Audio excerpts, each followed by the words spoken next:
right, audio check, 1, 2, 3. We're good? All right. Audio check, 1, 2, 3. Test, test. Audio check, 1, 2, 3. Test, 1, 2, 3. Audio check, 1, 2, 3. Test, test, 1, 2, 3.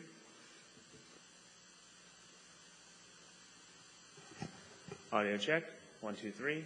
Test, test.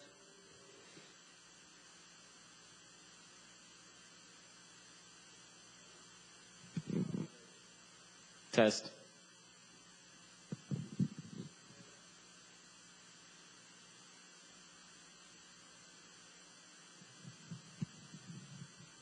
Audio check, 1, 2.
Good morning. Come on in. We're going to get started in just a minute.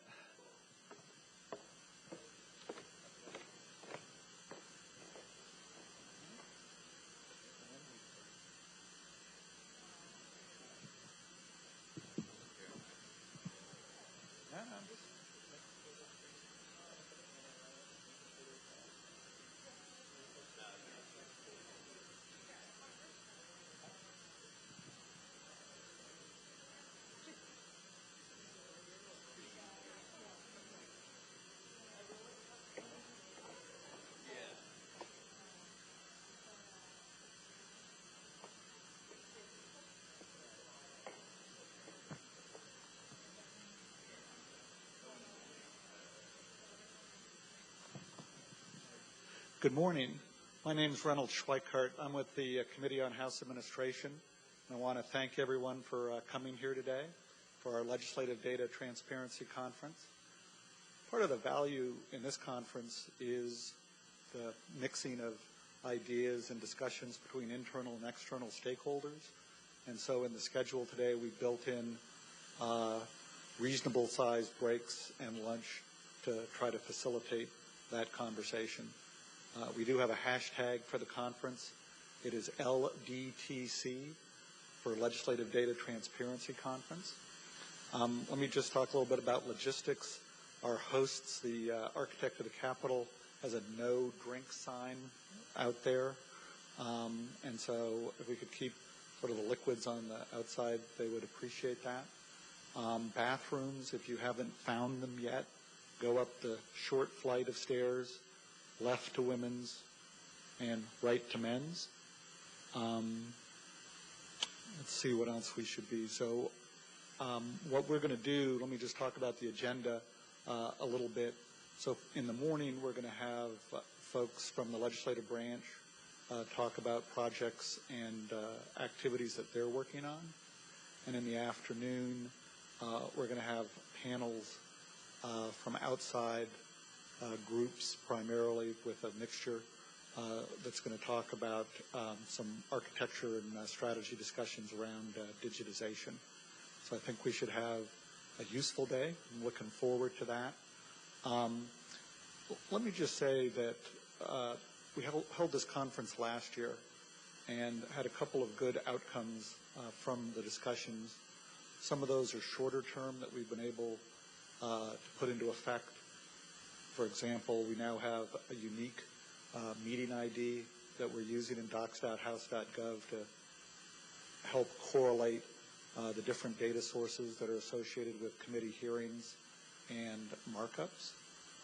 We also kicked off a longer range project for modernization of the legislative drafting process that you're going to hear more about later, probably later this year, which is going to take a little longer to put into effect. But both good outcomes.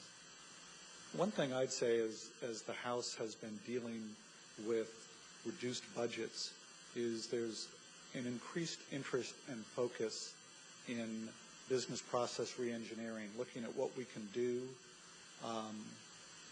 once instead of 2 or 3 times. And some of our speakers are going to talk about the progress that we're making in that area. I'd just like to briefly note docs.house.gov, and we're going to have a demonstration of the administrative interface in the tools panel. But I think this is really going to help us in a number of ways. One, to make data available more immediately in a digital form, and also to speed up the distribution of information. So let me just ask Kirsten Gullickson to come up. Kirsten is Senior Systems Analyst with the Office of the Clerk in the Legislative Computing Systems area, and she is going to give us a quick walkthrough of the legislative process. This is sort of the slightly more advanced version of how our laws are made, just to make sure everybody's on the same page as we go through the day. So with that, let me turn it over to Kirsten. Thanks, Ronald. Again, my name is Kristen Dullickson. I do work for the Office of the Clerk. And in about 10 to 15 minutes, I will try to explain legislative process to you and where our documents are going. So I'm told by the committee that there's this great book outside, How Our Laws Are Made. It's printed by GPO. So if you really want to go in depth about the legislative process, this is your book. Before I start on the legislative process, I just want to take some time to review the institutional challenges that are faced not only by the United States Congress, but by parliaments and legislative bodies around the world. Of course, our challenge is that our legislative documents and our related data must be prepared, managed, distributed, and archived. It doesn't matter which legislative body we're talking about, whether it's Congress, the British Parliament, the D.C. Council, or our local county commission. We all have to prepare, manage, distribute, and archive these things. Here in the United States Congress, that paper rendition of all of our official documents is the official document of record. So not only are we preparing paper, but we are also preparing electronic means for handling our official documents. And just to prove the paper part, this is a old picture from 1937 or 38. Is an actual journal clerk, and the journal clerk's writing a big book on the House floor about the activities of the House as it's going on.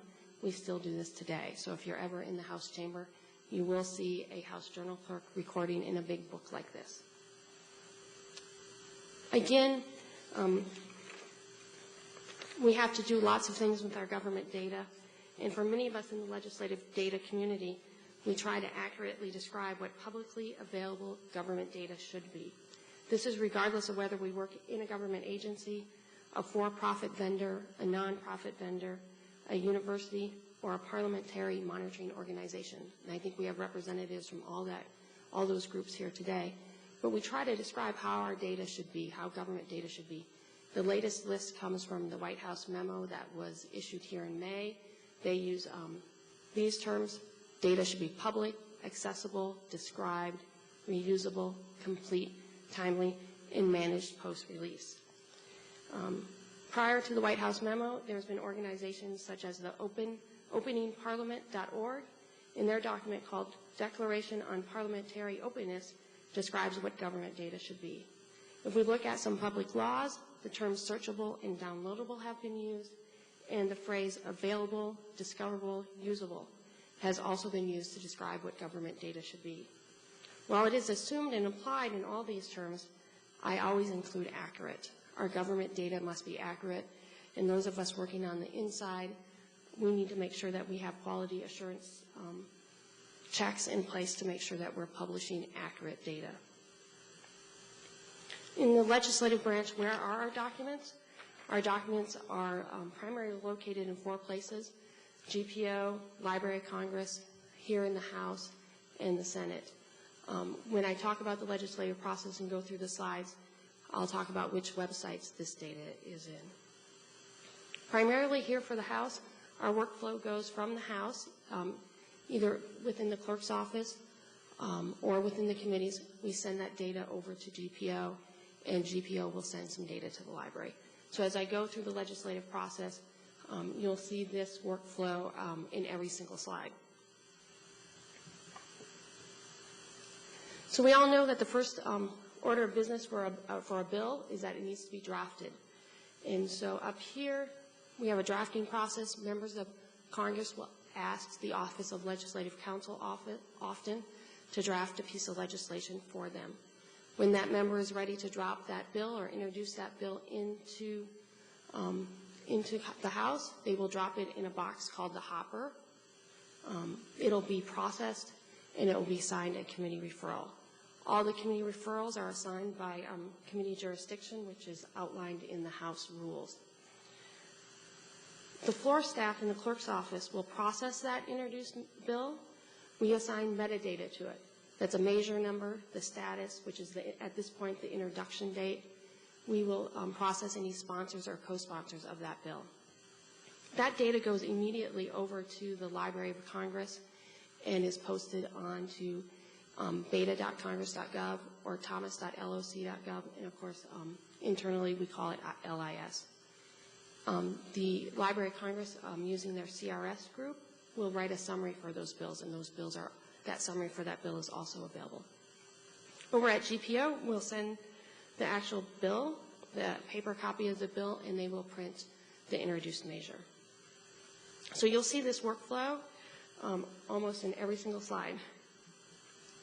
After the bill has been introduced, it's been referred to a committee. There's committee actions.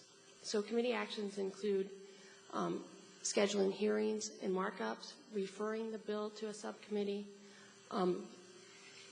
and asking for executive comments. So if the committee would like an executive comment.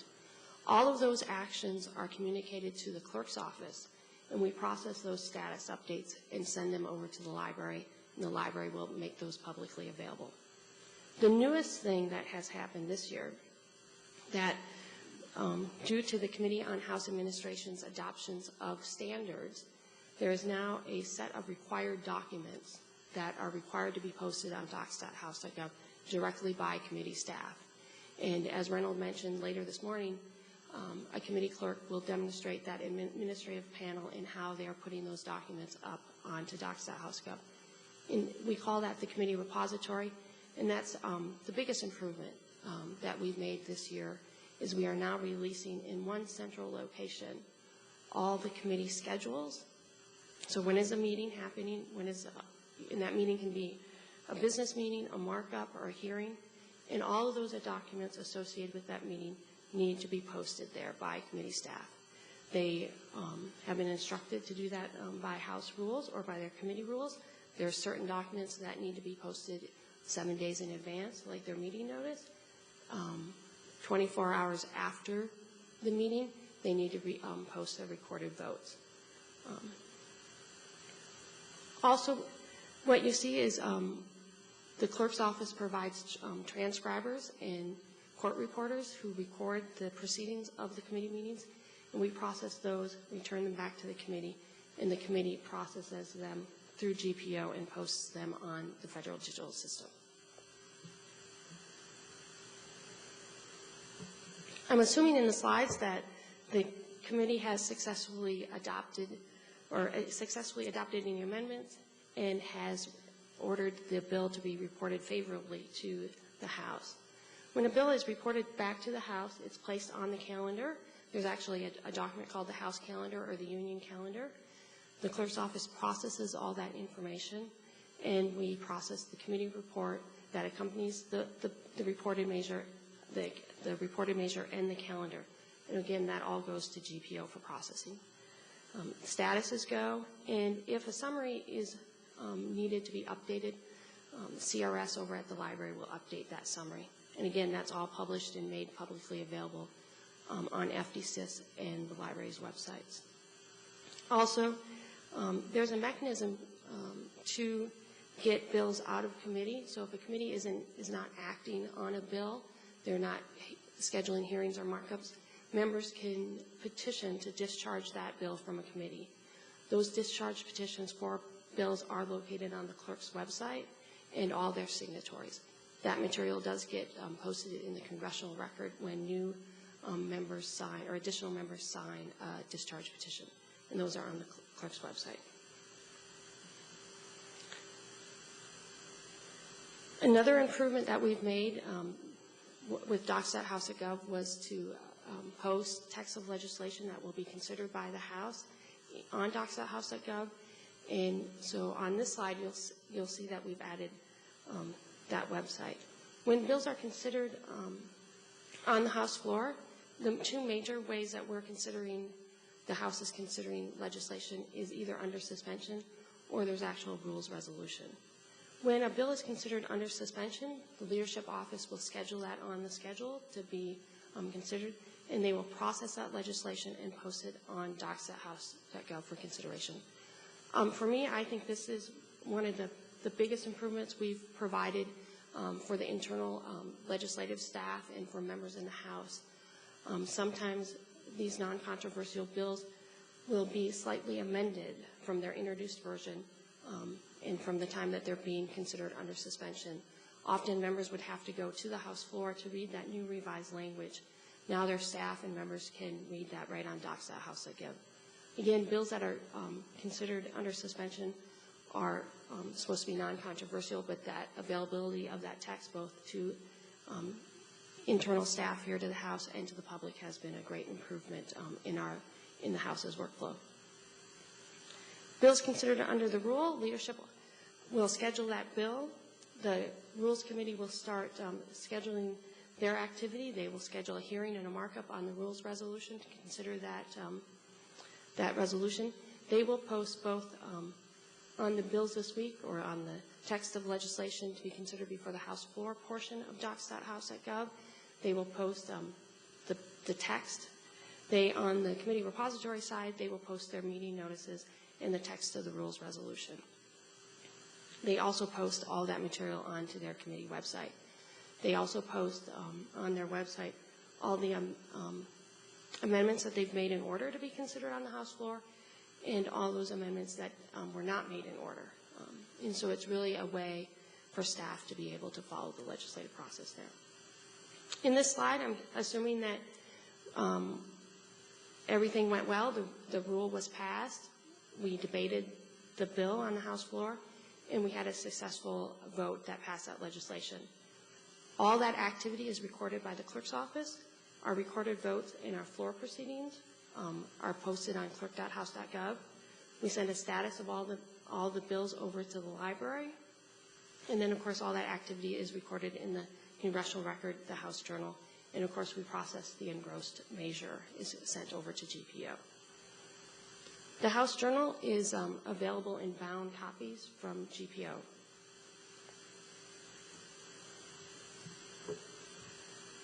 I'm going to quickly, this is the Senate's consideration of the bill. In this slide, I assume that they've done the committee process. They've successfully adopted the resolution or the bill.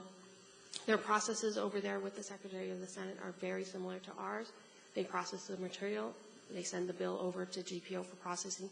They send over status and summaries over to the library. Presidential actions. When a House bill is both passed by the Senate and the House, that House bill comes back to the House enrolling clerk. We prepare the actual enrolled bill, which is printed on parchment. It's put in a nice delivery case, and it's delivered to the White House for presidential action. We also send a copy of the enrolled bill over to GPO for processing so it can be made publicly available. We record presidential actions, and we send those over to the Library of Congress. So when the president signs the bill and the date of it, the clerk's office processes that data and sends it. At this point, if there is a summary that needs to be updated, the Library of Congress will update their summary for the bill. I want to spend a couple minutes on this slide. So after the president has signed the enrolled measure, the bill becomes a public law, and there's a public law document that is made available and printed. The process to create that public law document involves a couple of different agencies or different organizations. The Office of Law Revision Council, which is here in the House, and their offices are in the Ford Building, assigns the U.S. Code citations to the law. They give that to the archives, and they process that document, put it in the right location. They add all of those things to the document and create what we call the public law document and send it over to GPO for printing. The next thing that happens is that the Office of Law Revision Council will update the U.S. Code. So if there are changes to the U.S. Code made in that public law, they will update the U.S. Code. And they will, the quickest way to find those updates is on their website. It's uscodebeta.house.gov. And so they make those updates, goes on the website. The printed version of the U.S. Code will go to GPO for processing, and it will be printed and then made available on FDsys. Also internally, the Office of Legislative Counsel in the House and the Senate, they will update their sets of compilations. This is for law that's outside of the U.S. Code.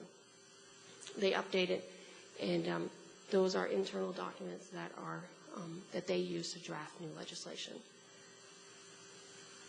Again, the clerk's office will process the public law number. So if H.R. 5 becomes Public Law 113-5, we will link up that data and send it over to the library so that when you are looking at on beta.congress.gov, you know that H.R. 5 became Public Law 113-5. I don't know if H.R. 5 from the 113 Congress actually happened, so don't look up that reference. With that, I will take any questions and answers. We have questions. We have a couple minutes. Just a minute about the slide. This is an electronic voting machine. So after, in the 1930s, after the session was done, they would actually record all the votes in a different manner using this machine, and it was created internally by one of the tally clerks. So, any questions? Yes. And there's some microphones here. I think it'll help if we use that. Could you explain and justify the overlap between the Library of Congress system and the GPO system? I can certainly understand in the age where you had print and online was new, they were fundamentally different. But the two systems, I would think, have merged over time, and GPO, for example, is that it also has metadata and structured data, and they're online. So this is sort of a historical relic of that era when print and online were considered qualitatively different. And, do you think they should be merged or anything? What's the justification for these dual systems? I don't know the official justification for the two, but from my viewpoint as a clerk employee, documents at GPO, you can just go and get documents there. Of course, there is in the MODS data, there's a lot of metadata that if you know how to read it, you can scrape it. But over at CRS, in the library, they're taking the time to really explain legislative process to you. So if you look up a bill on on Thomas, you can explain it to a person who doesn't understand legislative process. When you're over at FDSys, you need to understand what you're looking for. So there is some value added to all of our legislative data by the Congressional Research Service. So just to follow up, the metadata is standardized across two online services, though? From those of us in the IT world studying all this, we would probably say no. There's some work that we need to do, but if you do understand the data, you can manipulate it for what you want to do. And we'll see some examples of that today. Let me just add one comment. The scope of the two systems is not a direct overlap. FDSys also, in the statute in Title 44 that established the online access from GPO, provided for government publications generally. So at FDSys, you'll find court opinions, you'll find executive branch publications. The other functionality that's unique in FDSys is archiving and preparing sort of data for long life that we're going to talk about this afternoon in the archiving panel. So there is some overlap, but there's also, in addition to the differences that Christian pointed out, there's also some functionality that's different between the two systems. I think a really good spot for some of us to go back and look at some of the original documentation about when Thomas was set up and when Speaker Gingrich said this is the mission that was laid out for that. And that might give us some clue to the two missions. Hi, I was wondering if amendment text is also revealed through this process, and specifically amendment text that never is adopted. That's a good question. Under House rules, amendments adopted in committee, the text of that legislation is required to be in their committee report, and which is required to be posted on docs.house.gov. So that is another place that the House rules change and the standards set by CHA is revealing some of those amendments. But amendments that have not been adopted, that have been considered not adopted, are not necessarily required to be made available. Amendments, correct.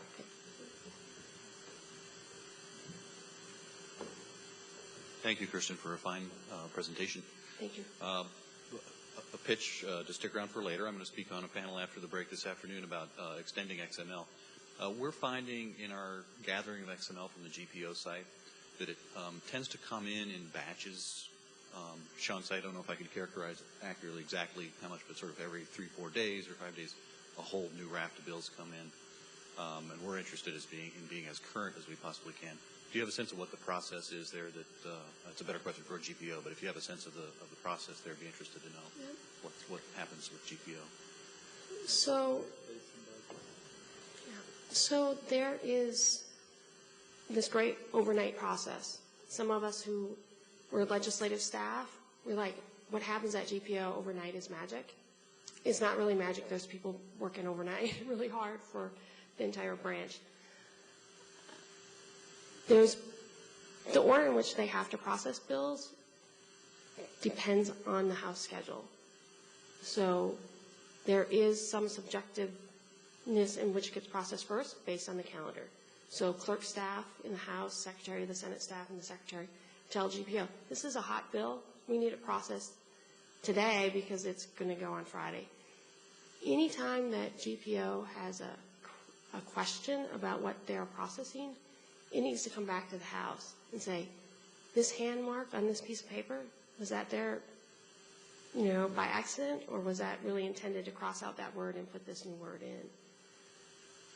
Because we're in a parliamentary body, sometimes a lot of people have to make a decision on whether or not that hand correction needs to be corrected or not, because once something's in the hopper, it's in the hopper. So there are things in our quality assurance check that can delay those. But as soon as the bill goes to print on the House side for House data, as soon as GPO sends that electronic file to print the paper file, the electronic version is put on FDSys. So, and we all know systems, there's something wonkish going on in the system, it might cause a delay. My understanding from the GPO folks is that's pretty rare. If there's no other questions, I'm available all day. If people have any questions, you want to see anything in detail, or talk about what XML is out there, I'm certainly available. Thank you, Reynolds.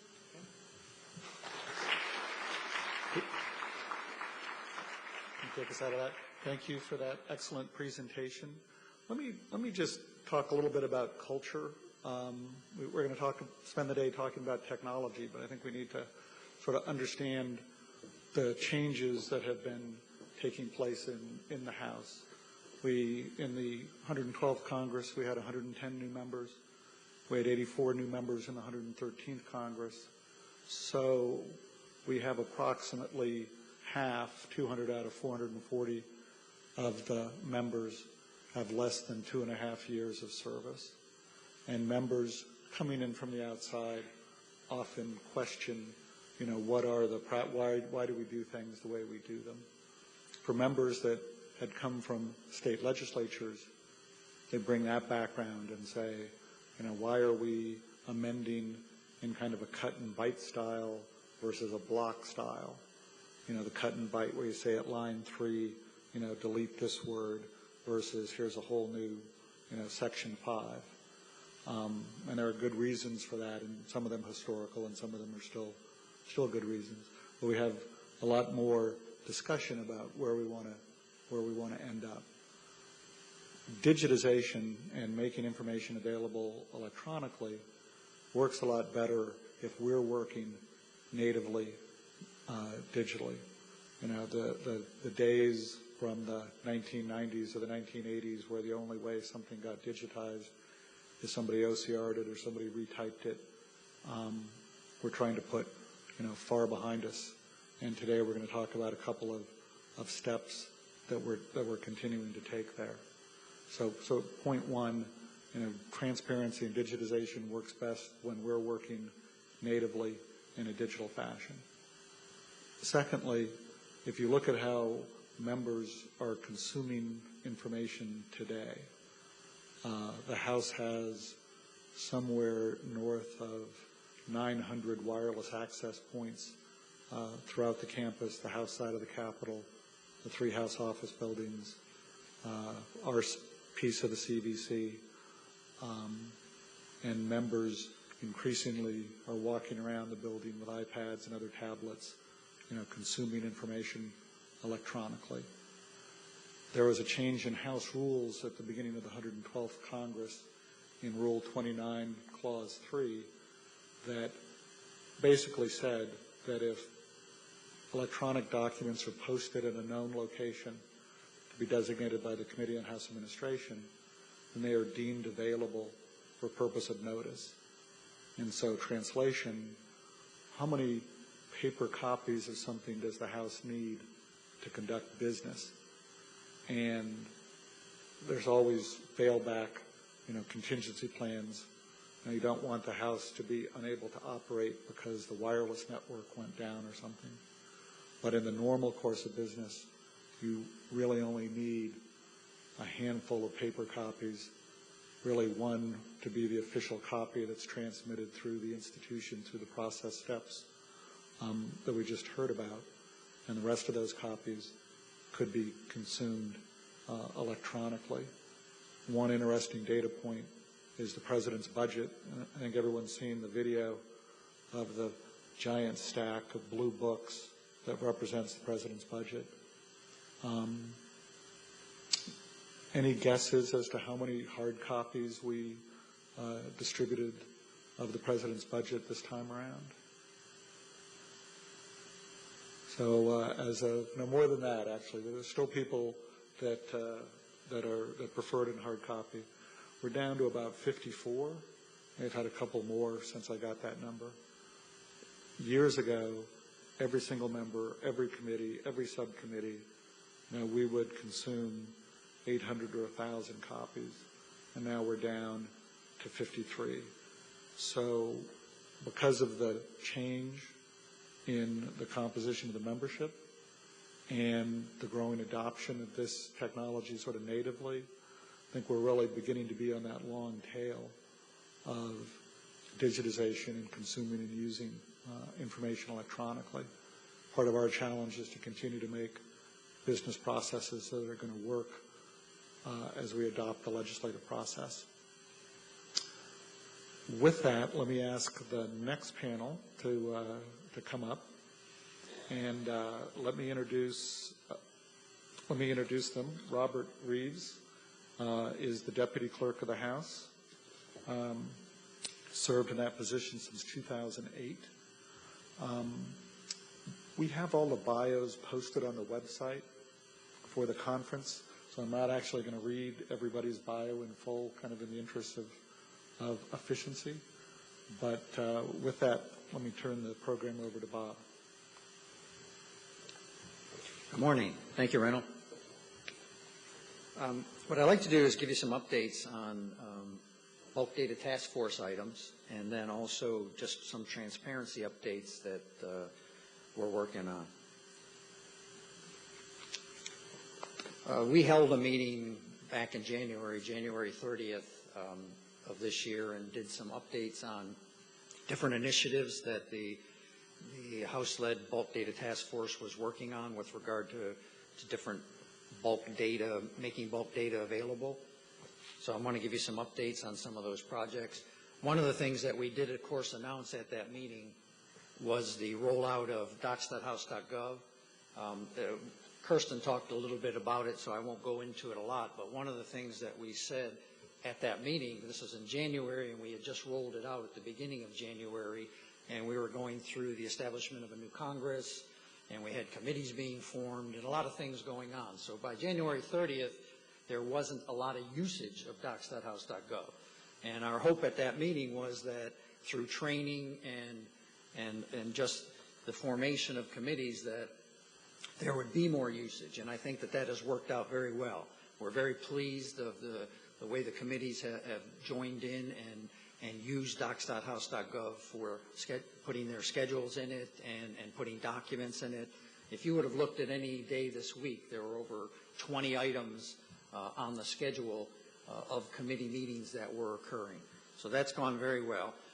One of the things I'd like to share with you, because of course when things start to go well, people start to ask you to either add things to it or change things. So we have now a list of 40 or 50 enhancements that are both internal and external enhancements. I'll share a couple of them with you. One of the things that we're looking at is to improve the search. We want to add some different terms to the facets. There was a request to add military titles, add the last update date under the first published date, a new bulk XML file, and some RSS changes, adding unique ID and the link to the meeting XML. So those are some of the things that we're working on. There are additional internal things that we're also working on with regard to docs.house.gov. Another item that we discussed that we had on our list to roll out was what we call the speaker search. And so it's part of the House Live video that we push out to the internet. It's only available in the archived video. So if you went to yesterday, what you would be able to find is you go up to, there's a tab up at the top, and you would click on that tab and it would say search transcript, and you'd be able to look for the beginning point of who spoke on the floor that day. So if it was Speaker Boehner or any other member of Congress, you would find the spot that they spoke and be able to click on it and begin their speech for the day. So that was rolled out in April, and it's now available for you off of the House Live. The other thing that we talked about was creating an RSS feed off of our legislative activities, House floor activities page. So in April, we did add a little up in the upper top right-hand side, we added an RSS feed that you can sign up for. And it's basically what we push out to this page, the legislative activities page. We also talked about at that time pushing out a feed to Twitter, and I'll talk a little bit more about that later, but we decided to split the Twitter and the RSS feed because we were ready with the RSS feed in April and didn't want to wait any longer. Here are a list of some of the other projects that we discussed. Bulk data bill summaries, where we are with that. Initially back in January, we were still working on the requirements, both from a technical perspective, and most of those have been worked out. There's still some technical things that are being finalized. Also finalizing the proposed implementation plan, and the next step after that will be to get approval from management and get it on the schedule to be worked on. The House Modernization Project, which is with the Office of Law Revision Council, stage one is to convert U.S. code to XML and make it available in bulk data format, and we talked about a mid-summer rollout, and they're on target for an end of July rollout. The data challenge,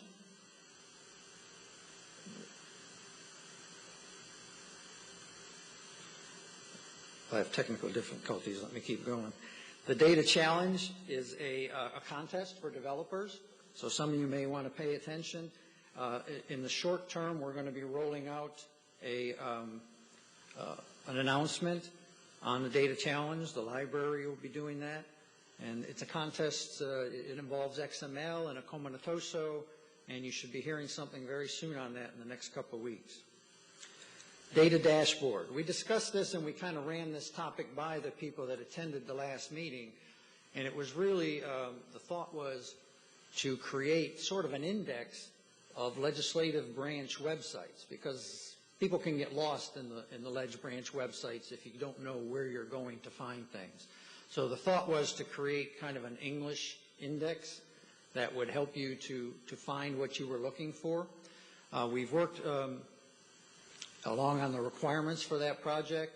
Right now we're still tossing around the idea of maybe having two indexes, one that would help you to quickly find legislative data, and then a second that would be more descriptive of the other things that you may want to look for and have a hard time finding just on legislative branch websites in general.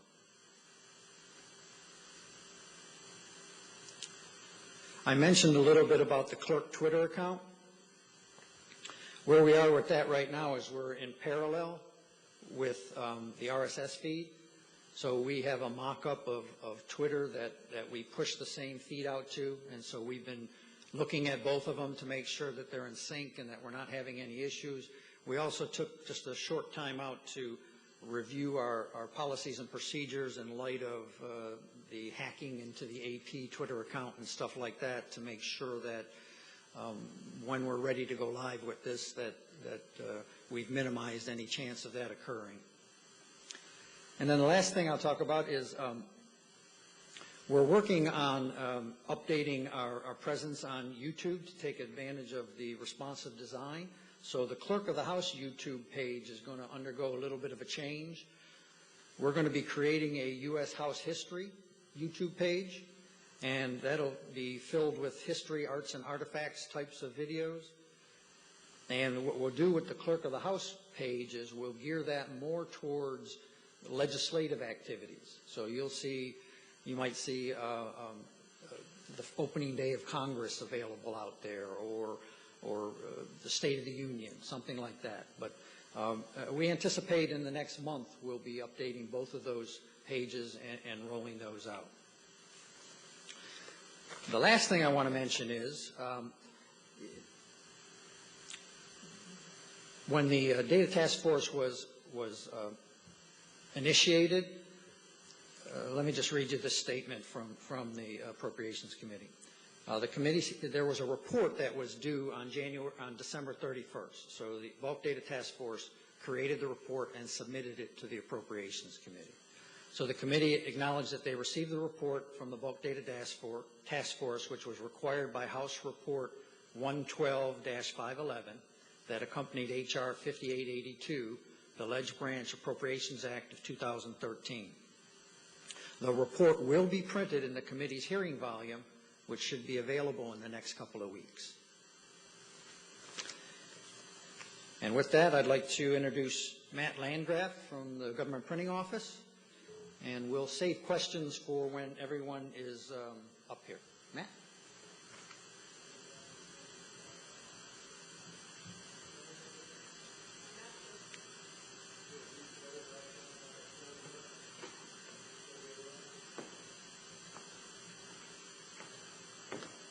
So we're good. He was good. Yeah, we're good. Yep. Sorry, I think I went the wrong way. That's okay. Okay, good morning, everyone. My name is Matt Landgraf, and I work in the Office of Program Strategy and Technology at GPO. And my LC counterpart, Beth Dulabon, is also here. And I just wanted to thank her for being such a great partner in this process. So I'm here to talk about the collaboration that's happening between the Government Printing Office and the Library of Congress to digitize and make available core legislative materials. So let's go to a little bit of background on how the collaboration began. The Joint Committee on Printing, which is our oversight committee, approved a collaboration with the Library of Congress on the digitization of the historical statutes at large and bound congressional record. This is obviously a great opportunity to greatly increase the coverage of these legislative materials available digitally, both from GPO and the Library of Congress. So let's talk about the roles and responsibilities, the nature of the collaboration that's happening between the Library of Congress and GPO. So the Library of Congress, so basically the great thing about the collaboration here is that we're able to really take advantage of the core competencies that both agencies have. The Library of Congress already has various contracting vehicles and capabilities to perform the scanning itself, so it makes total sense for them to be responsible for that, and they do a great job at it. So they provide those native master files to GPO.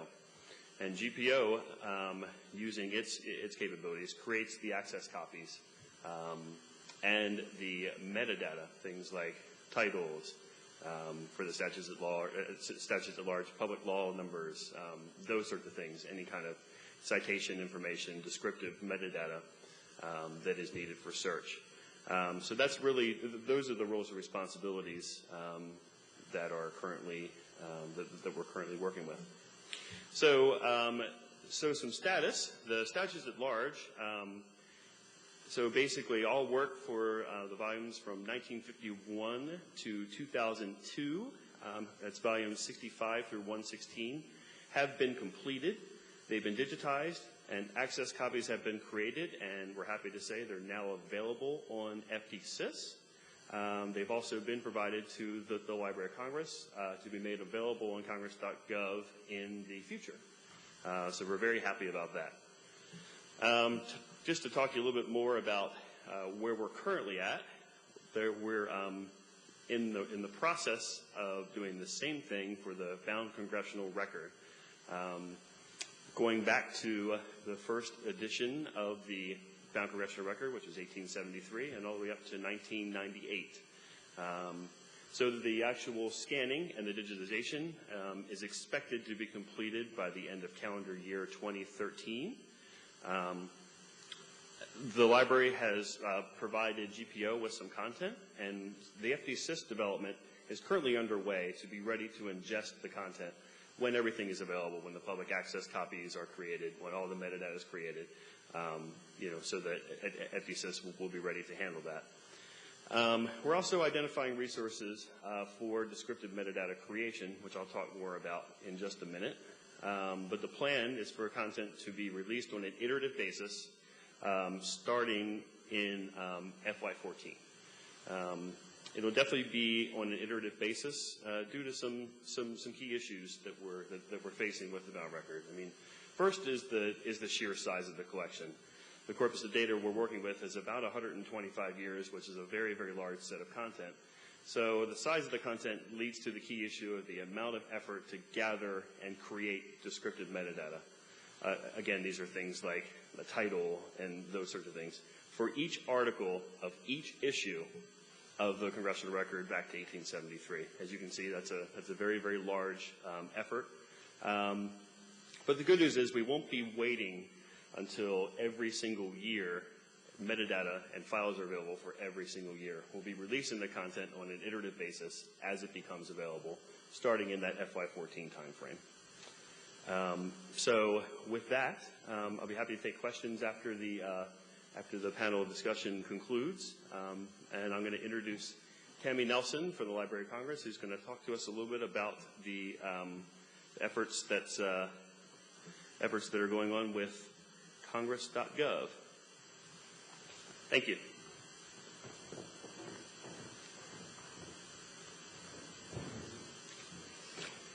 Hello, everyone. Good morning. Excellent. I was hoping to get a response. I'm going to ask for a little audience participation, so I want to make sure everybody was awake. Excellent. I am going to continue on the similar theme to what Matt was talking about. He presented about valuable historical data processing that's being worked on collaboratively between the library and GPO. I'm going to talk to you about congress.gov, which provides current data that's currently available, integrated, gathered from the House, the Senate, GPO, and CBO, and presented through beta.congress.gov. I am the project manager for beta.congress.gov, but if you've read my bio on the website, you might have noticed that I started my career at the library managing enhancements to Thomas. So how many of you have used Thomas?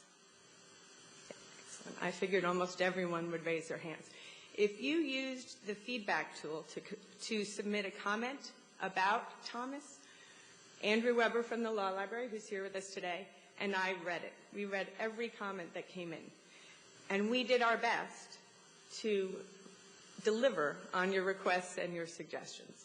And in some cases, we were able to do that. We reduced the timeout from 5 minutes to 30 minutes. Does anybody remember when it was 5 minutes? How frustrating that was? But we couldn't deliver on everything. And that is because the foundation of Thomas is aging. And some items were simply impossible with the current framework.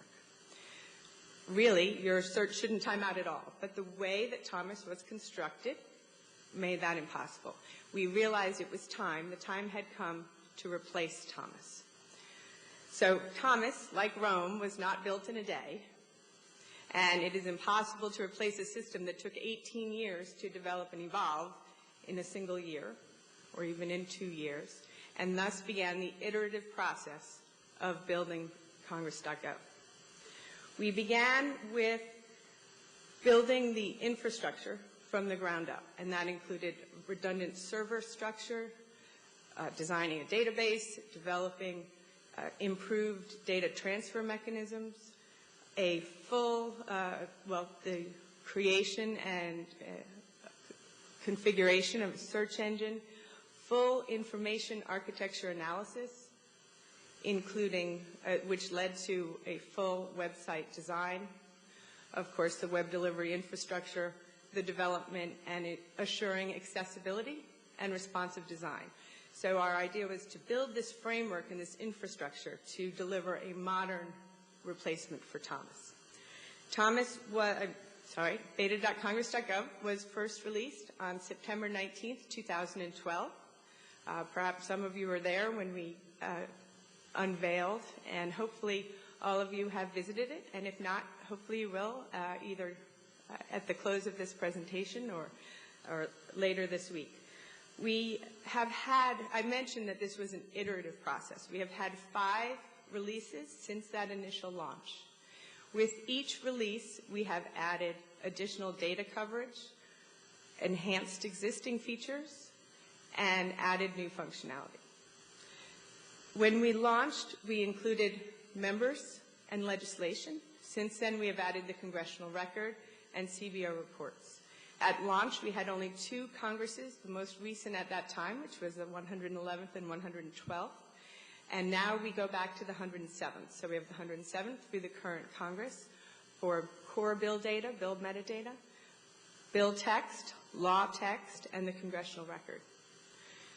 We have also, in January, changed the system over to handle the 113th Congress, which was a blissfully simple operation compared to the every 2-year ritual of adapting Thomas to a new Congress. Again, evidence of how a modern infrastructure, it really was time for that. It increases our efficiency in delivering this data. Andrew and I are still reading your requests, except that now we're able to deliver on them, which is much more gratifying. And hopefully, if you haven't already submitted feedback, you'll do so after this presentation. So I talked about the data that we added, but we also have added some functionality. Our April release included adding more powerful facets and more data about legislative status. We've also added an amendment text tab to the amendment display, and we've begun the process of adding embedded links both from the congressional record and to the congressional record from throughout the system.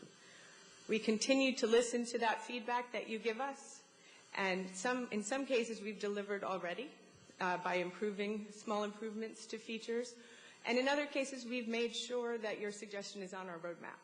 And I'm going to talk a little later about what's coming up, what the next steps are. How many of you have used beta.congress.gov?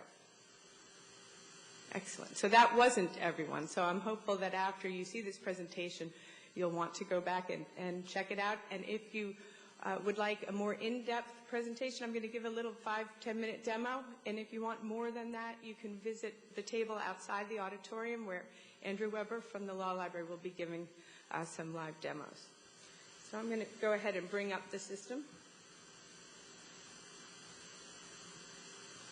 Okay. I mentioned responsive design. How many of you have used Congress.gov on your mobile device? Right. So I can show you what happens. The screen resizes, automatically reorganizes the information to the size of your device. So this is a 100% device-independent responsive design. Doesn't matter if it's an iPhone or an Android. Doesn't matter if it's an iPhone or an iPad. The size of your screen determines how the screen is laid out. So if a few of you I saw immediately pull out your devices, and that's okay. If you wanted to follow along or wanted to poke around, I don't mind.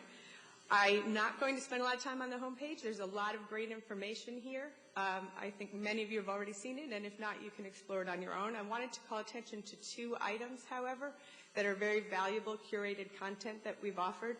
One is the legislative process videos, which are, if you click here, you'll get 9 videos. And I think of these as somewhere in between Schoolhouse Rock and what Kirsten talked about with her slides.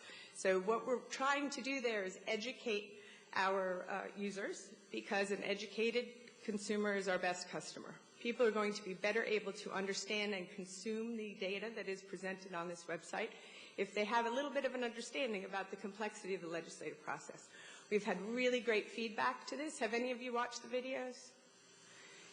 Excellent. And we've gotten a lot of great feedback from teachers especially, that this is a really valuable resource, but just really valuable for anybody who needs to understand that. The other item that I wanted to point out is the legislative glossary. There are currently about 80 items in the legislative glossary. You can get to them in an A to Z index sort of manner here, but they're also linked throughout context-sensitive help text throughout the site. So if we're presenting information about actions and someone says, well, what does that mean? What is an action? We've got links to the glossary from that page. So those are two areas on the front page that are very valuable, but there's lots of other things there as far as information about Congress, about current members, and even some information about the Capitol Visitor Center where we're sitting right now.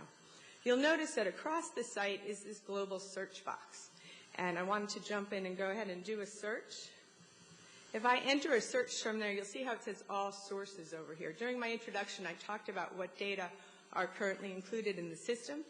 So we currently have the congressional record and legislation and members. There are no members named FAA, so that means my legislative source listing here is showing the congressional record and legislation.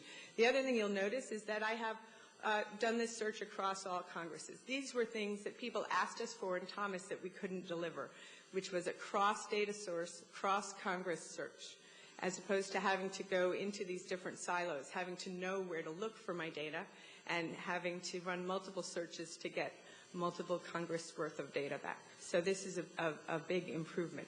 However, I might, in a certain circumstance, say, well, that's great that you've given me the 107th through the 113th, but I'm really only interested in the 113th. So we have the facets down the left side that very easily allow me to narrow my data. So I've narrowed my data set from several thousand to 129 with that one click. I can say, well, I'm looking for a piece of legislation, so I'm going to go ahead and choose that facet. Now I'm down to just 23 items. I'm looking for a bill that originated in the House of Representatives. That, again, narrows my set down. And I'm interested in something that became law.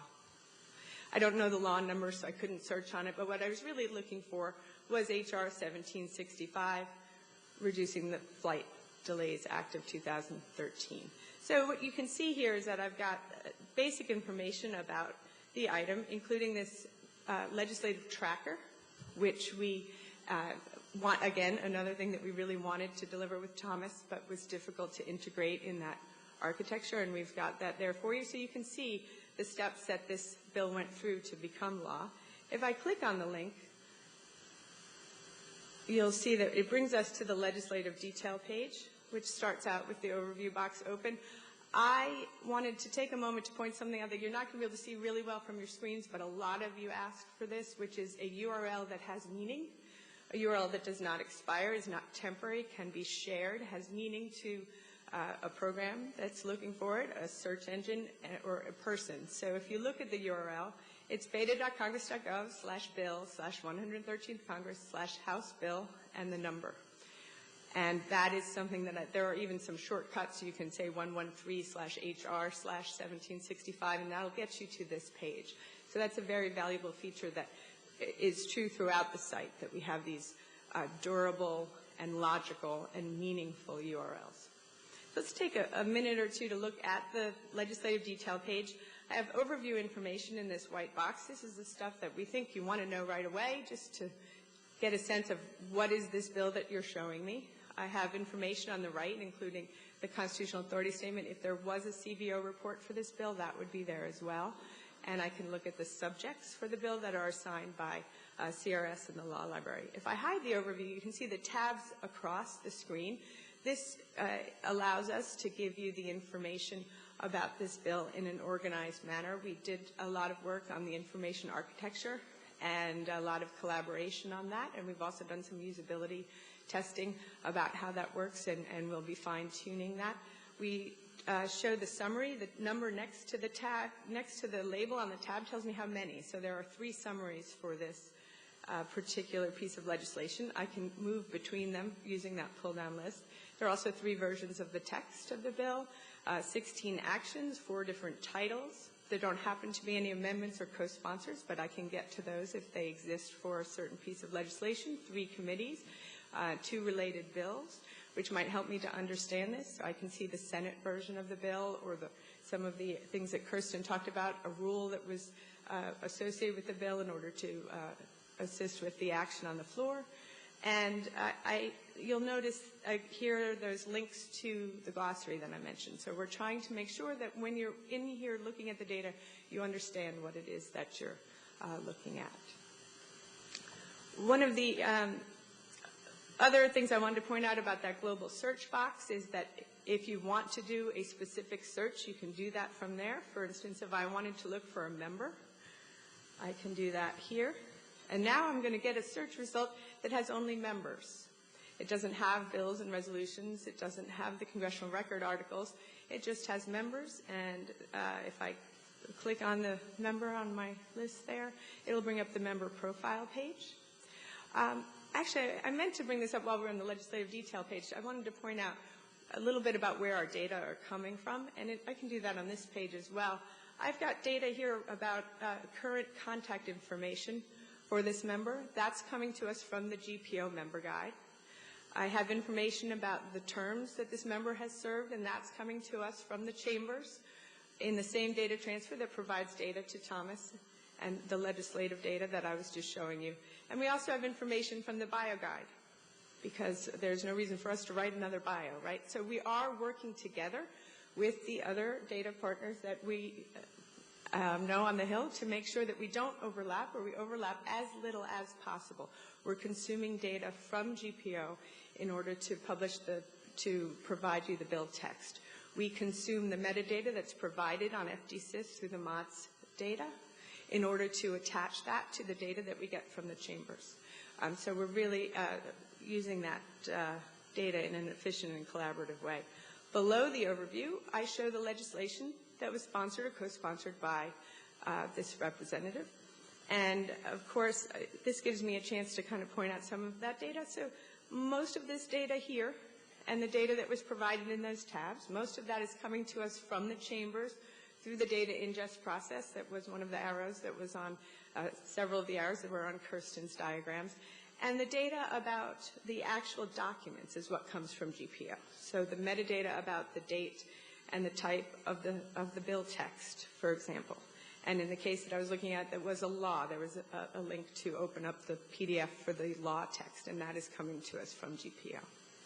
I had one other area that I wanted to show, which was the congressional record, and that was a new data set that we added when we launched with the legislation and the members. And this is something Bob Reeves also mentioned, is that when you do something that's good, one of the first things that happen, first people say, great job, and then they say, why doesn't it do this? And can't you add this? And I really need that. And what's great is that most of the things that people asked for right after that, we already knew when we were going to deliver it. We not only were planning to do it and knew we had to, but we already had a schedule for it. And the congressional record came out in January. And again, we put a lot of effort into the information architecture to improve upon what was done in Thomas. When you search and get something in the congressional record in Thomas, you don't really have any sense of the historical printed document that lies, that contains that little snippet of text that you're delivered. In the new system, we are always given that context. Obviously, we have the masthead up here. We have this bit here that tells me what day I'm looking at, what Congress, what session, what volume, what issue, and here it's showing that it's the daily issue, not the bound issue. This is all data that we're consuming, again, from that MODS file, from the MODS data in FDsys. And if I go, I can also browse by date, which is something that you can do in Thomas, and we've replicated that here and improved upon the usability of it. I can also search by date. If I bring up the date picker, it gives you a little bit of added value in that it shows which days there actually was a record published. So that's what the shading indicates. And I can go to a particular day, so I can go to September 2012, and see what was happening while we were deploying our new website. It's going to bring up that day.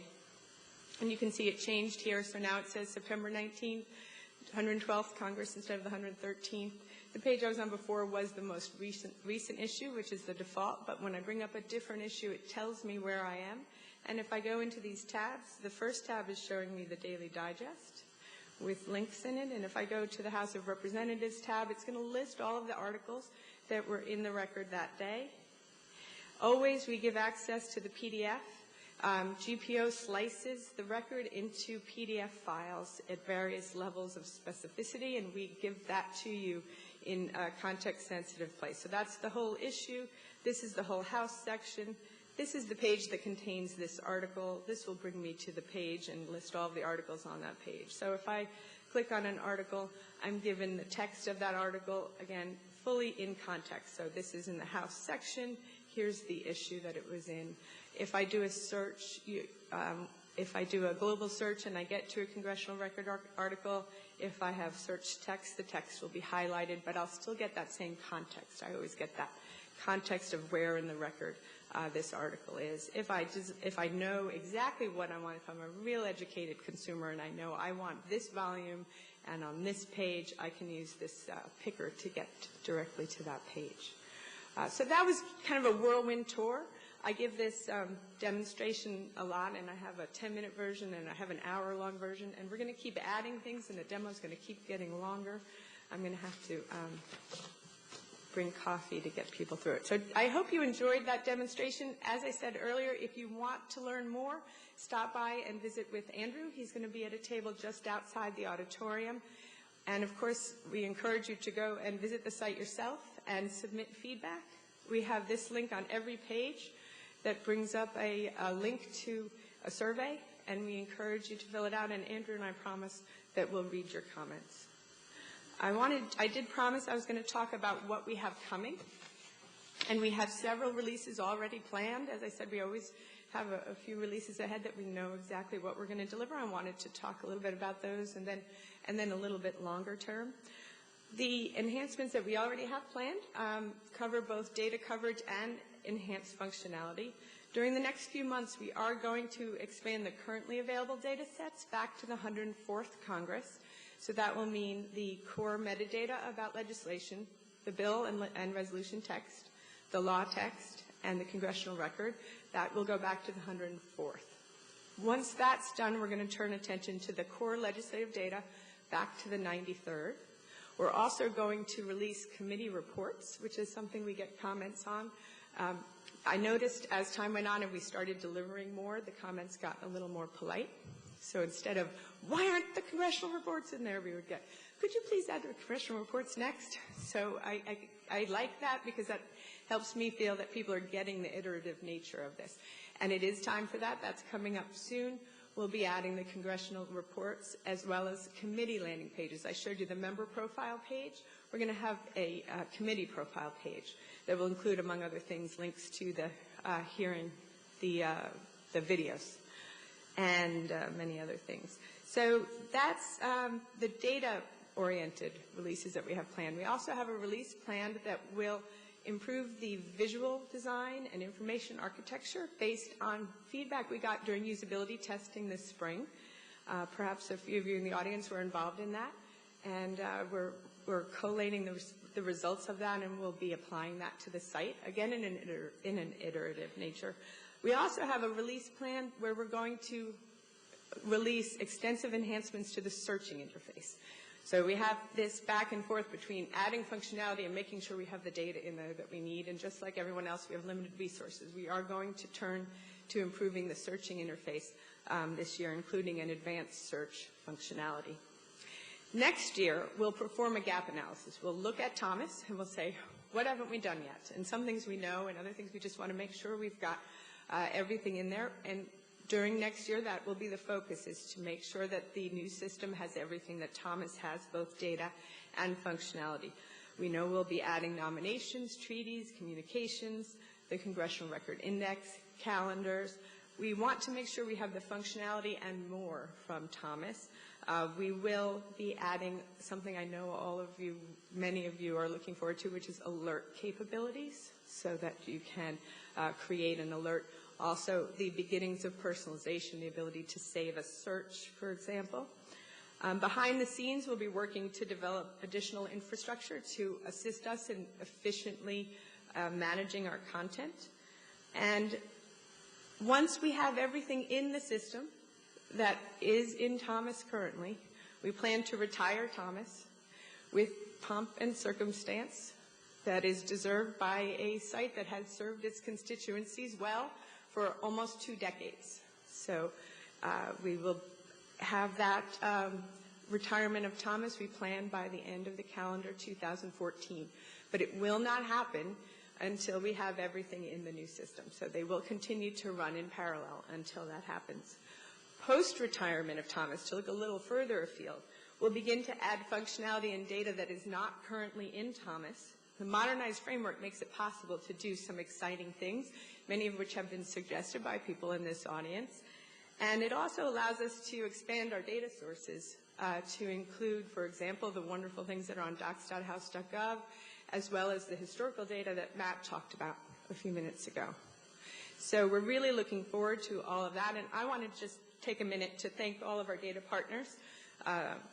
Many of the people that I work with on this are in the audience today. I can't make eye contact because I don't know where everyone's sitting, but it's been great learning experience to learn how everybody works and how we can work together. We've created some valuable collaborative relationships that will continue to enhance our ability to deliver this data to the public.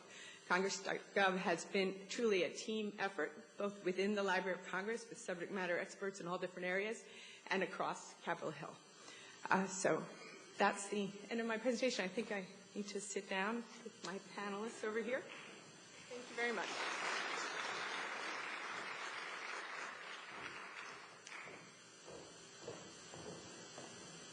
Thank you, Matt and Tammy. We've got time for questions, so if you'd like to ask any, come up to the center microphone. Quick questions, one for each of the panelists. First, to Robert, you mentioned that the Bulk Data Task Force is working on addressing unique IDs. My question is, what is going to be the level of integration across government databases of those unique IDs? What we have now is all throughout the federal government, different agencies are developing unique IDs, and they don't talk to each other across the databases, I think even within Congress. But the value of a unique ID is much greater if they are common across government databases. So to what extent will there be integration of your unique ID, or will it be a very narrow ID just for the bill tracking system, basically? My question for Matt, actually, too, is in your description of the GPO. The GPO is the one that adds the metadata and not the Library of Congress. Now, it's my understanding that the Legislative Council, who creates the bills, has traditionally actually added a lot of metadata when they're creating the bill, and traditionally most of it has been stripped out. What is your view of the metadata that the Legislative Council has added, and do you stick with your view that it's GPO, your presentation is the metadata source? I'm also curious why you're just going back to 1873, why that year was chosen for historical. And for Tammy, my question concerns access to roll call information by legislators. So as you may know, political scientists think we live in a representative democracy, and the most valuable type of legislative information is to be able to track roll call votes by legislature. Legislatures have always disagreed. So when Newt Gingrich released Thomas, and say in 1996, he said that, oh, this was just phase one, this bill-centric system. In phase two, we're going to allow you to look up roll call votes. The Congressional Accountability Project, which was at that time the lead public advocate, made that a centerpiece of what they wanted in the next stage. The Library of Congress issued a report and said, oh, this is something, and Dave Dreyer had a committee on the 21st Century Congress, and he suggested he wanted to do it. But throughout this entire period, now it's almost 20 years, there's been fierce opposition by members in making roll call votes by legislature available. and I haven't seen your latest version except what was demonstrated by the airport, and I listened to your version, and still there's no access to roll call information by the legislature in your system. The same problem across the state legislatures.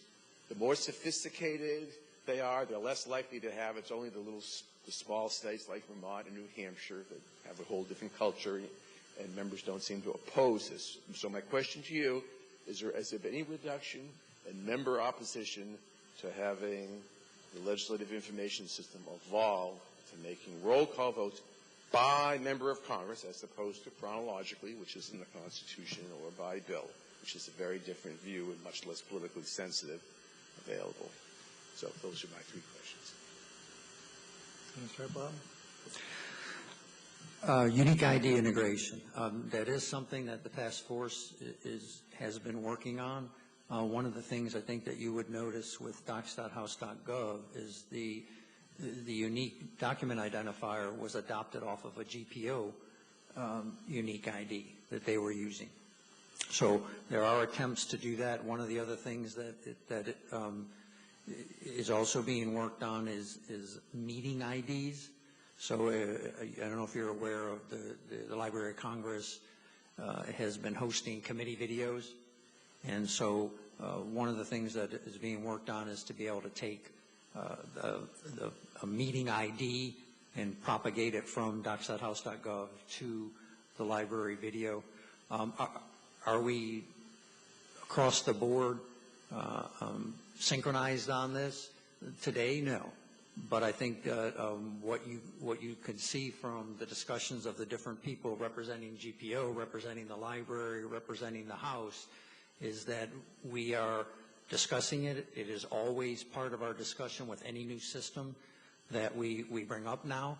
So I think going forward, you're going to see a more integrated pathway to being able to get to things, us always sharing the same IDs. And I'll let Reynold also add something to it, because the Committee on House Administration was very much involved in the creation of the data standards that were adopted for docs.house.gov. Yeah, I think when I think about the scope of unique IDs, is that we're looking at those within the legislative process. So if there are unique IDs we might want to reference that have been already defined in the executive branch, I don't think we'd go back and recreate that wheel. For example, one of the conversations we've been having this week is talking about witnesses before congressional committees. What's the effort around creating some... Well, just to motivate the question, for example, with electronic signatures, if you had a unique ID when a member of Congress signs a document, that would completely revolutionize access to information. I don't believe there's any plans to add unique IDs to electronic signatures. And I think those are... So we're clearly using the member ID from the bio guide as our lifetime tracking number for members, whether they come and go or serve continuously. And one of the things that was added also to a data file that's available off of the floor summary page, we added in that spreadsheet the unique identifier also for members. Like I said, it's something we're aware of. It's something we're working towards. It's not something that we've solved right now. Okay, I'll address the questions for me now. First of all, thank you for your question. And it does give me an opportunity to sort of clarify the metadata issue. We do try to leverage existing metadata whenever we can. So for the statutes at large, we had several different metadata sources that had already been created for especially the public laws section of the statutes at large. So we did actually leverage a lot of that work, and we'll do that whenever possible. With regards to the metadata for the bound congressional record, we will be talking about metadata that we're down to that granular level that really pertains to each article, which isn't currently available as far as as far as we know. So that would need to be created. So I wasn't intending to say that GPO is the be-all and end-all in the creation of metadata. It was really around the context of this project and sort of the roles and responsibilities between the library and GPO. Does that answer your question? Yeah. Are you stripping out any metadata from the Legislative Council? I mean, are they stripping out before they put it in the system? Traditionally, they were. They had a lot of unique identifiers and things like that. All this was stripped out before it went into Thomas. Is that continuing to be done? And if it goes through the system, are you stripping it out, you know, at the end of the process in any way? I mean, do you like their metadata? I mean, it's a small subset of the final set of metadata, but I was just wondering. Yeah. So I mean, yeah, we do try to, you know, leverage metadata whenever we can. So. Your second question, I think, was 1873. Yeah. Okay, yeah. So that was actually in the letter of approval. It was stated that the years 1873 to 1998 would be the scope of this project. And 1873 was the, you know, the first edition of the Congressional Record as we know it now. So there were several other iterations, including the Congressional Globe and others, that did exist before 1873. I believe that's, it could be something that could be considered in the future, but right now the focus is on the bound Congressional Record from 1873 forward. Yeah, speaking from the Joint Committee on Printing perspective here, I think that we wanted to have an all-inclusive set of the Congressional Record. We've had an interest in a cumulative record, from 1800 forward. I think there were 2 different publications before the Congressional Record with different formats and layouts. So I think that's going to be another, we're going to have to take a look at how we do that in a way that really creates an entire searchable corpus. One of the people who was in the back who came and left was Tom Wickham, who's the House parliamentarian. And we were talking a couple weeks ago about missing data and what missing data affects his life. And as Kirsten said, one of the processes that take place is referring bills to committee based on precedent. And so in his world, he's still going back to paper, to the bound Congressional Records because of the volume of laws from the Great Society in the 1960s and the New Deal that are being continuously amended. So at least from the House Parl point of view, at least, they're very anxious for you guys to get into the 1920s, and after that you start to tail off. The House Ledge Council did a analysis of existing laws and how often they were amended, and you got a typical kind of a distribution, with Social Security and things like that, with numbers like 1,400. Is that right? Yep. 5,000. So you get some laws that are amended a lot, and obviously other laws that are amended once or twice. So we want to hit that sweet spot as the next step.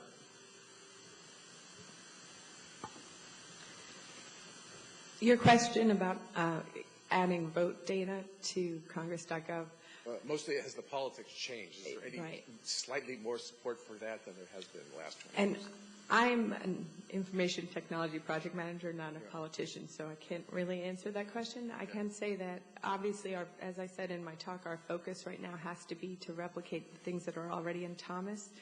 And Andrew and I we have a magical document called the Scope Bank, and votes is in the Scope Bank. We have not had the discussions that need to be had to see what scope we're going to be allowed or going to be able to do for votes, but that is on our list.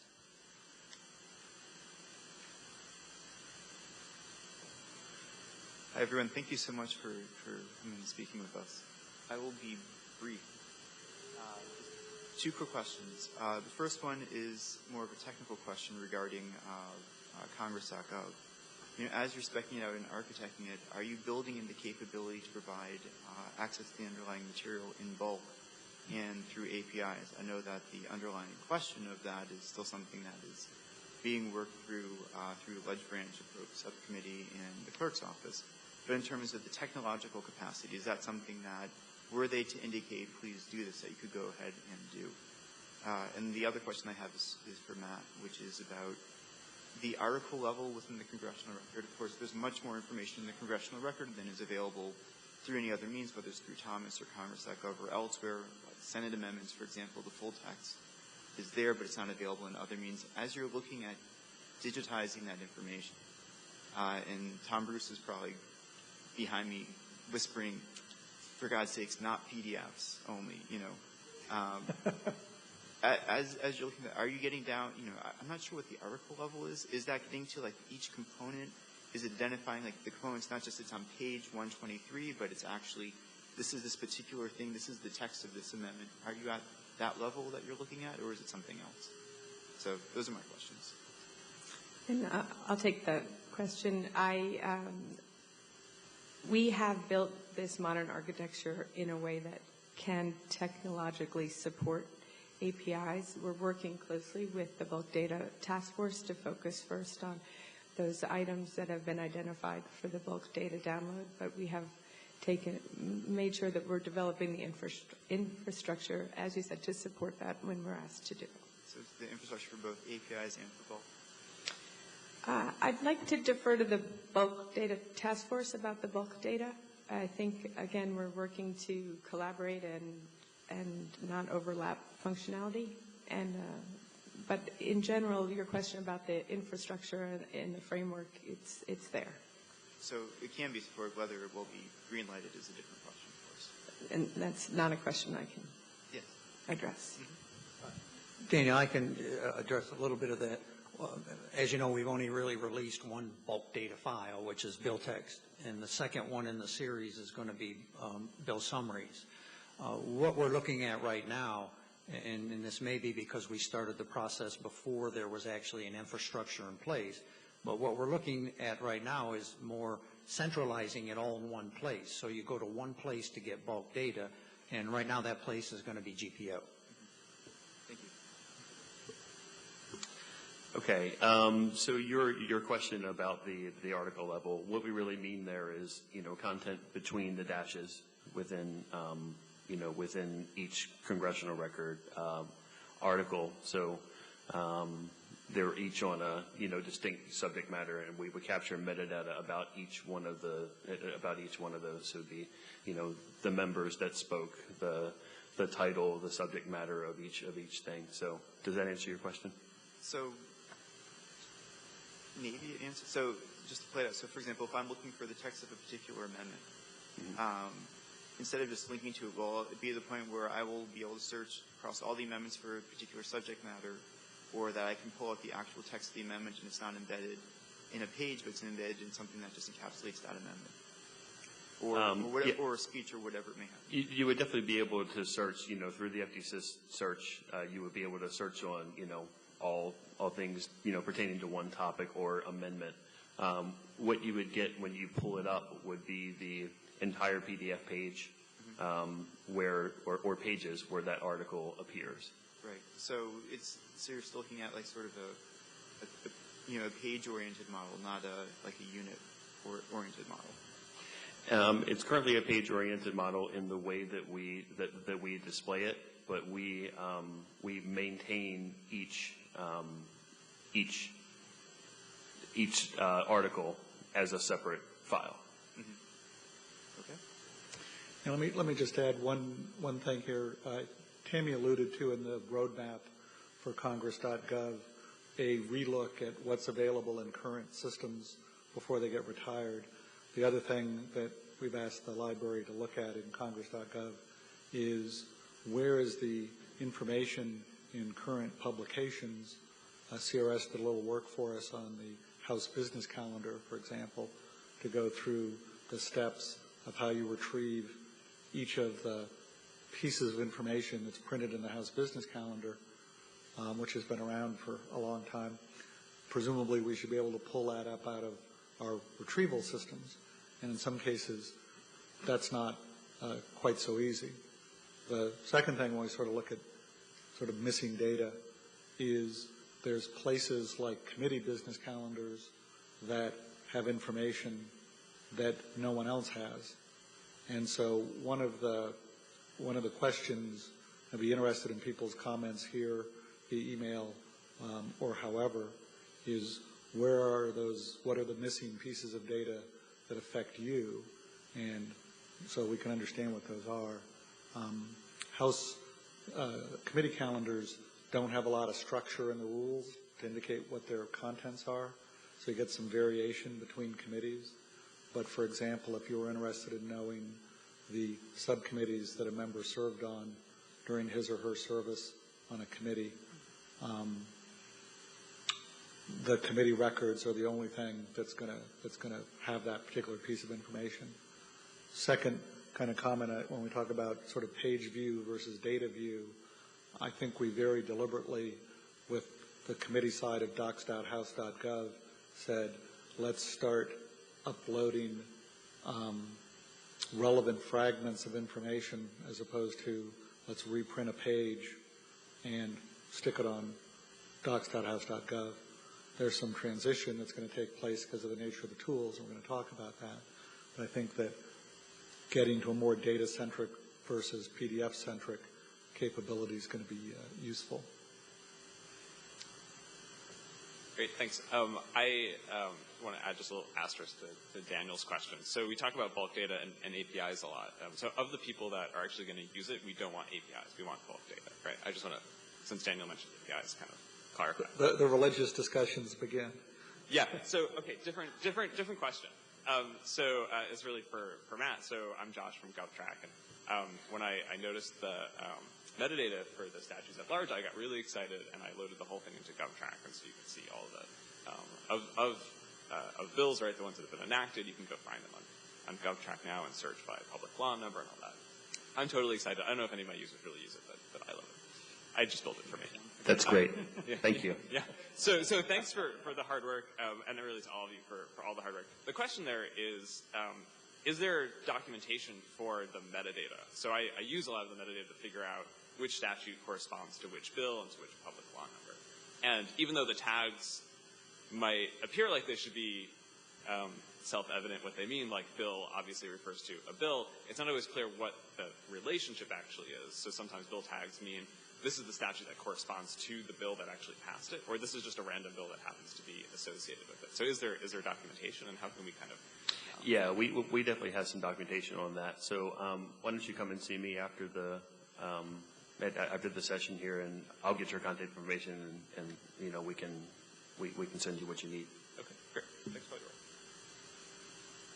I have both a question and a comment. First, the comment. I have been told by a couple of committees that they can no longer afford to maintain committee calendars, that it's not required by law, and they're not maintaining committee calendars. And that committee data is very valuable to some of us in the research community. The closest thing that I'm seeing become more prevalent as a sort of substitute is a legislative activity report, or an attempt to maintain the activities on the committee pages. But my understanding is, at least statutorily, committee documents and committee data are not required to be submitted to GPO or even archived from one Congress to the next. And that's definitely an issue. That's a major gap coming in terms of legislative data that's not considered to be congressional data, but that is from the whole House or whole Senate. But that's a looming issue for many of us, and that's just my comment. Now let me, if I could, so I've actually got CRS is doing a little work for me on the current state of committee calendars. The authority to print committee calendars is a sentence or two in House rules. I got my last citation to House rules right, so I'll quit while I'm ahead. But it has a little bit of detail, but it doesn't. It's not a prescriptive section in House rules. And I think that, you know, so we've had this conversation with committees ourselves on the resources required to generate committee calendars. And so one of the things that we're going to go look at is, you know, what is the current practice in terms of what each committee is choosing to put into their committee calendar. To what degree are they reprinting other information like list of bills referred to the committee, which presumably we can get out of some other system. There's a lot of discussion, and I haven't gone down into the weeds on this, on petitions and executive communications, because those come in, they're logged by the clerk. The parliamentarian decides what committee they're referred to, not if I'm getting this right or wrong here. And there's a notation in the congressional record that, pursuant to such and such, a letter was received and was referred to the Committee on Oversight and Government Reform. But the text of that letter isn't actually printed in the congressional record. That goes into the committee records. And so I think the other piece here is to look at some of those processes, because people are typing stuff in different offices, and can we make that, can we modernize that and really figure out how to reduce the overlap in work that people are doing. Just to add to that, one of the byproducts, of course, of docs.house.gov and the committee repository is all the documents that get put in there are in the repository and available, and they have lifelong identification and everything. So I know it's just a start. It doesn't help going backwards, but it is going forward. There's still an issue with hearings and committee prints. My understanding is that hearings and committee prints don't have to be submitted to GPO, that is completely voluntary. I may be incorrect, but... So there's language in House rules that talks about, certain matters have to be printed, like appropriations committee reports, and other language is a little softer around measures coming to the floor. I think that, one of the things that we've addressed either late last year or this year was, and Lyle can help me when we did this, there was just the forms that committees were filling out. So it's sort of two things. Committees don't have a deadline on ordering reports printed. So one of the questions is what we want to do about that process. So there's requirements for committees to hold information at the committee, including transcripts, et cetera. But there's, I think the language says that committees may print either reports or hearings.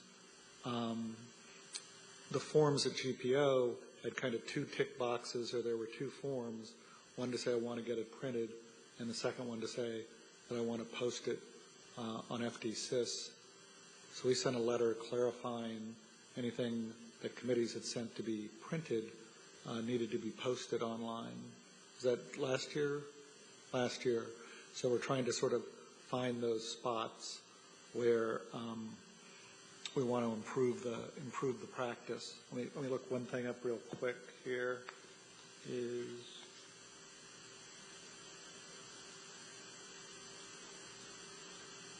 Because some of these rules are things like a committee that reports a measure or matter shall make every reasonable effort to have its hearing printed and available.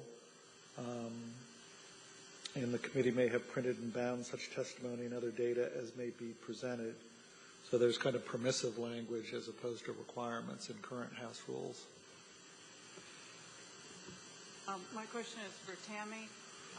The legislative indexing vocabulary in Thomas retrospectively is very valuable, and my understanding when you retire Thomas, may be incorrect, is that that indexing is not going to go over to Congress.gov. I understand that the thesaurus may not be continue to be maintained, and that human indexing is very expensive. So I understand why that's not being continued going forward for searchability. But are you going to leverage that metadata, because it really does make a difference in terms of the precision and the searchability? You have the old legislative indexing vocabulary there, and it's very, very valuable for doing research. I understand that things have to change going forward, but when Thomas is retired, does that mean it's going to vanish, or does that mean that it's just going to be on a server where it says this is dead, superseded? If you want to use what's here, you can go there. I, I apologize. I'm not sure I know exactly what you're referring to when you say legislative indexing.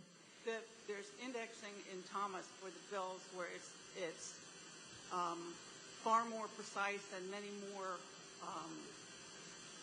metadata terms per item than I currently see in the little bit that I've done on Congress.gov. And it tends to be, you can combine more facets, for want of a better way to put it, so that you can get a lot more precision. You can't necessarily search across Congress, but you have that advantage from the old data that's in Thomas. Okay. We are not leaving any metadata behind. No metadata will be left behind. What you might be referring to is that you're getting a different a feel to your search results when you're searching, and that's because it's an entirely different search engine under the hood. And I mentioned in my talk that we are going to have a focused release upcoming that will improve the searching. One of those features will be an advanced search, which might help with what you're doing. The other is that we're going to be tuning our search engine, and that might also help. And then if you could reach out to us, and once we've done that, and reach out to us, and if you're still feeling like there's some searching that's happening in Thomas, but it is not human indexed in any way that's different than what is done in the new system. We do recognize that there's improvements to be made to the searching, and that's why we're going to have a focused release that's centered on that later after we get some more of the data in there. So I'm hoping that we'll be able to give you what you need in that new system. Do you know if CRS is continuing to maintain that thesaurus? Okay, how about we talk during the break, and maybe I'll be able to better understand what you mean by that. Okay. And we're in the break, so we've got one. If we can do a quick last question here. I'll just make it very short. My name is Ed Walters from Fastcase. This is a very short comment about the importance of bulk and API. So the tour of Congress.gov is really great. It's a really good website, but for developers, it's really important to have the data. And I think one of the hopes from public data is that you'll have a lot of entrepreneurs, people creating new looks at congressional data. And so bulk and API are particularly important there. My company downloads and updates the U.S. code, for example, every day. And if you want to have sites like Scout from Sunlight Foundation or GovTrack or Cornell's Legal Information Institute or even Westlaw or LexisNexis using this data, it shouldn't be the expectation that we're going to crawl Thomas every day or crawl Congress.gov. If you offer it in bulk, then we can download it once and not crawl every day. That's the importance of bulk. So you can have people, entrepreneurs, developers using that data without having to crawl the site. And then APIs are important so you can update it. Instead of having people doing nightly crawls and then, running diffs against what was available yesterday, you can have like an automated updating process. And the hope is that you let 1,000 flowers bloom. Congress.gov is going to be the biggest and most important of those sites, but there should be a whole bunch of sites that are using that data in really important ways. As a consumer of the data side of it, that would be super helpful. All right. I think I will let that Ed speak for himself. And with that, we're going to go to break and start up again at 11:15 with our tools demo. Thank you very much.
official tools.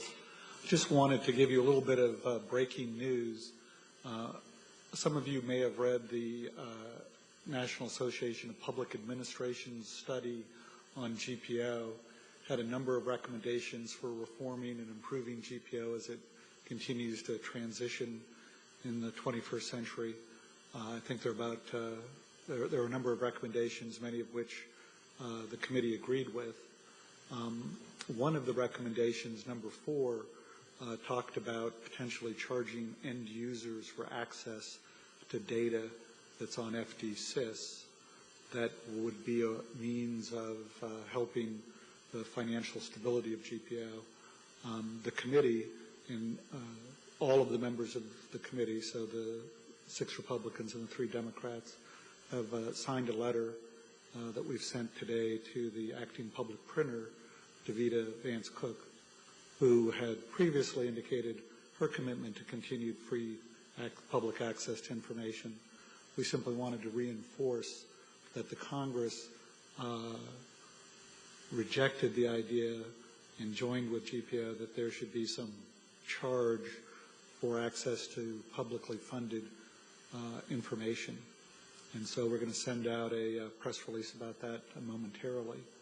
With that, let me turn the panel over to Kirsten, who's going to wow us with some live demos, which are always dangerous in a conference. So just cross your fingers for her. Thank you, Reynold. I'm really excited to be up here with Michael, Stephen, and Kathleen. We've worked very closely together on a number of tool sets, including docs.house.gov. So Michael's going to show us a administrative interface to docs.house.gov, and this is the tool that the committee clerks use to upload data into docs.house.gov. Before he does that, I'm going to just give you a quick demo of the public site so that you all have a refresher of what that is. This is the live site, docs.house.gov, and we have 2 sides to it. One side is the text of legislation to be considered on the House floor, and it's available this week. And the other side we call the committee repository. So the text of bills for the week of May 20th, you can see them. They're all here. Our majority leader's office in the House, as well as the Committee on Rules, uploads this data. They have an administrative panel that's going to be very similar to what Michael's going to show us. The features of, we call it Bills This Week. Bills This Week is that we do have the text of legislation that may be considered. It is available by week. We do have a first published and last updated date available. As you can imagine, throughout the week, given the floor schedule, additional documents can be added by either the Rules Committee or the leadership staff. We also have an XML download for the week, and we have an RSS feed if you'd like to subscribe. Otherwise, it is a pretty basic page. What you see is what you get. If there are PDFs or XML available for the documents, both the PDF and the XML go up. So that's, again, just what we call Bills This Week. On the other side, this was released in January, is what we call the committee repository. It basically provides you a calendar interface to all the meetings that are being scheduled by the committees across all the House committees. There's a simple week view, month view, and then there is a day view. One of the improvements that that Bob was mentioning to the public site is just to make some of the readability and the searching better on here. There is a document search.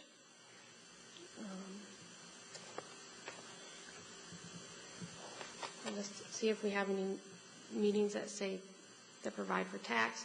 We do just what we're all expecting when we do search. We do have the facets on the left, and so we are doing some research about what additional facets we should add to that.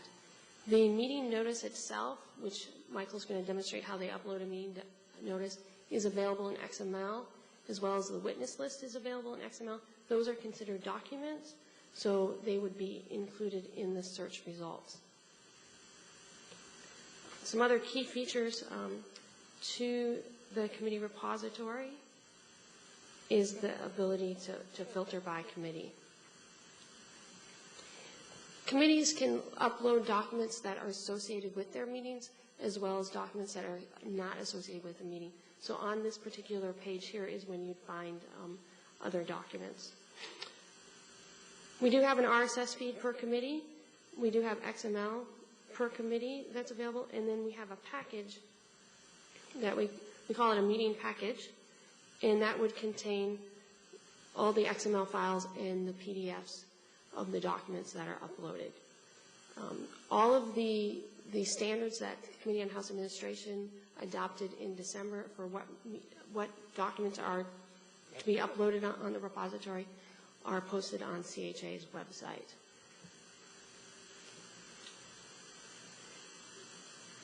And with that, I'm going to introduce Michael. Michael Baker is the senior committee clerk for the Committee on Ways and Means. He was important in our group our focus group that helped work on the creation of docs.house.gov. And he's going to show us the administrative panel. We are not going to be in production. He's going to be in a test site. And so we get to add some great information. Michael.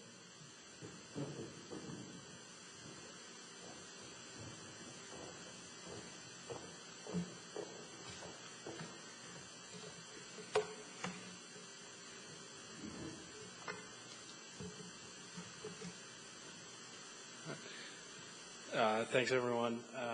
Just want to thank Kirsten and Ronald for inviting me out today. We've all kind of worked hard. We've followed and been involved in these transparency initiatives since their inception. Like Kirsten said, my name is Michael Baker. I'm the senior clerk for the Committee on Ways and Means, and I've had the pleasure of working for Chairman Dave Camp for 2.5 years. I'm here today to demonstrate the administrative interface to docs.house.gov. And basically just going to give you a brief demonstration on how we post documents that are required by the House, make them available for the public. Just going to use some of the most common documents that we use at the committee.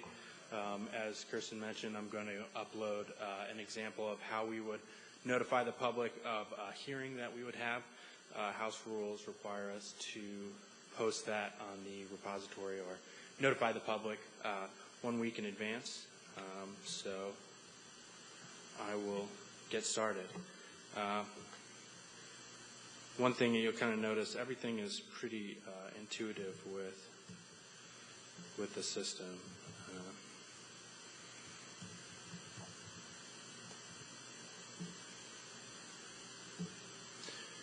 So it logs me right into my portion of the administrative interface for Ways and Means. So the mock hearing that we're going to do today is going to be for a week from today. And this is our traditional document that we have for Ways and Means. As we all know, a lot of these documents for committees are completely different in the way that we notify the public. And there's a lot of tradition that goes into it. And our hearing advisory, which is really a meeting notice, is no different, no exception to that rule. It gives information on specifically what our hearings are about, how the public can submit information. So I am going to get started here. So copy that. So I'm just going to click here. It's going to be a full committee hearing. The hearing date is going to be a week from today.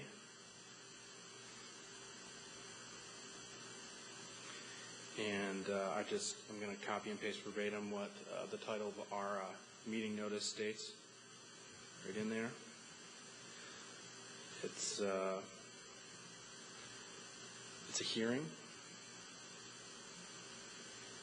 This drop-down list can identify the specific type of meeting that we're having, whether it's general meeting, hearing markup, so on and so forth. Hearing date's going to be a week from today on the 29th. Start time is going to be at 10 a.m. We don't know what the finishing time is, so we just leave it blank. And Ways and Means full committee hearings are always held in 1100 Longworth House Office Building, so I just go plug that right in. And for the most part, this is finished, so I'm going to go ahead and save this because I would like to add, it's not required, but I like to add our hearing advisory. I feel like it's an important part of the committee record. So I'm going to go to this section, the document section, to show you how easy it is to load a document. Add new document. Description is just going to be hearing advisory.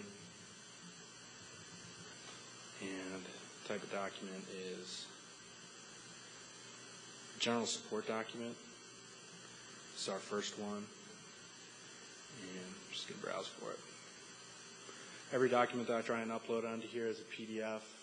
It's pretty much the most searchable format that is readily used among the committee, so it's just easiest for me to use that format.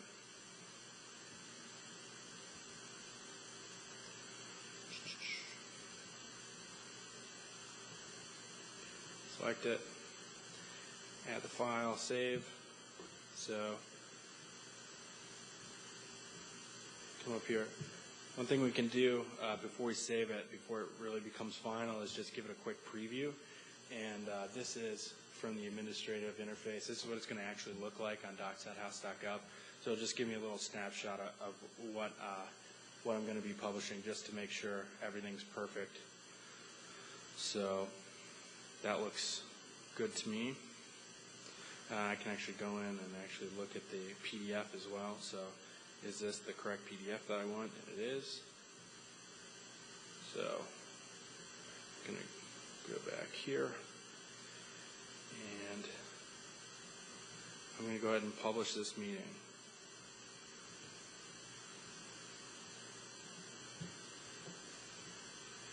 Okay, so this meeting is now being published. It takes about 3 minutes for it to go live. So in the meantime, I can just show you real quick. Each hearing has a witness, so for all intents and purposes, I'm just going to be the witness here today. Hope you don't mind. So, Mr.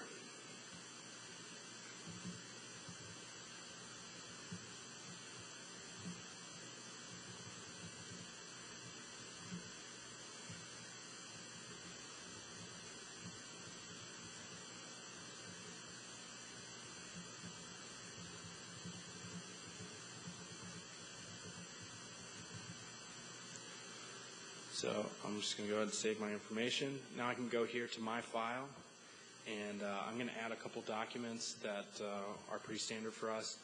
I'm going to go ahead and add a witness statement, testimony for the hearing. I don't actually have testimony, but I did create a little fake document here. All right, and add that file, and then let's say I need to fill out a truth and testimony disclosure form. I can also add that. Come up here. It's another document that most of our witnesses have. And I can browse here. And let's see here. Disclosure.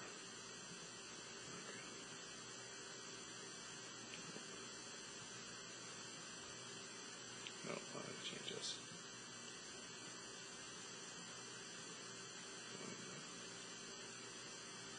Okay. And again, I come back in here, and I'm just going to publish this, and it's going to ask me to highlight those documents that I want to. It's going to ask me the portion which I want to publish. Okay. So hopefully we've had enough time where we can actually go into the test environment for docs.house.gov and see if my information has loaded up. So I can kind of look at the month view, and it looks like it showed up. Cool. So I can select my event. Doesn't look like it's published yet, but it's very similar to what our preview looked like. I'll be able to, it'll show each document that I've uploaded. It'll also show the witnesses that are there, and then I'm the witness. I also have two documents. I have my disclosure form as well as my witness statement that would also be there. And that's pretty much it. The system's pretty intuitive, easy to learn, straightforward.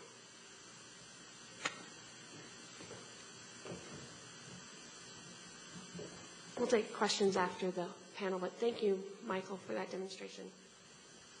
And we'll come back here and take a look at that.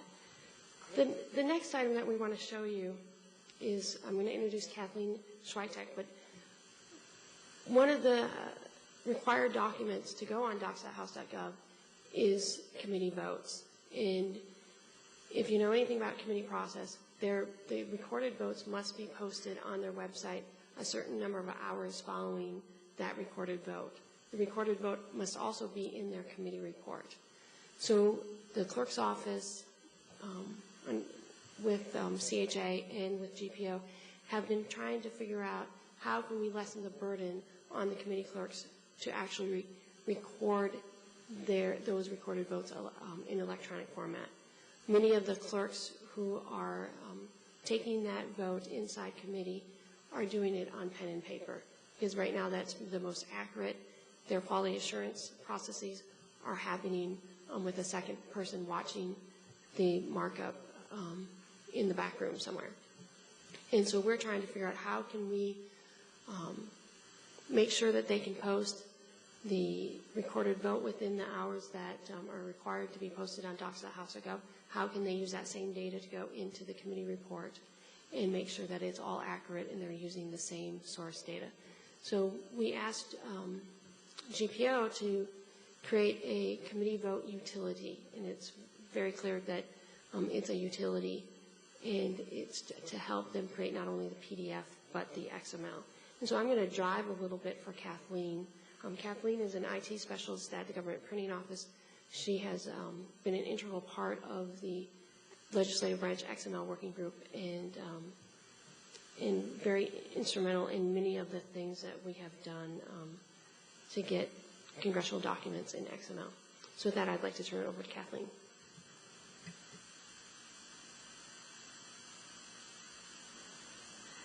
Hi. I want to talk a little bit about the committee vote utility. The committee vote utility both creates and modifies committee votes in XML, and it can be used both within committee reports and within the committee process. Display of the votes can be either a PDF or it also will web display off our existing Bill Res style sheet. The utility comes either as part of XMetal, which is now used in bills for creating and editing in XML, or it will be standalone, where that if the committees are not ready to do the rest of the report in XML, they can still use our utility to create the vote. The advantage of the utility is it both standardizes and simplifies the committee vote. One of the way it standardizes is in the overall look of the vote. Basically, you will have, this is the printed version, where basically you will have always the two columns with the majority and minority members, always yeas and nays. Dependent on the needs of the committee, there can be columns added if they choose to either have recording vote committee members who only are present and do not vote, or committee members who aren't voting. So those can be added additionally. The lead-in information, the information you see above this table, is standardized. That basically it will always come in the same order. It may not necessarily all have to be there, but it will always come in this order and will have the same lead-in information. The information is being extracted from one source file. The one source file means the information will always be the same until the source file is changed. At this stage, the source file is traveling with the utility, but once we go live, it should be placed on a website, and then if it's updated, everybody will be automatically updated. Simplification occurs because representative names are not typed, saving time and eliminating spelling errors. The votes can be populated by party, so that if it's straight up and down party vote, instead of having to put in every vote. We will put in the party, and then if they have to manipulate 1 or 2 votes going the opposite way, it's an easy fix. A finish vote can be repeated, so that if there's a series of votes in a row, and they're all very similar in the outcome, you can pick up the data already used, repeat it with minimal changes. It minimizes typing because basically you're filling in a little bit of information, you're using check boxes, you're populating automatically. Okay, at this point we're going to go ahead and open the utility and show you how it works.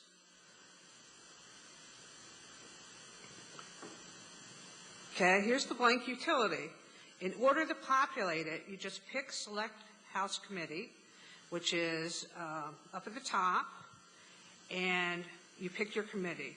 By picking your committee, the names on those committees will appear. Order of names, there's a couple ways it can be done, depending on whether the committee prefers to have their ranking members at the top or bottom or alphabetically. They're divided majority, minority, party. Here, you'll see the majority party first and then the minority party following. As you saw in the PDF, we had the majority party in the one column and the minority in the second column. If you want to vote by party, you can just pick vote by party. That opens up the screen so you can say who votes yay, who votes nay. In order to it to stick, you have to hit the Fit Vote button, and that you'll see the yays and nays appear down here on the side. And you see the end result screen with all that information in it. Also to the left is information of what type of vote it was. Basically, you have positive, agreed to, adopted. By clicking that button, one of those buttons, that would be the wording that would be coming out in both the PDF and the web display. You also have not agreed to or failed, which would be if it was a negative vote. For additional columns that if the committee uses either present or print not voting, again, they're check marks. If you look at the middle of the left column, you see that print present, the print not voting. By just checking those columns, those boxes, that's going to cause additional columns in your table.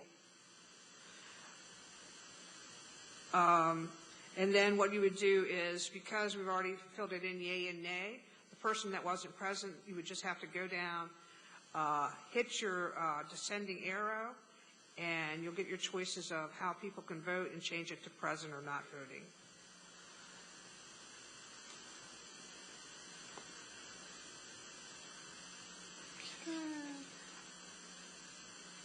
Okay, and let's move to the advanced page. This is information that is above the vote usually. Often it's a committee vote, which often is called a roll call vote. You can refer it to the legislative number, which would be referring to the bill number they're voting on. You can give a summary of measure. You can have the vote. The vote automatically comes in, but if they're doing it behind, they can go in and change the vote. There's a type of motion type, which would be either an amendment, a motion, the sponsor, the person who is sponsoring the amendment, and then a description. The boxes that have asterisks are information that we're expecting, so that if the user does not supply that information, he will get a warning asking if he really wants to vote without this information in it. And then he would get an opportunity to go back and fill it in, or to say, no, I know I don't have this information. And we would then go to the vote. And basically, the end result is It comes out as a PDF file. It also comes out as an independent file that will display off our web design sheet. And if you show us the final PDF of our votes,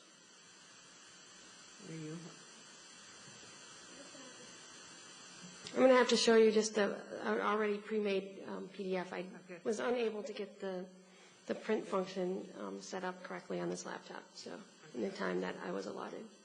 But it does, what happens is the committee staffer will save the file. It will name it to the naming convention standard that is required by docs.house.gov and create the PDF and the XML file for them so they can post both files on to docs.house.gov. We'll save any questions for Kathleen at the end. Thank you very much, Kathleen. So the intention of the vote utility is not only to have it standalone for those committees, but also embed it in our XML editor so that when they're creating their committee reports in XML, they will be able to reuse that XML data in both places. With that, I would like to introduce Steve Dwyer, who is with the Minority Leadership's Office, to show us their internal website and show us how some of the reuse of all of this data is occurring.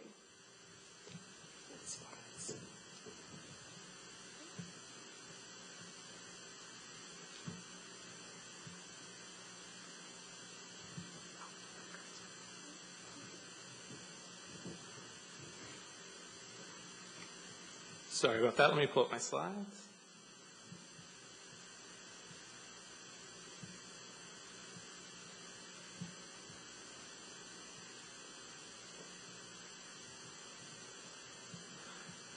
While I pull this up, thank you all. My name is Steve Dwyer. I work for Congressman Steny Hoyer in his leadership offices, where I've worked for 10 years.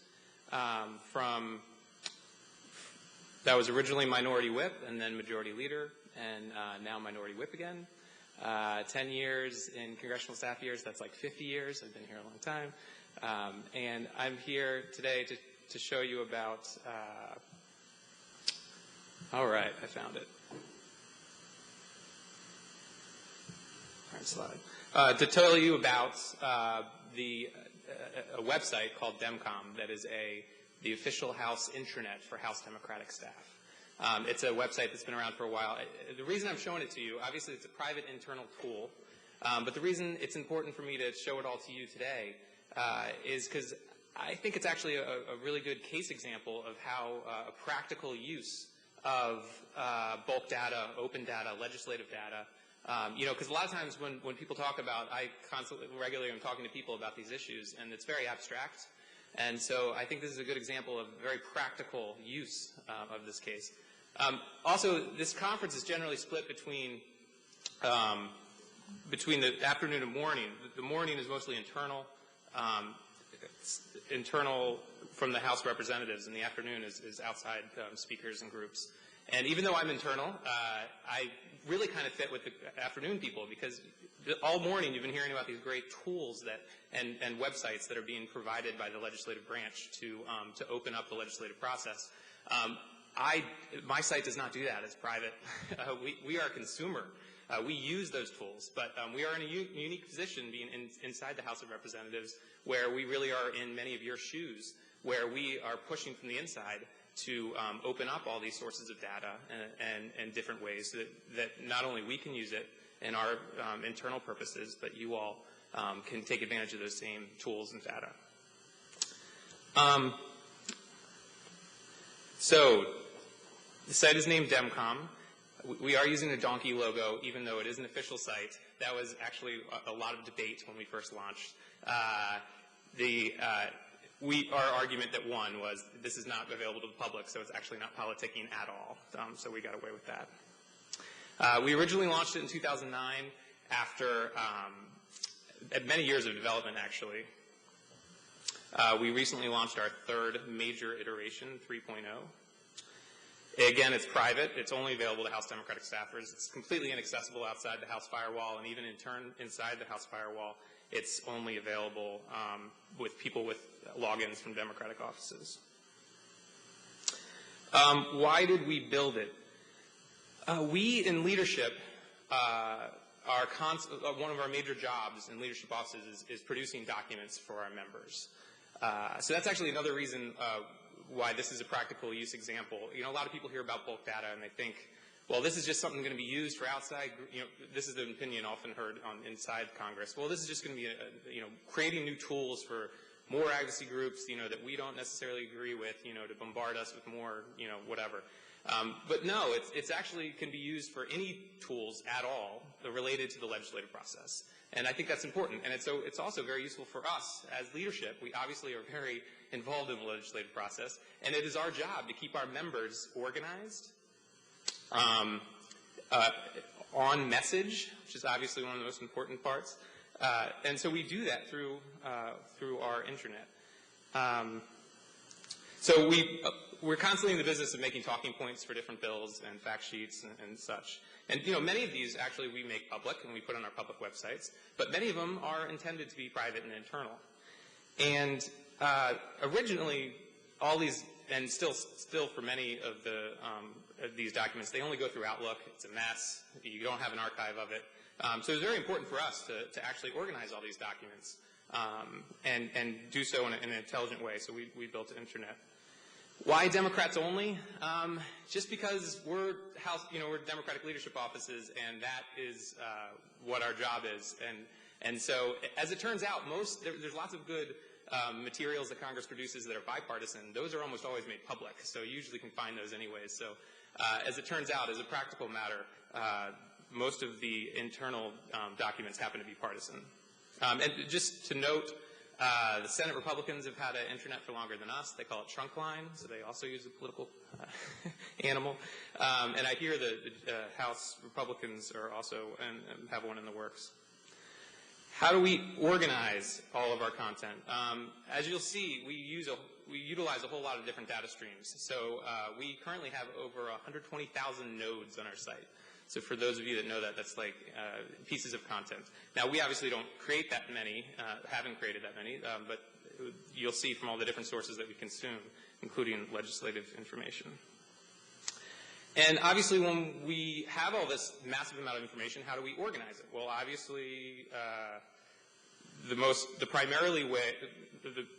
basic way to organize this is by legislation. Most of our documents we make are based on particular bills. It's usually the couple rule bills that are the important bills that are coming to a vote the next week. Us in leadership, we kick into gear and we make many different documents. We also, of course, use general issue tags. We also have major issues that we're making documents for that isn't specific legislation. We call those specific topics, like sequester is one of them right now. There obviously is legislation related, but it's sort of an overarching term. So that's another way we organize. And, of course, authoring office and staffer. So what data sources do we use? We use GovTrack for all of our legislative data. Thank you very much, Josh. When we first launched in 2009, we actually spent, years before that, when we first started building this site, we thought, well, we really should organize by legislation. So we need actually a database level of legislative information, and we need that to be current.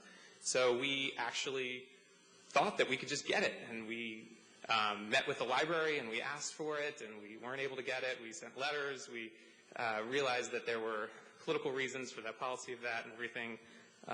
And so we were frustrated. We ended up spending, unfortunately, a good amount of time and effort building a screen scraper, which I'm sure many of you can sympathize is a very difficult, long process. So we literally scraped Thomas, which many people have done, to get all this information. And it worked. It worked for a couple of years, but it was actually very buggy and would constantly have errors and little tweaks and needed maintenance constantly. So when we launched DEMCOM 2.0 about 2 years ago, we actually switched over to using GovTrack. And it's been way more stable lately. And it's been a big improvement to the site.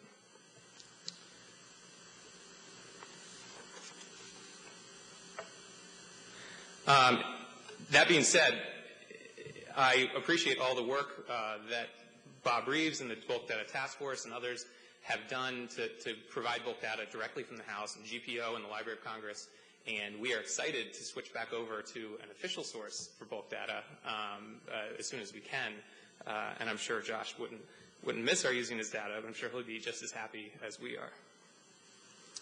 are. Another source of data is we leverage the House LDAP system, which is the normal computer logins for staffers in the House. HIR has been really good at providing that access for us and working through bugs.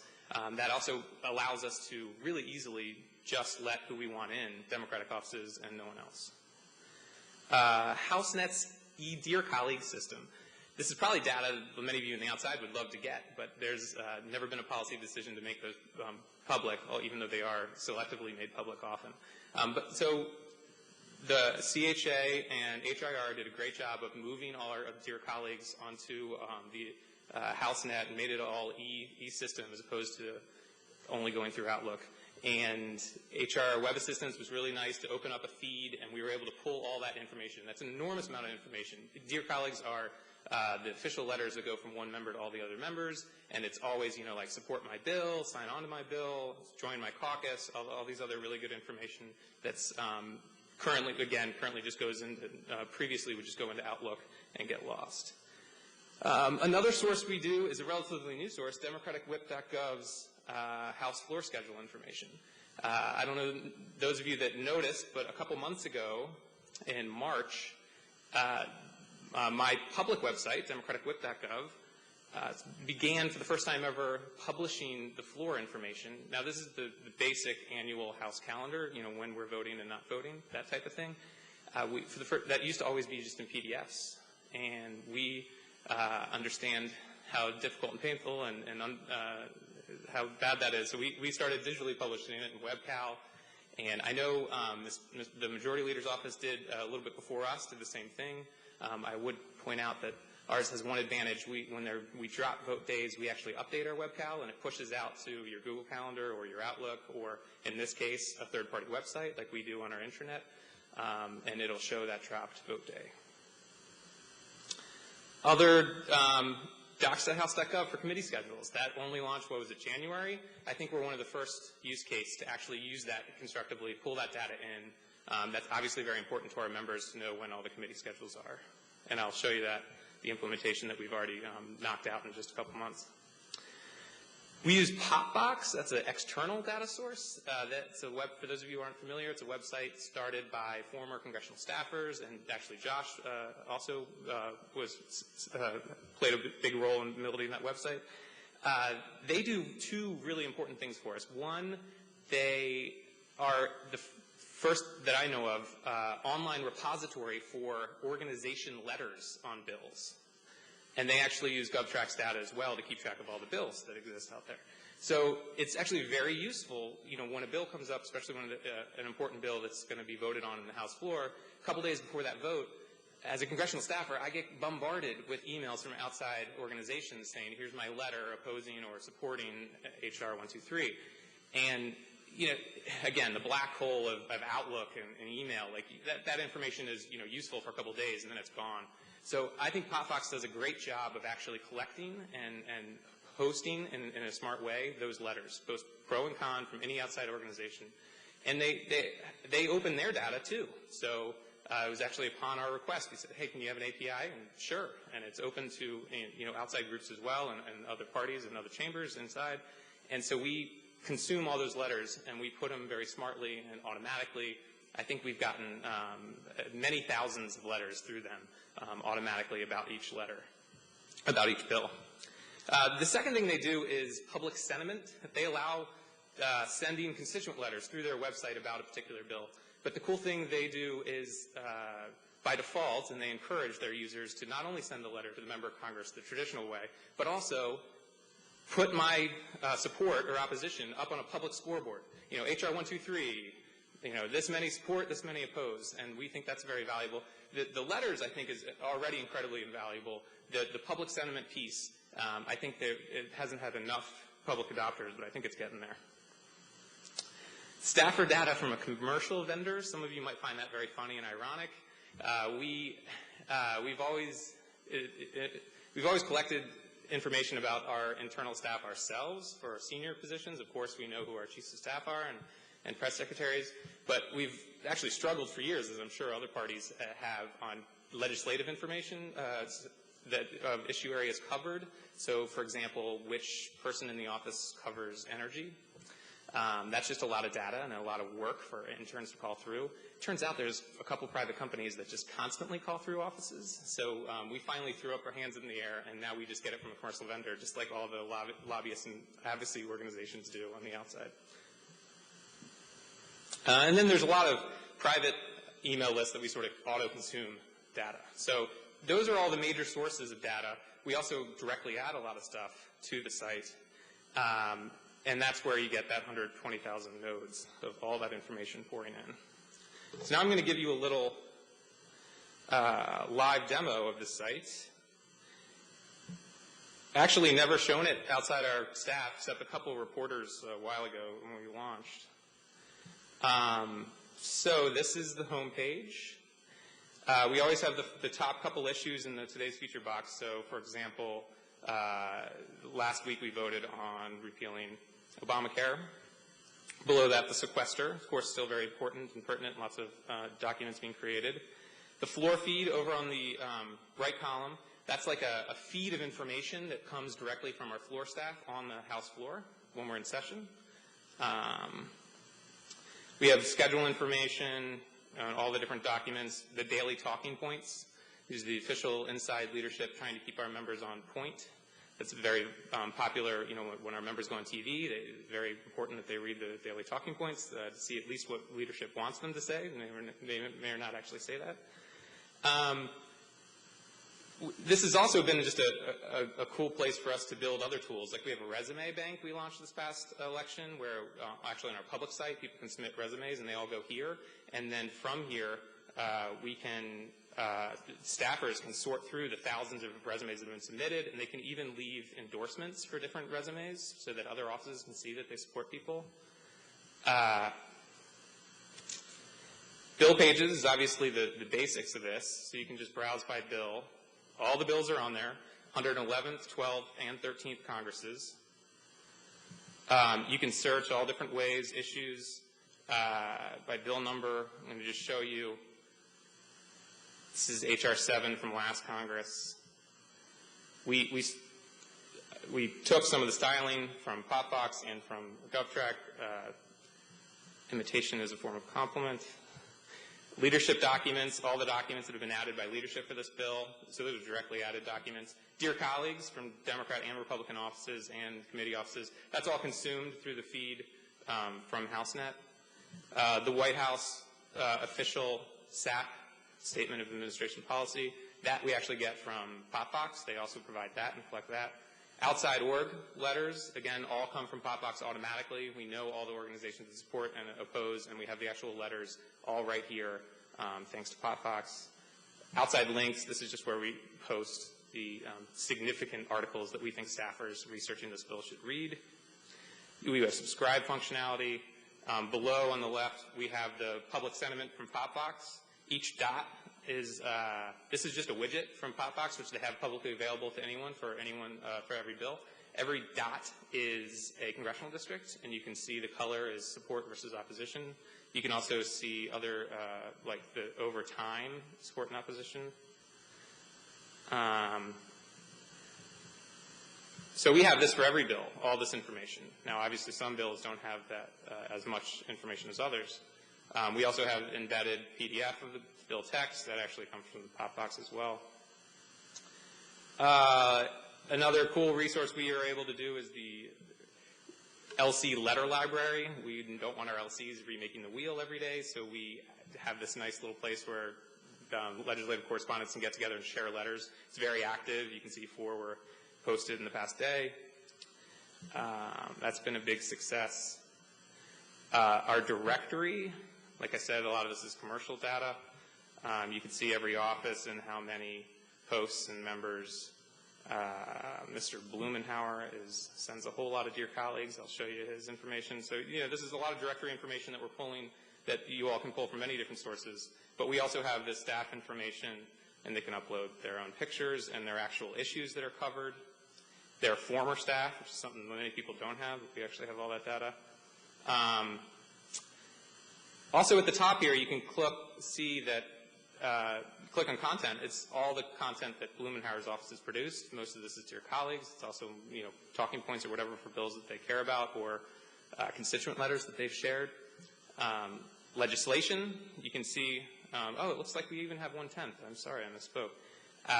You can see all the bills that either sponsored or co-sponsored from all going back. And of course, if you click on these, you get all that information I just showed you on the bill page. You can even see resumes that their office has endorsed.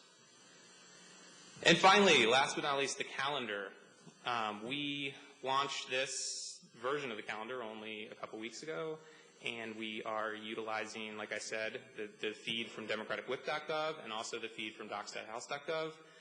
Those are two of these 4 colors. The other 2 colors are, one is Pelosi's office has always done a really good press events calendar, like the anniversary of when Osama bin Laden was killed, Children's Mental Health Awareness Week, those types of things. It's a very thorough calendar. We've always had that privately. It was always in Word. Now it's digitalized and on our calendar. And then in red is the actual, what used to be the only thing on our calendar, which is member and senior staff meetings. That's most important to us, obviously. That's why it's bright in red. But if you look, the gold is the information coming from democraticwhip.gov, so it's whether there's votes or not votes.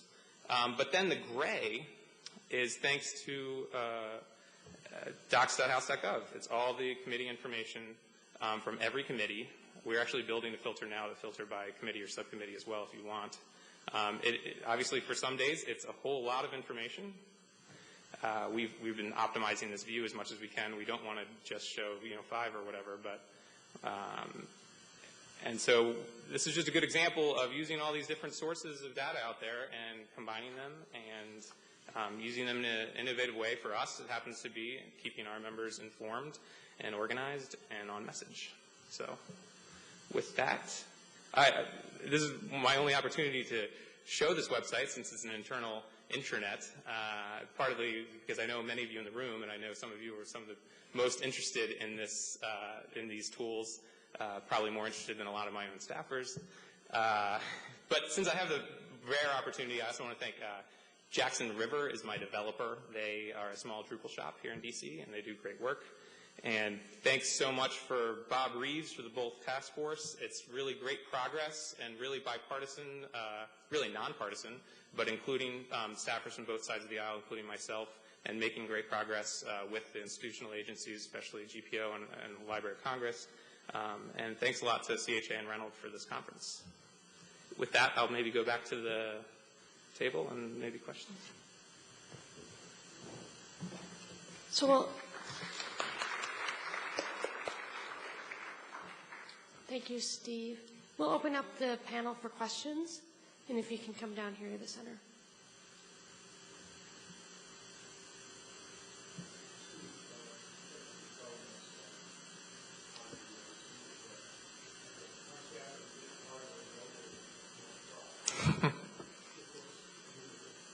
Thank you.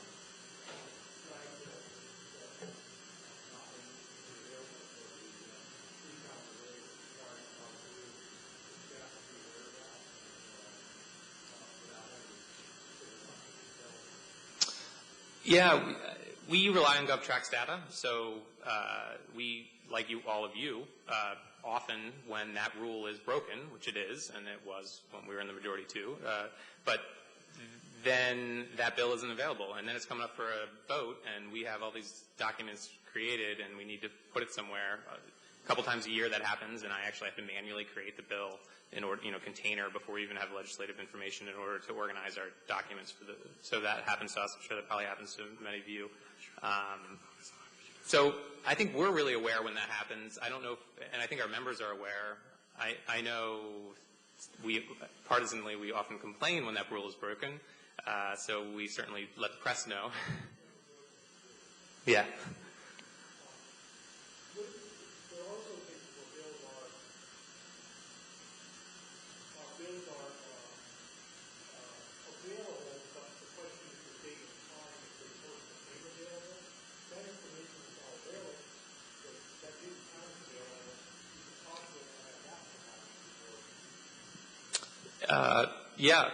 There's a number of new, all the work in this area, GovTrack has actually gotten significantly better in the past couple of years. When I look on that website, it just gives me a million ideas how to improve our website and present more data and better data in different ways. The exact same is true with the beta.congress.gov. So there's certainly, I am always looking forward to adding more data sources and everything to my site.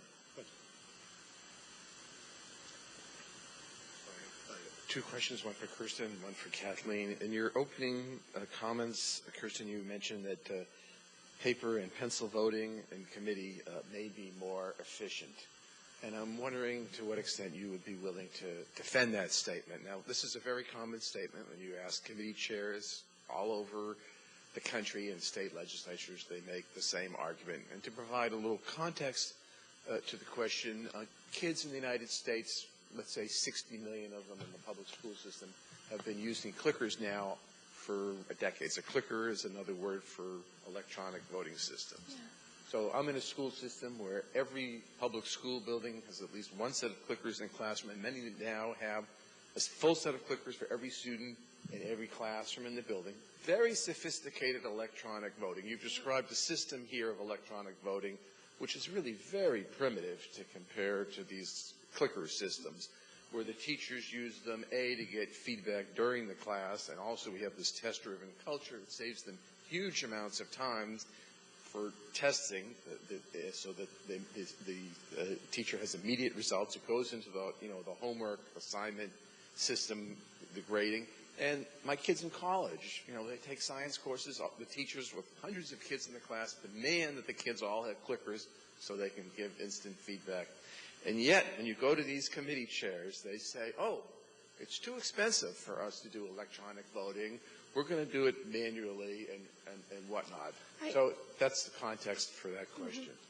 I'm familiar with some of those clicker systems.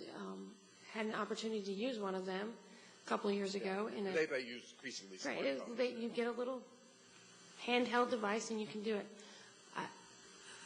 Efficiency is that and I'm going to, and maybe Michael can talk a little bit more about this as a committee clerk. First of all, there's speed. You want to take a vote quickly in committee because there's time constraints. Secondly, that committee clerk has to verify that the member who is voting is actually voting. So any electronic voting system that's going to be in any legislative body needs to be able to accurately verify the member that's going to vote, as opposed to, I don't know if the classroom teacher is going to trust that the they're giving the students grades based on those clickers. Right, exactly. So there is some quality assurance in those things, but does it rise to the level that we would require of any legislative body, particularly at the federal level or at so it's right now that's what the feedback to the clerk's office and to CHA is that paper is the easiest for them, but we are trying to do the tools for them. I do know that there's a couple of committees who really want to display take what Kathleen and I are doing with the vote utility and be able to display that tally up during the vote so that members, particularly in the larger committees, can see how everyone's voting and the committee clerk doesn't have to continually announce it. Efficiency is a broad term, so it's where we're at right now. So. Okay. Then to question Kathleen, you described this wonderful system with lots of data, but the end product is a PDF, and it looks like you've stripped out most of the metadata. So again, this is going on with committee chairs all over the country. In Maryland, for example, a few years ago, with this big movement to open government, the speaker said, oh, we're going to make our committee votes public. And how did he do it? Well, you've actually got the more machine-readable format. It's a sheet scratched off, so you can't parse it electronically. It's a scanned PDF. And so the question is, and that was probably the only way that you could get committee votes to be public. There's just a lot of resistance to make roll call votes by members, especially at committee level, readily accessible in a machine-readable way. What is your view about taking all that wonderful metadata and stripping it out in these PDF outputs? We're not stripping anything out. You're not, okay. But we also give you the web display, which means that you do have the XML file behind that. Yeah, let me it works, it's up to the committee if they want to use it, but we are providing a web display and are basically the same style sheet that we use presently. If you want a web display of bills, like on FDSys, it's in the same style sheet. Yeah. Let me, if I could, sort of add my perspective on this. When we adopted the data standards for committees, there was a lot of give and take with committees about advancing without breaking them. And so the standards today have a minimum of a searchable PDF for these documents, and that where XML is available, the XML should also be posted. And so the intention with this tool is to enable the creation of XML roll call committee votes, and as we go forward and look at revising the standards, to basically take notice that there's an automated tool that will create XML roll call votes, and be my thought, we then sort of raise the bar in terms of what's required. So just to clarify, you will be able to search committee votes by member to see the committee votes, because machine readable is very different than being able to do that. I mean, Google type searching doesn't allow you to do that, to search for the roll call history by member. And so it's not currently possible, but it is planned. Is what I'm understanding? Yes, the tool is rolling out now. The committees will be able to post that XML data onto docs.house.gov. Which includes the member ID. Yep. The XML is going to be, for that roll call vote, will be patterned off of the XML that's currently available for roll call votes on the House floor. So you will have the BioGuide ID in there. How long it takes us to get the search engine to do what you all want it to do, that's timing. But the document itself will be available. One last question. Yep. It's 12:15, so we'll take one last question. Yeah, thank you very much. My name is Lorelei Kelly. I'm at the New America Foundation. I'm looking at ways to re-engineer some of the expert knowledge functions of Congress so it's more broadly shared. And in social media, this is sort of the difference between crowdsourcing and curation. And the expert knowledge is needed at certain times in the policy process. And I'm wondering, are there going to be opportunities, especially, Steve, what you talked about with DEMCOM? It seems there's some real institutional needs for shared knowledge that aren't being met, certainly not by the committees. Some of the committee websites these days really look like PR shops. We have to click through a pop-up ad, basically, and then you see who wrote the content. And it's very narrow interests or commercial interests. Do you see something moving forward that is going to create more of a shared public interest knowledge system that brings in opportunities for land-grant schools, this executive order that's now requiring public-facing research that just came out of the White House? These are just huge opportunities, in my view, to level the playing field for the big picture issues and the issues that don't have the sort of immediate political or financial entree. Does that make sense? Sure. Yeah, I think we're generally moving there. I think tools like mine and all the efforts like this conference are pushing us in that direction, and the executive order from a couple weeks ago. And I think, there's a lot of outside organizations like Sunlight and others that are happy to and are building tools that do level the playing field. And so I think we're slowly getting there. I do think the institutional knowledge, I think that is one of the major roles of my site. Of course, it's only useful for House Democratic staff, but it already is incredibly useful. You know, we cover the same bills so often, so it's so easy now for us to go look back at what we did last Congress when this bill came up, what documents we produced. So it's already saving, especially on the Hill with staff turnover is so significant. It's very useful for us. But I think more broadly what you're saying, I think we're moving there, both the legislative branch and the executive branch, but it's obviously a long road and many steps. All right. Do you have a quick question, Eric? Yes, I can make it a quick question. So I'll cut some of the question down to the quick part. So the committee vote stuff that you guys are rolling out is so impressive, and I'm just so happy to see that. I guess my question with the whole committee repository on docs.house.gov is that I know this is an attempt to provide incentives to the committees to be publishing this data because it's really useful to them. So I'm wondering how that's worked, you know, if you've seen adoption by all the committees to this, if there is any heel dragging, or, you know, just how you see getting it to be the best repository it can be. And as an addendum, if it's also quick, if the Senate has been at all inspired by your work and the approach you've taken. We trust that the Senate is always inspired by the example of the House. So we did some look back on compliance, and I think we're getting, you know, good but not universal compliance, as you would expect with a new system that's rolled out a few months ago.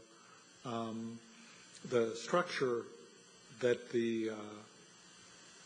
that docs.house.gov lives under starts with a change in House rules that gave the committee the authority to require certain classes of documents to be posted electronically in a format that we describe.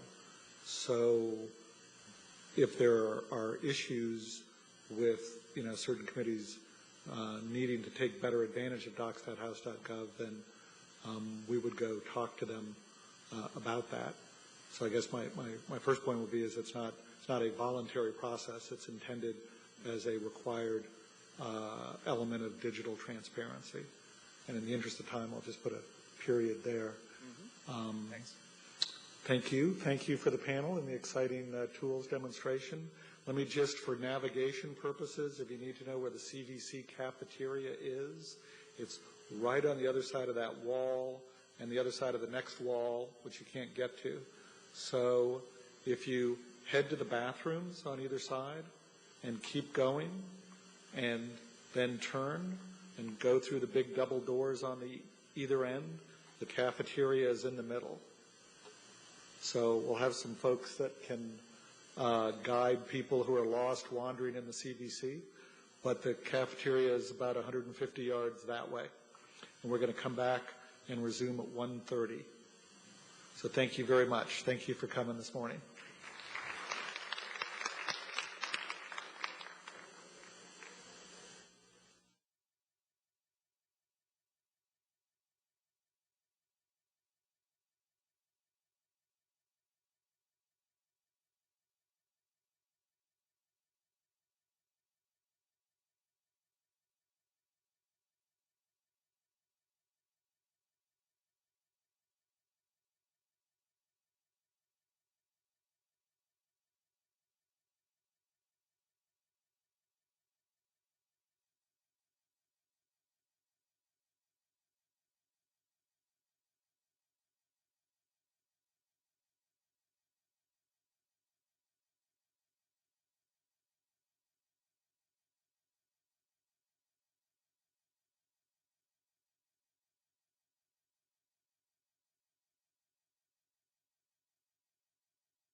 All right, good afternoon. We're going to take up the afternoon program.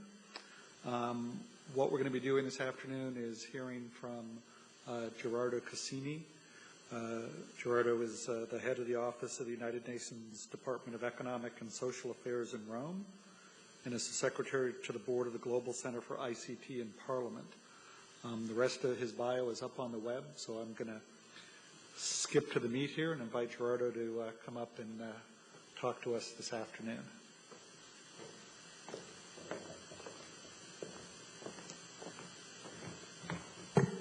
Good afternoon. It's always difficult to deliver after lunch, but so I'm heading one office of the United Nations in Rome, but also I'm heading this Global Center for ICT in Parliament. The center was launched at the World Summit on the Information Society in November 2005, operational since 2006. It is guided by a high-level board of 9 speakers of Parliament, President of the Association of Secretaries General of Parliament, the Under-Secretary General of my department, and the President of the Interparliamentary Union.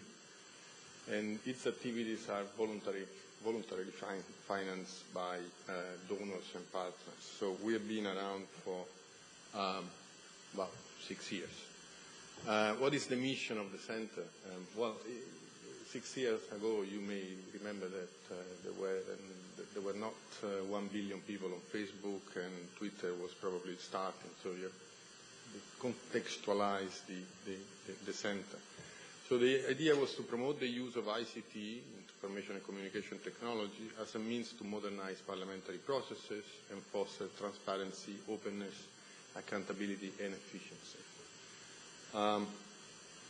The strategic goals of the center was to, first one on top was mostly from members of parliament to be able to promote policies and legislation to achieve an equitable and inclusive information society.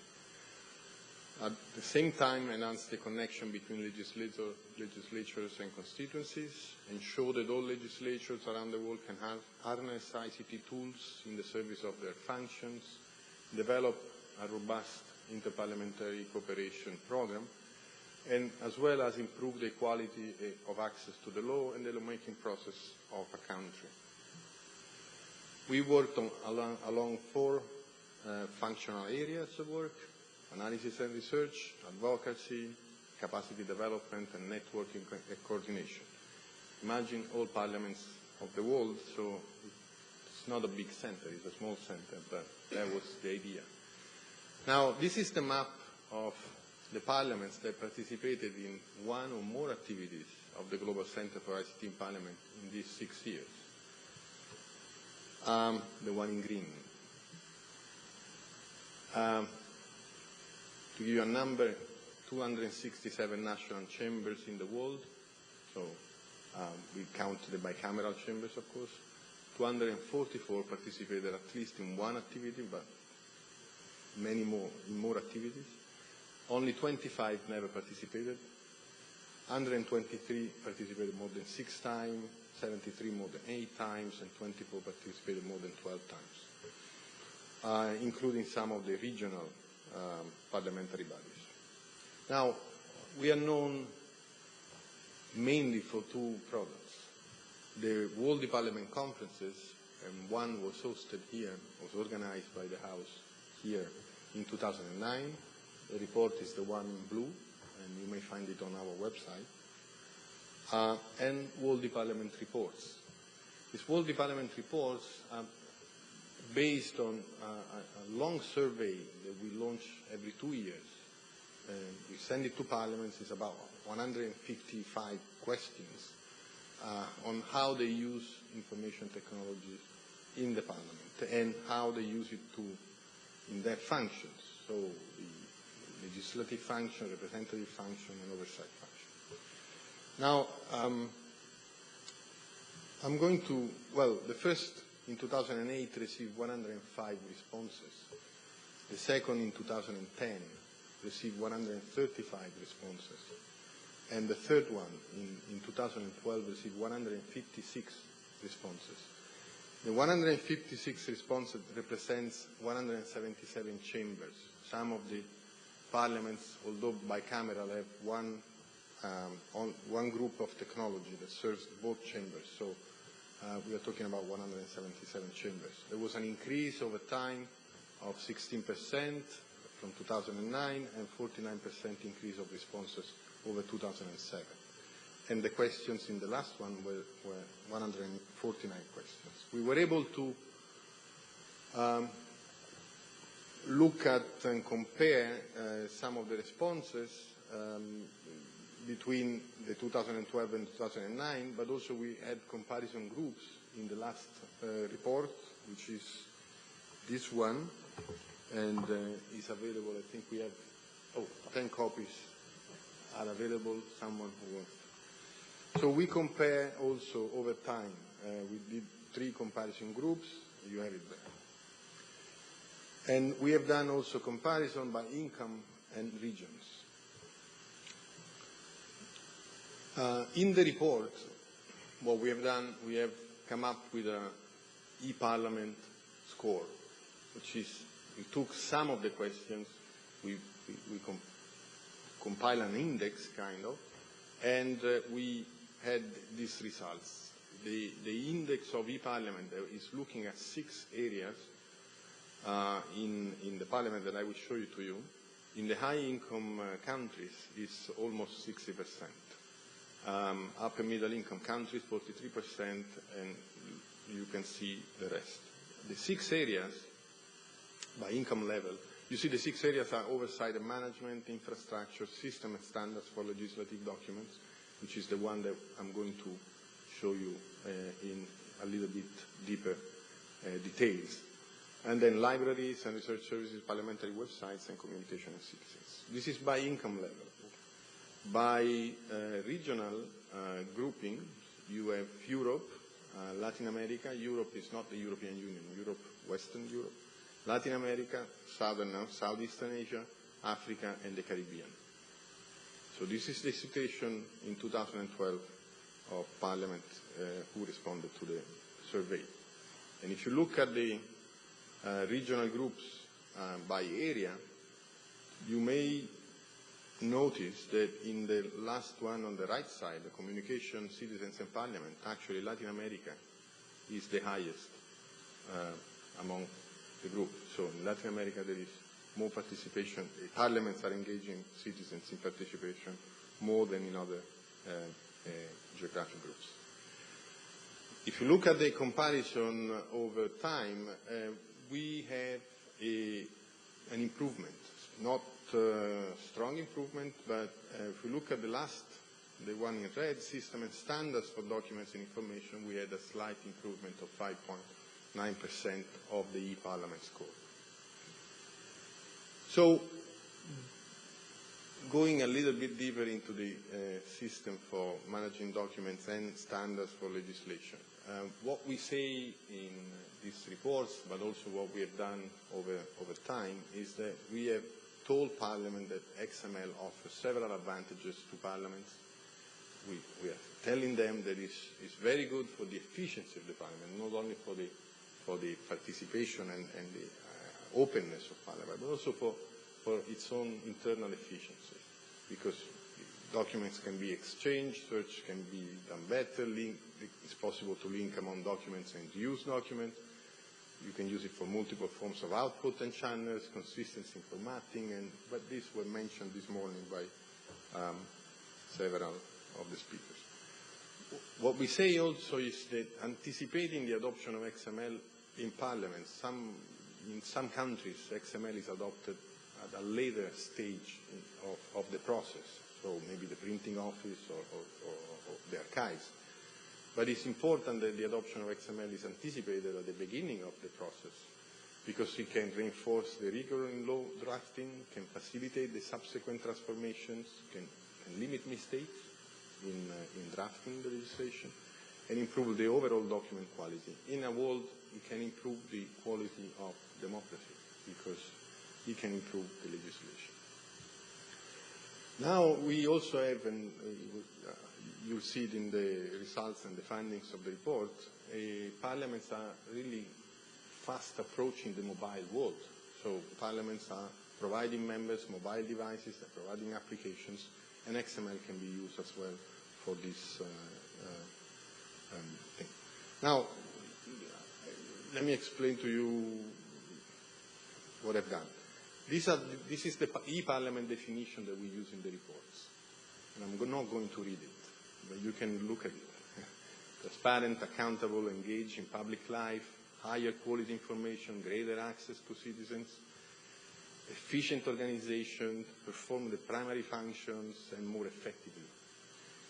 Why the e-Parliament? Because if I look at a parliament in terms of maturity level, but not in terms of technology, but in terms of maturity level, in terms of using technology for a better performance in all these aspects, then you can go from a maturity level 1, when still parliaments are using around the world ICT in a very limited way, to a level 3 and level 4, where this use is contributing to the parliament efficiency and transparency, and to a level 6, where the parliament is actually using technology in a strategic manner. It provides mobile device, mobile application, cloud services, but also open data, structured document, open document standards, and ICT contributes significantly to parliamentary openness and transparency. If we translate the index that I showed you before, the e-Parliament score, into this maturity level that I kind of invented, the highest score achieved by one parliament was 88% among these 177 chambers. Only 20% of parliaments in the world scored 66% or above, so they are placed between, let's say, maturity level 5 and 6. 27%, so a higher number, had a score of 33% or below. And 53% scored between 33% and 66%.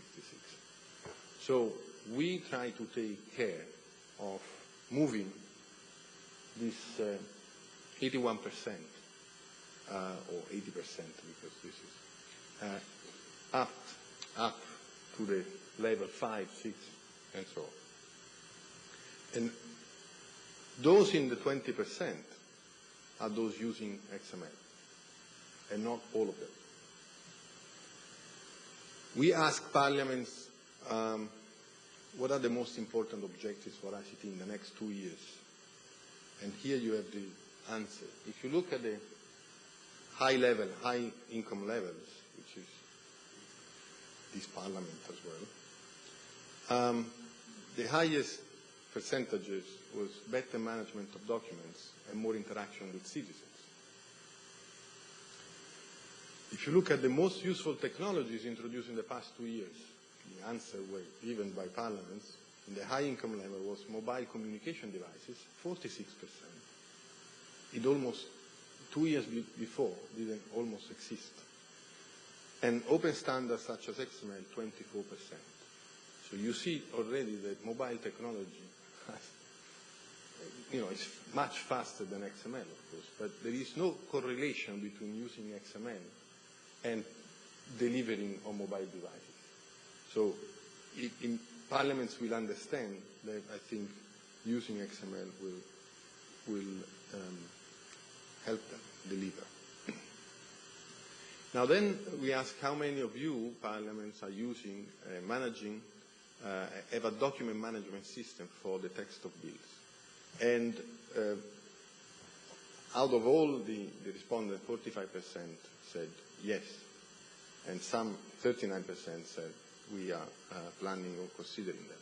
Of course, the high income is 77%. So that means that out of 156 responses, more or less 17 respondents said yes, we do have a document management system. for the text of bills. And how many of you use XML for bills of those who having a document management system? Yes, was 43%. That means that about 32 parliaments are using XML in bills. So there are persistent gaps. The good is that the number of parliaments with system for managing plenary and committee documents has increased every year since 2007, that we know. But there is a gap, that the use of XML for all documents, not only bills, has not increased. The use of XML for bills has increased and is now in use in 43% of parliaments that have a system for managing bills. So that's what I showed you before. The gap is that the number of parliaments using XML for any document remain constant.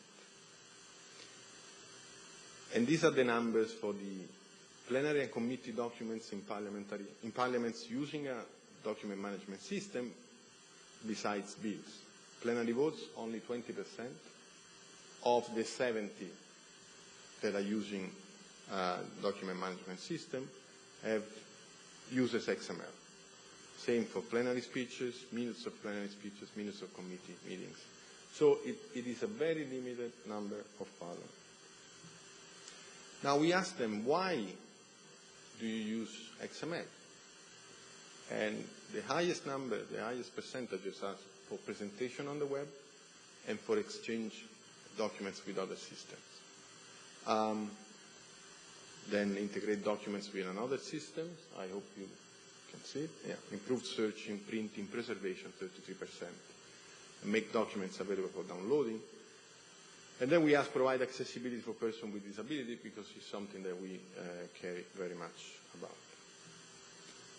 And then we ask parliaments, why don't you use XML? And Parliament said the lack of staff knowledge and training is the highest problem, as well as finding, developing software for authoring and editing documents in XML. So we know that there is low level of use of XML in parliaments today, including in countries with high income levels. We know that we know why parliaments are using XML in general, of course, and we know what are the difficulties. And we think that only by cooperating and among, strengthening the cooperation among parliaments, we can help parliaments advance on this in this area. Now, there are good news. First of all, the political attention to open document standards is growing. I think here in the US, we had, of course, the leadership took a very decisive a decision on using XML and the committees and all this. And the European Union level, the Conference of Speakers also recognized that there is a need for making documents available in machine-readable formats. Then we know that Acumantoso developed, which is the schema developed by experts through the Africa Parliamentary Action Plan, which is a project of the United Nations that is led by a colleague, Flavio Zeni, is now under OASIS technical review to become an international standard for parliamentary and legislative documents. And the technical committee is called Legal Document. Also, the adoption of Acumantoso is growing. We know that the Senate of Italy, for example, now for bills is using Acumantoso. The European Parliament is using Acumantoso.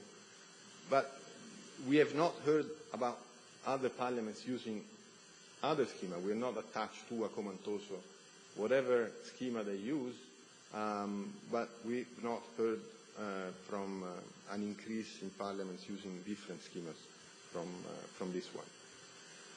We also had parliamentary monitor organizations who have released a declaration on parliamentary openness where they put pressure on parliaments in this declaration to release documents in machine-readable formats. Then the European Parliament released AT4AM, which is a web-based system for amendments in open source. And the web-based system, of course, works with documents in XML, and particularly in Acumantoso. So it is now it's available for parliaments to be taken. And we heard this morning that there is a data challenge coming up that will be announced by the Library of Congress. So we look forward to that interesting data challenge. There are also some questions. In fact, I would like not to have questions, but I would like to have answers. We all know open data, definition is open data is data that can be freely used, reused, and distributed by anyone. At certain point, my doubt was, is data textual or non-textual, or both? Is a legal document, is a bill data? Now, this morning I heard many people saying legislative data, but conceptually, is the whole document data, or is when we mark the document in a granular way, so is that a paragraph of data? Well, anyway, it's just a question, because I think parliaments have not clear definition of that. And then if legislative records become data, are there any legal implications? I'm not a lawyer, so I don't have an answer. And are parliaments working to create and opening that data, are really putting that data out? And this is another question. And then the last one, which is interesting, I think, is what is the relationship XML and open linked data? I've not seen much, but I've seen one case, which is the National Archives of the UK, where I think there is an attempt, in a way, to use XML and open linked data and integrate the two, which is very interesting, I think. The other interesting, I would say, the progress that is being made in parliaments, that parliaments are opening portals for open data portals. So there are only 6, I think. Yes, Senate of Brazil, Chamber of Deputies of Italy, Senate of Italy, Parliament of Sweden, Parliament of Norway, and Parliament of Switzerland. So I'm saying that there are other parliaments, like the House. Of course, there are documents in XML, but they created a one-page portal where citizens can look at it, and there are explanatory notes. It's one hub for linking, downloading all documents or at least accessing documents. So, and I think it's a good idea. I think it's interesting. I know that other parliaments, 5 or 6, the UK, Denmark, Spain, are working on creating one page or one portal for all this material. And then what can we do collectively to advance in this area? I think that to establish some definition for parliaments, as I said, there is a document, a legislative document data, is a paragraph data. The second, I think, is something that we would like to lead, is to create a catalog of objects provided in open data and linked to open data by different parliaments for reference and guidance to others. And it's very simple. It's what do you have? What are you offering? Members' name, committee names in open linked data or not, or in other. And then what documents are you offering? So other parliaments can look at it and say, well, I can offer that, but I can't do that. Some may offer the salaries level of members in open data, but possibly this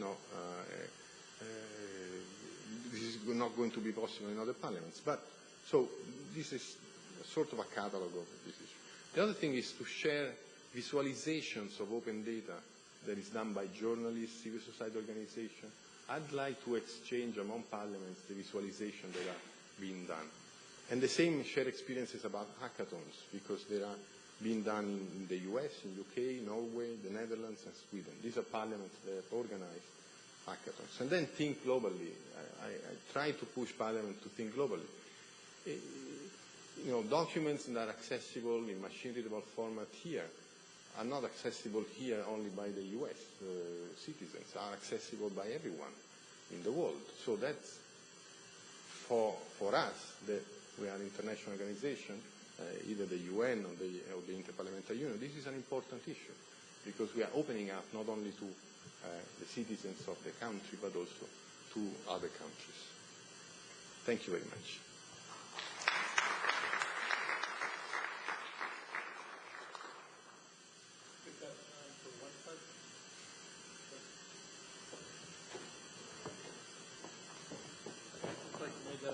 May I get a time for a quick question?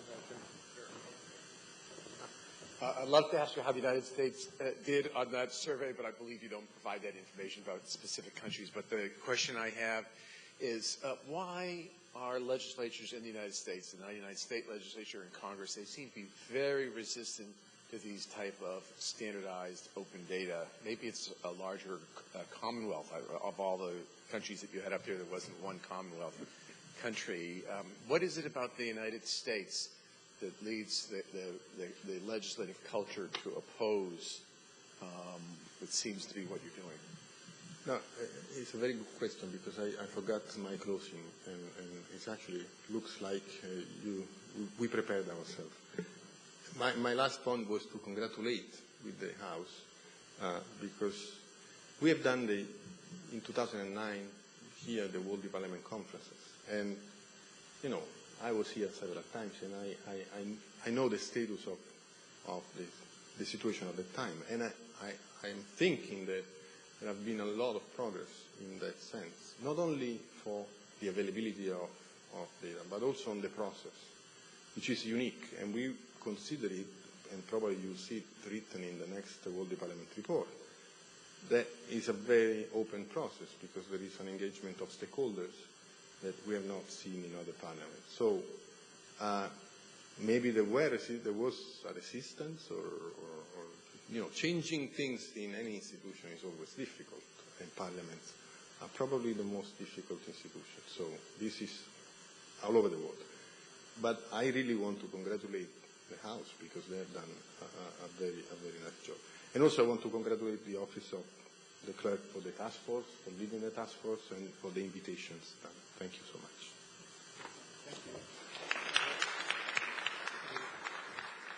Give us 1 minute here. We're going to bring up the next panel, and we're going to materialize, hopefully, someone from, forget the ads here, I'm cheap, so I don't have the premium edition.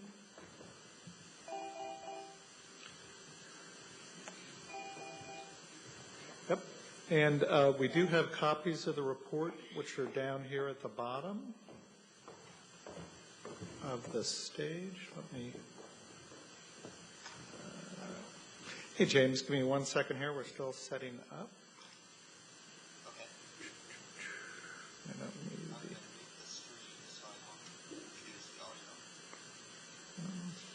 Minimize me. And then hopefully we'll see James. Not seeing your video at the moment, James.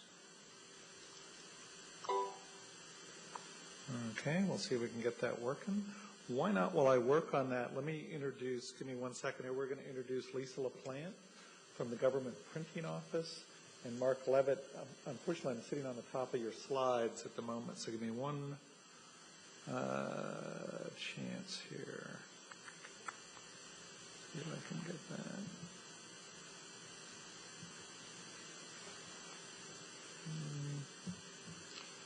So we only had one person remote in, so we could.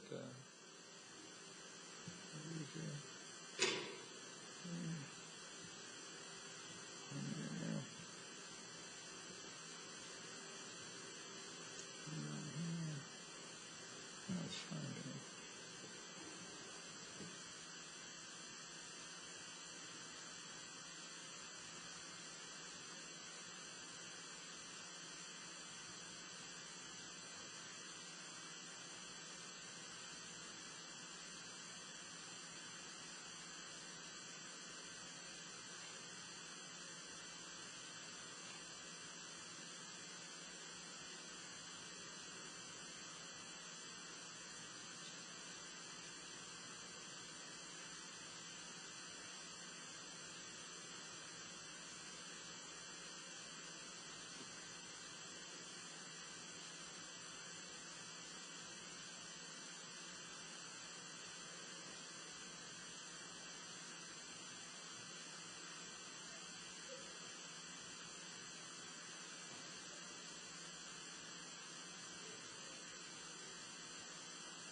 There you are.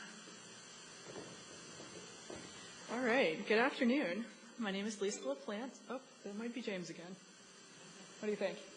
Answer it? Go ahead and answer it. All righty. Let's see if we can get this to work.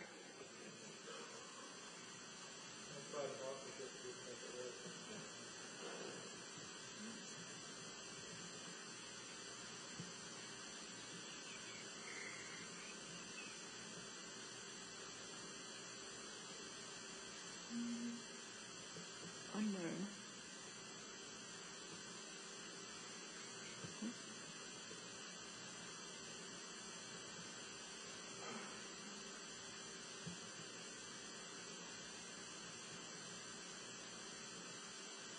All right. I'll go first on this one, then we'll give him a call back. Good? All righty. So my name is Lisa LaPlante, and I'm the FDSys program manager. So we had a question in a tweet earlier today that I saw that's, whoa. Or maybe James will be going.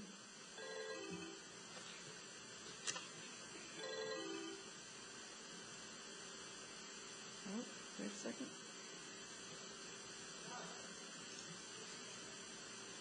James? Hi, James. All right, we need your audio.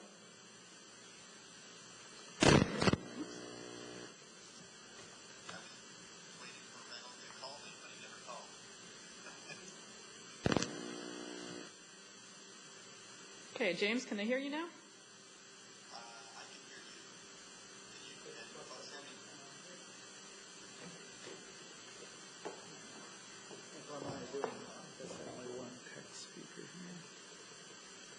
All right, James, try again. Or Max up here.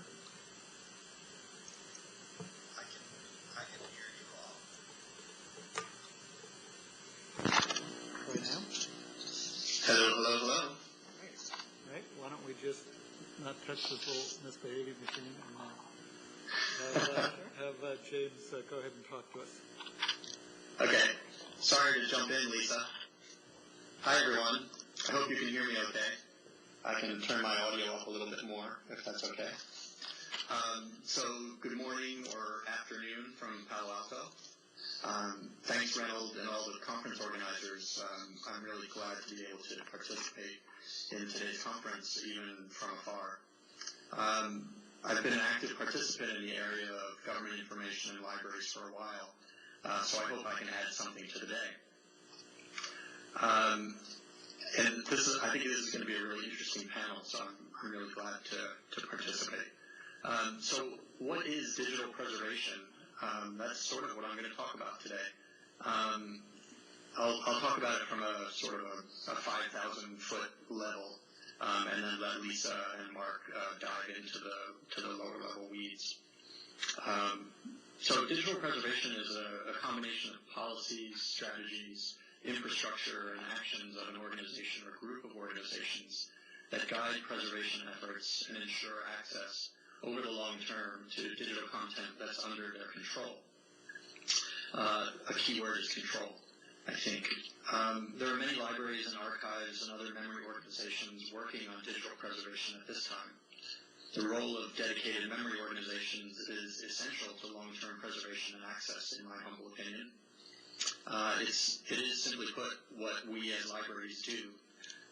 We as a society need dedicated memory organizations to ensure preservation and open, free access to the raw information streams so that others can use the data for their own purposes. Libraries and archives will ensure that future Gov tracks will be able to be built and that there will be bridges spanning the digital divide. These organizations, which include government agencies like the Library of Congress, the GPO and NARA, as well as organizations like the Internet Archive, national and academic libraries and archives around the world, and membership groups like the National Digital Stewardship Alliance, which is a direct descendant of NDIP. I don't know if folks have heard that acronym. And other groups like the International Internet Preservation Consortium, the Digital Preservation Consortium, the Digital Library Federation, the Digital Preservation Network, or DBIN, and many other organizations. have all put significant time and effort into building systems, policies, and procedures to assure long-term digital preservation. The accepted standard practice for digital preservation is the Open Archival Information System, or OAIS, a model that provides a framework, foundation, and consensus for building the elements and processes for long-term digital information preservation and access. The keys to OAIS is the reliance on a designated community of interest and contingency planning. In the interest of time, I'll cut right to the chase. Digital preservation needs to be the following. It needs to be planned for as part of the information life cycle, not after the fact or through serendipity or any other processes. Google is not a preservation plan. It needs to be distributed across organizations. Many hands make light work, but they also assure preservation regardless of budgets, natural disasters, technology failure, or the issues of cybersecurity, etc. Digital preservation needs to be redundant. We can't have digital content in one silo and call that preservation. It needs to be OAIS compliant, and that means being well-structured and standards-based, so that failure of one particular organization does not mean irreparable loss of content. The implementation of standards greatly reduces operating costs. And lastly, digital preservation of government information needs to be held outside of the .gov domain in order to ensure tamper evidence and government transparency. This is a mix of commonly agreed upon needs as well as a little bit of my own opinion mixed in there. So with these needs in mind, I'd like to briefly talk about the current state of digital preservation of federal government information. Firstly, more and more historic content is in the process of being digitized and stored in HathiTrust, the Internet Archive, Google Books, as well as over 150 completed and ongoing digitization projects listed on the FDLP registry at registry.fdlp.gov. Digitization will continue for the foreseeable future. And though there are issues and problems with digitized content, that content is not the primary concern of my talk today. Instead, of more importance to me is the born digital content.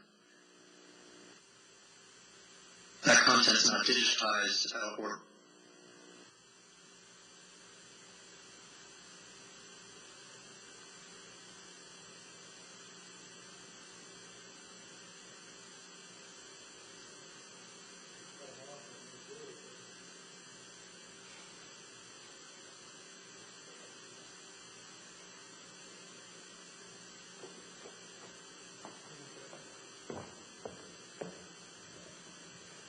see if you will.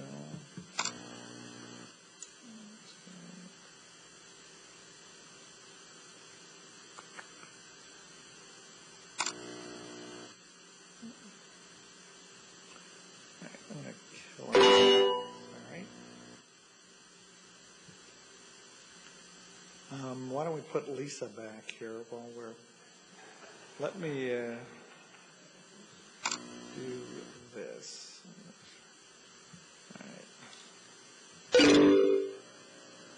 So go ahead, Lisa. You're somewhere. You lost me. Yeah, no, I think I'm going to, in the interest of zip you down to you here. Come on up and we'll... So sorry for the technology glitch. It, of course, worked perfectly during the demo setup yesterday.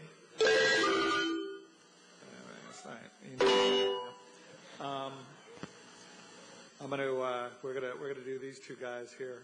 You may get a member, so we may pull you aside. So sorry about that. So why don't you go?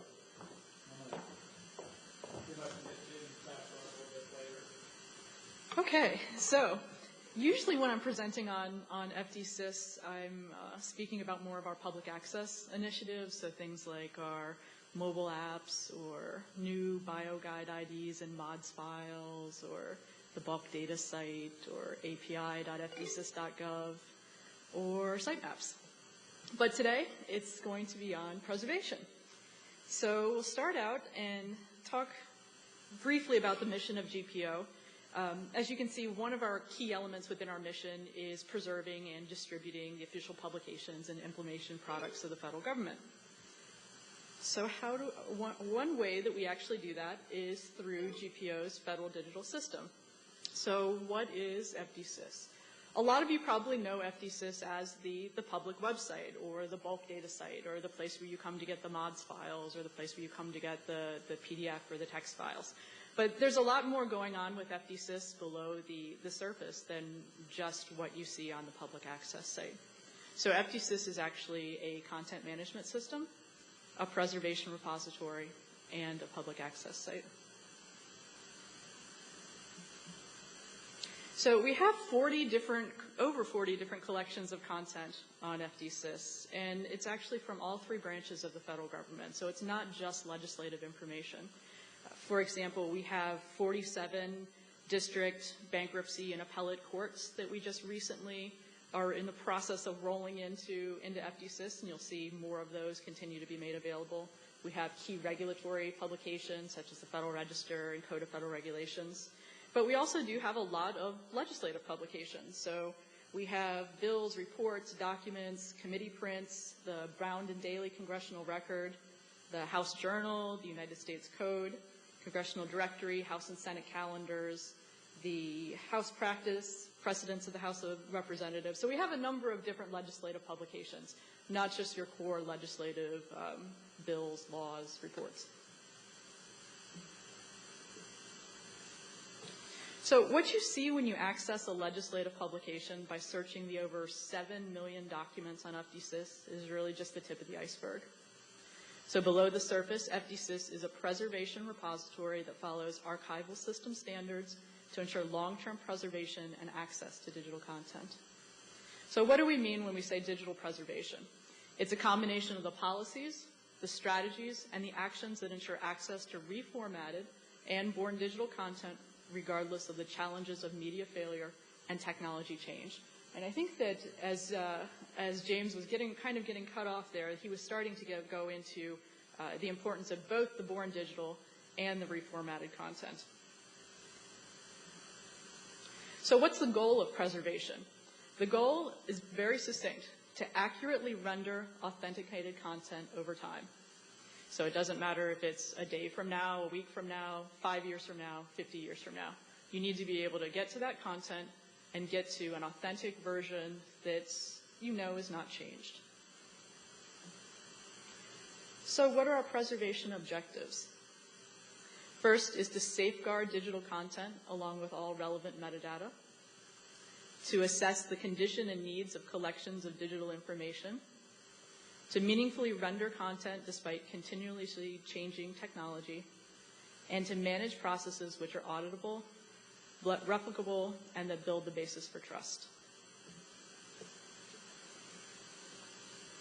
So GPO is meeting these objectives by developing and managing FDSys in accordance with the Open Archival Information System, or OAIS reference model. So James also touched on this when he was talking, but this is basically a diagram of what the reference model looks like. So it's a model for an archive that consists of both people and systems that have accepted the responsibility to preserve information and make it available to a designated community.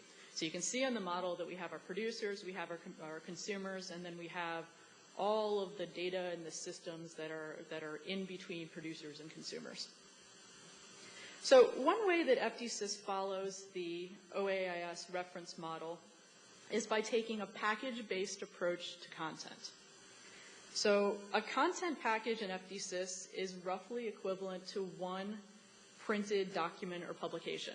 So think of this as a single bill version, a committee hearing, a daily issue of the congressional record. And each content package in FDSys is self-describing. So you could take that content package, regardless of what content management system it's in or where it's being displayed, and it has enough of the representation information so that that content can be fully rendered on any other system. So a key element within FDSys is this package-based approach to managing the content and the metadata. So in terms of some examples of file formats, or what we call renditions, we have legislative publications available generally in text and PDF. We have XML available for bills. And our metadata is all managed in XML. So descriptive metadata is made available in MODS. So you heard a couple references earlier this morning about our MODS files. Preservation metadata is captured in Premise. And METS is used for our packaging information. So all of our metadata is managed and persisted within XML. So I want to go into, I know we talked a little bit before about MODS, but I want to talk a little bit about Premise, where we really keep our chain of custody and our preservation metadata. So we capture chain of custody information in a standard called Premise, and it includes a record of each significant event in the life cycle of content. So that includes the source of the content, changes that have occurred to content since it was created or acquired, and who has custody of that content. And you can go onto the FDsys public website and see the Premise files. So for any content package, you can go in there, look at the Premise files. You'll see different events, different agents, or the or systems or people that have touched the content, and a list of the events that have happened to it. So this is a list of some of the events that are recorded in Premise. So you can go into Premise and see when it was digitally signed. You can see when it was ingested. You can see a message digest calculation in there. So there's a lot of really great information within the Premise files. So metadata about content in FDsys supports both GPO's public access and preservation strategies. GPO currently employs the preservation strategies of refreshment and migration. So when we talk about refreshment, that's really more of a bit level preservation, and it's meaning that it assures that byte streams are intact to newer or fresher storage mediums. So think of it as a hardware refresh of your servers. With migration, digital content is transformed or migrated so it can be rendered with a current or more relevant technology.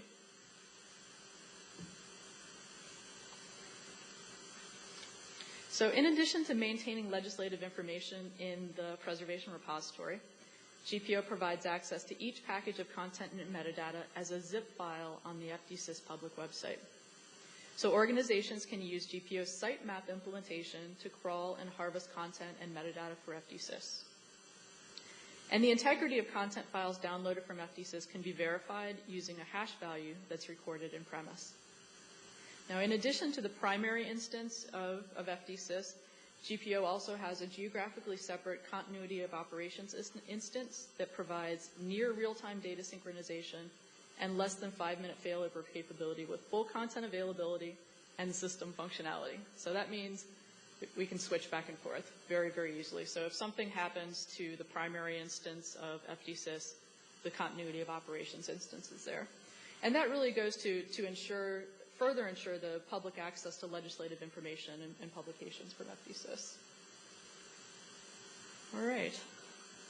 Ready? All right.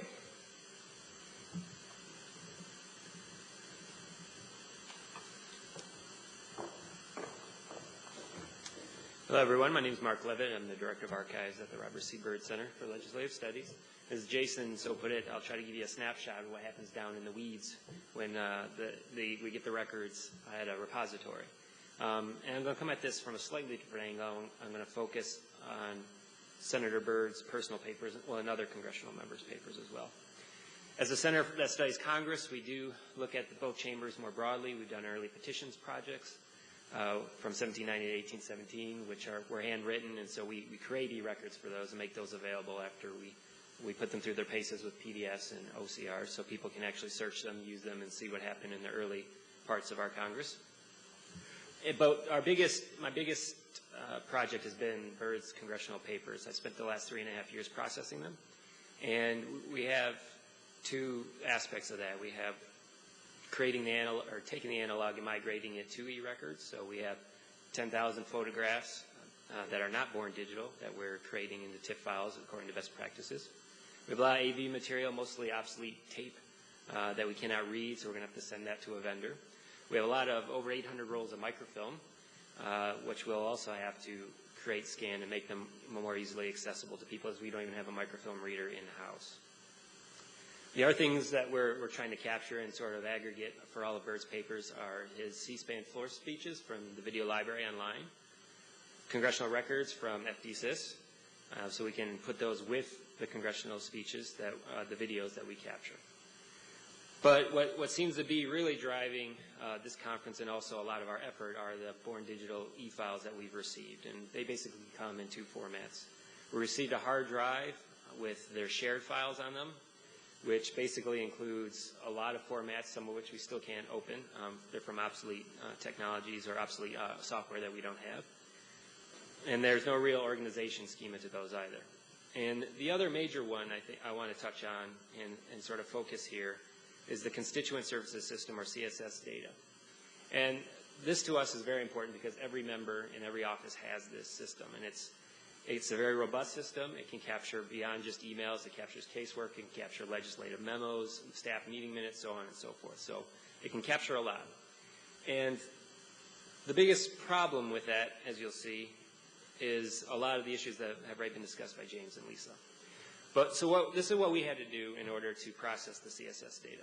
We didn't have somebody in-house that had sufficient database experience to create one from scratch. And the reason we have to is because the CSS systems in the offices are proprietary, and we don't get that system in the repositories. What happens is the staff decides what they want to archive, they send that subset to the vendors, who then strip it down into text files and then send it to the repositories. So what we're getting, what we received was 1.5 million text files on 2 DVDs, and we had to figure out what we were going to do with that. And as I said, since we didn't have the technical skill in our small staff to take care of that, we hired an outside contractor. And they went ahead and they ran a script so they could clean the data and create that XML file so it could be imported cleanly into a database. Then they examined, cleaned, normalized, and enhanced the data using Google Refine before importing it into an SQL database. Because there's so much data, that's basically the route we had to take, as opposed to using something like Microsoft Access, which has a 2 gigabyte limit. We are, however, going to use Microsoft Access at the front end so we can run reports and queries and things like that, so that the data is useful to researchers. And as for security to protect all this data, we only allow on-site research, or on-site use, and we also have them sign a conditions of use form, which protects personal information of the constituents. Now, that all sounds well and good, but I think what will really help is an analogy, okay? And I want to take it as if this was an actual image that the record was an image that is used in the office, then gets archived by the vendor, and then sent to the repository. And what is it that we have to work with? So if we start with something like this, you can see a nicely rendered photograph. It has a lot of context. It tells us where it was taken. You have a lot of functionality with it, right? If you put this in Photoshop, you can do all kinds of fun things with cyanotype or black and white or move things around. But what gets sent to the vendor, after the vendor takes it, they really strip it of its useful information in a lot of ways, and they just have descriptive elements. So this is what that data set would look like. This is what is on the DVD. So we maybe have a little bit of context. You know, it is a color photograph. Senator Byrd on the left is discussing something with President Carter. Senator Byrd is seated on a floral print couch. Carter's seated on a blue chair. There's some flowers. There's a white lamp, so on and so forth. Now, depending on the skill of your technician and the tools you have available to you, you have to try to reconstruct that photograph from this data set. You might get something that looks a little bit like this. It's not quite the same, as you can see. All right, there's a lot of information missing. We can't even see the color of President Carter's tie. There's the information in the background, which I'd like to call context. There's no caption, so on and so forth. Okay?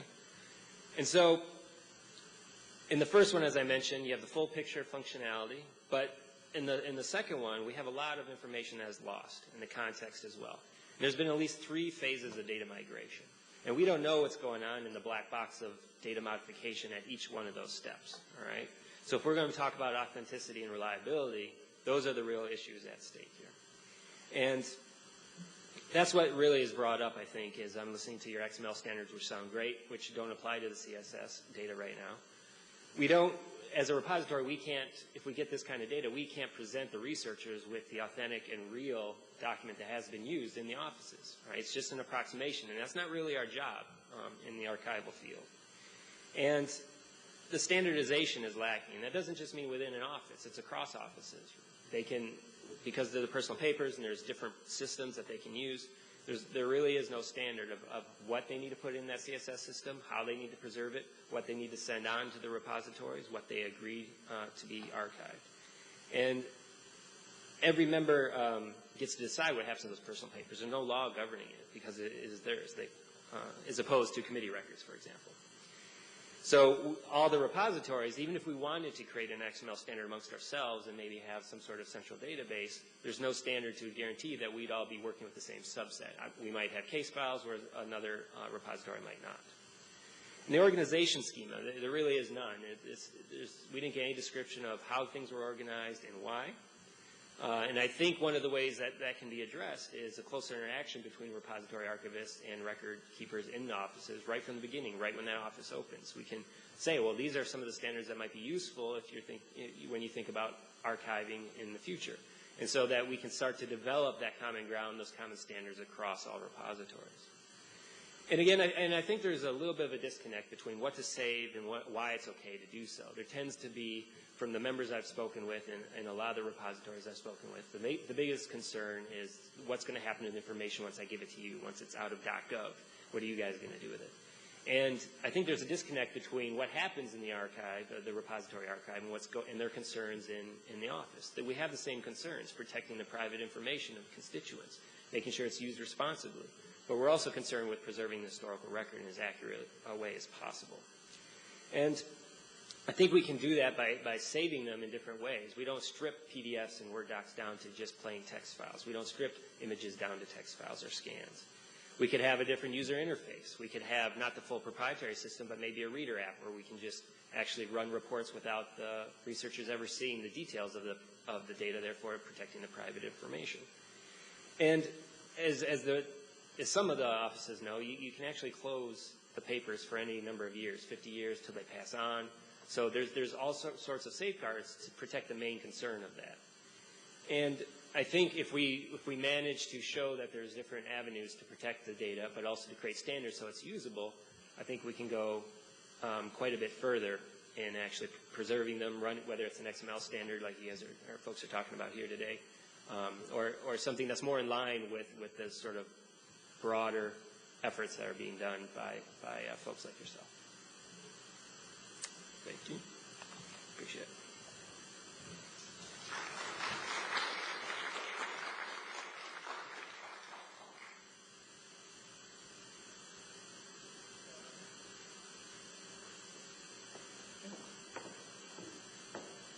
Thank you very much. We've got time for one question. Any questions? Okay, you can see you guys have break. I apologize for, and I apologize to James Jacobs, who's probably watching on the webcast. We'll work on our little technology glitch for the next time we do this. And so thank you, Mark and Lisa.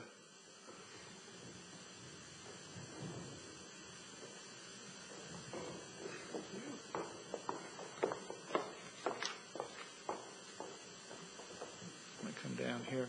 And at this point, it's my pleasure to introduce Congressman Bob Latta, who is serving his fourth term in the United States House of Representatives following his re-election in 2012.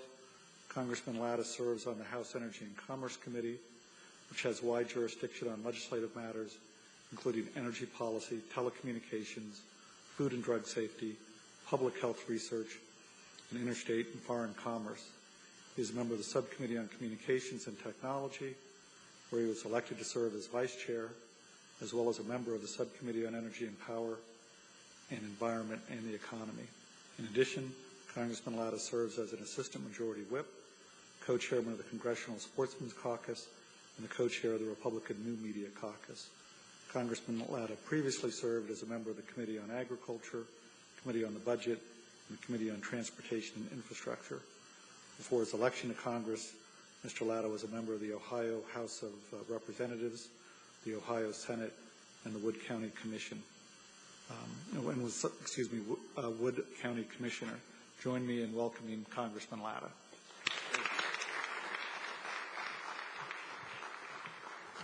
Well, thanks very much. And when I looked at the calendar or your your events that are going on. I'm between you and break now, so I'm not sure where that puts me. But if I can say a couple of things real quick, because, when we're talking about trying to get the government and transparency and doing things, getting information out there, I do serve on the Energy and Commerce Committee, and I am very fortunate. I also serve on Telecom as the vice chairman. And we've had, I can't tell you how many different hearings we've had over the last couple of years, and we're really talking about what's happening out there in, I call the real world. And it's a real world where government's got to get into. And I'll give you an example. In 2017, there will be 1.4 mobile devices per individual, per capita, across the entire globe. 1.4. Now, let's think about that for a second. We know that's not going to happen across the entire globe, but just think in this country, how many people have iPhones, iPads, your laptops. Just go down the entire line as to how people are receiving information today.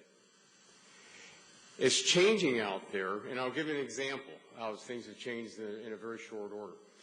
But we have to, on the government side, keep up with it because, again, if you think about 10, 12 years ago, 15 years ago, nobody ever would have thought that somebody would have been able, on a handheld device, be able to stream movies. But they're doing it today. And so what people are demanding is that why can't government do the exact same thing that they're doing in the private sector? I want to tell you a real quick story. And again, I know where I'm at with break. But when I went to the Ohio Senate in 1996, and I was serving on the Judiciary Committee and some other committees, and we were pretty busy committees. And one day I get this a letter from the President of the Senate saying, I've been appointed to the Legislative Information Service Commission in the state of Ohio. I was rather intrigued. And so I went to the first meeting, and there were 6 of us. There were 3 members from the Senate, 3 from the House. And so I'm sitting there listening to these other members, and a couple of them were pretty savvy about what, this before laptops and everything else. And I was listening to them for a couple of minutes, and I finally said, can I ask you all a question? How did I get appointed to this group? And they said, well, you asked for a computer. We thought you knew something about them. That is the absolute truth. But what we did during that time, though, we really wanted to make the Ohio General Assembly be able to react to what people wanted back home. And what we started was, we started saying, we wanted to get our bills online. We wanted to get from the Legislative Service Commission, our analysis online. So when a person brought things up, they could look at everything. I gave people a warning, though. I said, when we get this accomplished, I'm going to tell you right now what's going to happen. In the past, when you went home back in the district, you'd have people say this, hey, Bob, I heard that there was a bill out there that I think did such and such. And so that's all they really knew. Well, as we got things online, I said, this is what's going to happen. People are going to say, hey, I want to know about SB 136. I want to know on page 26 after the 3rd paragraph in the 3rd sentence in the 3rd comma. What does it mean after that? That's what our people back home want. And as we've watched what's happened, in the Ohio legislature, and as we did things online, and we also wanted to reduce paper, we wanted to reduce the cost to make government more efficient, it was making that transparency happen out there that people could actually utilize things at the touch of a finger. And it's important because, we've done quite a few different things, and a lot of legislation's passed here in the last couple of years. And, I think it's very important that the House Administration's hosting this event today. And I'm really glad that you're here because, again, it's really making sure that we have a more open and transparent government out there for people back home to be able to utilize. And we all know that, public trust out there is not the greatest. When I look where Congress stands when you look at the polling out there, by having the information out there, more people can actually peel back the layers of government, peel back things that are happening here in Congress to find out what's actually going on. And so I think it's important that, we give the people back home that opportunity to be able to utilize it. And again, I think that at the onset of the 112th Congress, when Speaker Boehner announced the initiative to adopt a new electronic data standards in an effort to make things more, legislative information more open and the House more accountable, I think that's really what it's all about. And so, the initiative was called, and is called, the Pledge to America. And, since then, the House has adopted rules through the direction of the Committee on House Administration and in coordination with the House, Clerk of the House, to establish and maintain this electronic data information. And to kind of give you an idea, I have folks back home who come up to me and say, how come I can't find out what your voting record is? How did you vote on this? What's coming up in session coming up very soon? I said, it's very easy. Now you can go to the majority leader's website. You can look and find out what's going on there. You can go to the clerk's website, and you can pull up, right off the bat, what bills have been voted on. You can bring up not only what bills were voted on, but you click next to that, and it'll bring up the yeas and nays, and people can look to find out who their members of Congress voted. And so that really helps people back home stay connected. And we always make sure that, I say, we want to, from our website, to let people back home be able to get into it, because, again, that's what people want to know. They want to know what's going on down here. You can watch 24-hour news, but you might not be getting the information that you specifically want. And so that's why that transparency is so important. And, this is kind of embarrassing to admit. I did, and I'll admit it right up front, I read the House version of Obamacare. I took it. How many attorneys do we have in here? I'm not going to ask you how many took secure transaction. I thought it was one of the driest subjects I ever had in law school. I finally found something over a weekend of reading that entire bill, highlighting it, and putting sticky notes on something that was more dry than secure transactions. But I tell you, I was amazed at how many people said, tell me the link that I can go to so I can read the bill. There are more people back home reading that bill than members of Congress. So folks back home want that information, and they want to be able to get to it quickly. And I can't tell you how many of my constituents told me that they had read the entire legislation. I was proud of it. But it's also the fact that we had the ability to get that information out to them, to have that transparency, to get that bill online so they could read it. That I think makes people say, you know what, okay, I understand what's going on in Washington. And then they say, we might not like what's going on in Washington, we want to change what's happening here. And then just this week, in House Oversight and Government Reform, Chairman Issa and Ranking Member Cummings are reintroducing the Data Act, and it's supposed to be in markup. I'm not sure what's going on with their hearings today, especially with the IRS, that they're going to be able to get to it. But it's making sure that they have that transparency out there. And, really, what that bill does, it requires the data on the federal government spending to be standardized and published in a single website. And, again, that's what people want. I tell folks, well, there's CBO and OMB, and you go down the whole acronym, every of the alphabet out there of federal offices, but let's get the information so that people back home can utilize it. And not only the technology side that it really helps, and it's also because, during sequester and since Speaker Boehner has come in, we've made sure that we've taken our cuts in the House, and we know that we've had over a 19% cut over the last couple of years in our MRAs, that we just can't do certain things. And, we all have our D.C. staff and we have our district staff. And this year, we did for the first time, which was very successful, doing a retreat where the district staff went to a local college back home, and then they were able to communicate and work with the staff in Washington during that day for the retreat. And so, I credit my chief of staff who put that all together. But, it saved time, it saved money, and that's what we're going to have to be doing in the future. And again, it's thinking like folks, people back home say, when is the federal government and government going to start thinking like us back home? And like in my district, I have 60,000 manufacturing jobs. The folks that are the small business owners are making sure that they want to keep their employees working. They don't want things on their back, and we want to make sure that we get that information out to the public. And so that's why this transparency is so important.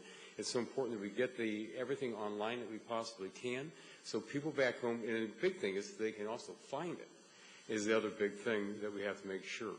So it's really make sure that we want to restrain, what's happening here in Congress, because we have to do our part to make sure that we're reducing our budgets, because the folks back home have really tightened their budgets. And so through this ingenuity and through the innovation, we can cut down on the operational costs without cutting back on the constituent services. And I think we'll be able to provide more because, again, when I look at my offices, Sometimes I'm in the district, I have people say, well, don't you have anybody with you today? Meaning somebody from my staff. I say, no, I've got 5 staff members back home, and they're doing all of the constituent work. That's from Social Security to Medicare. And you look at veterans. And so those folks sometimes can't be out with me where I'm at. But at the same time, I can direct people to websites and also get them the information that they need right now because it's online. So I think we're making great strides. We're going to be doing more. But I'm very proud of what we're doing here in the House to get this information out. But that's what it's all about. And it's the information age. People.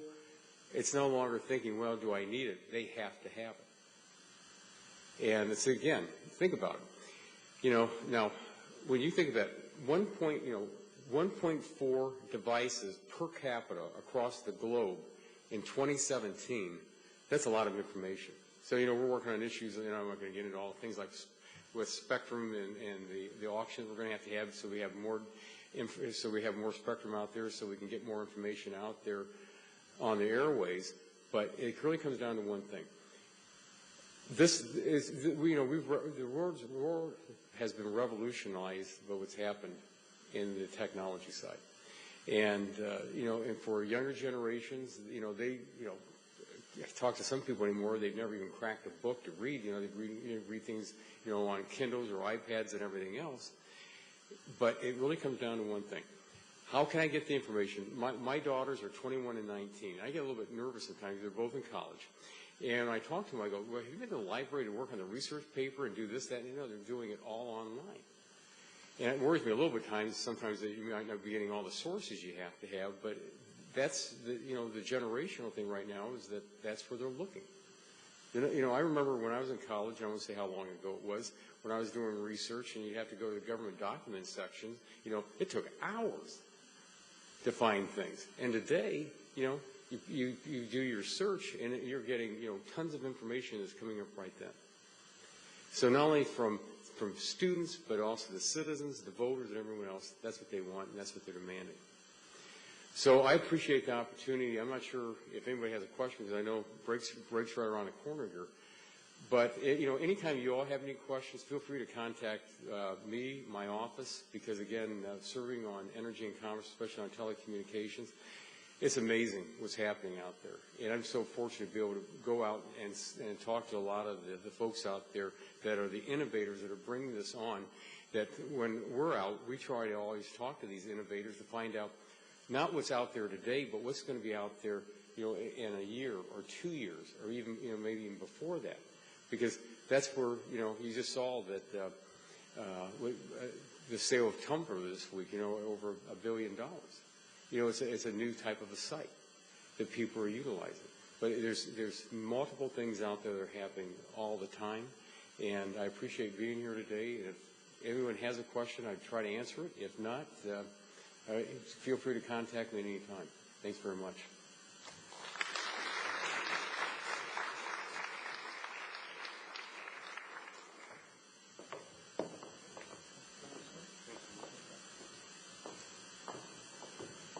All right, at this point, we are on a break till about 3:10. So hopefully I haven't been out there, but there should be some coffee or soda or something to rejuvenate everyone. Thank you.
We are going to come back from break here. I've had some comments from some offices on the Hill that are watching via web that the morning was very technical. So we'll see if we can exceed expectations in the next panel. Let me introduce from nearest to me, going furthest away, is Daniel Bennett, who's currently the CTO for the eCitizen Foundation and a member of the W3C eGov interest group and the OASIS Legal XML Legal Docs technical committee. I am going to skip the rest of the bio because it's on the website. Do I have everybody's bio? I don't see Jim. I guess Jim will be anonymous here. Jim Harper with Cato, who's doing some very interesting things on extending XML that we're going to hear about. And Eric Mill with the Sunlight Foundation, who is the person trying to teach Daniel Schumann Python, apparently. And with that, let me turn the microphone over to Daniel.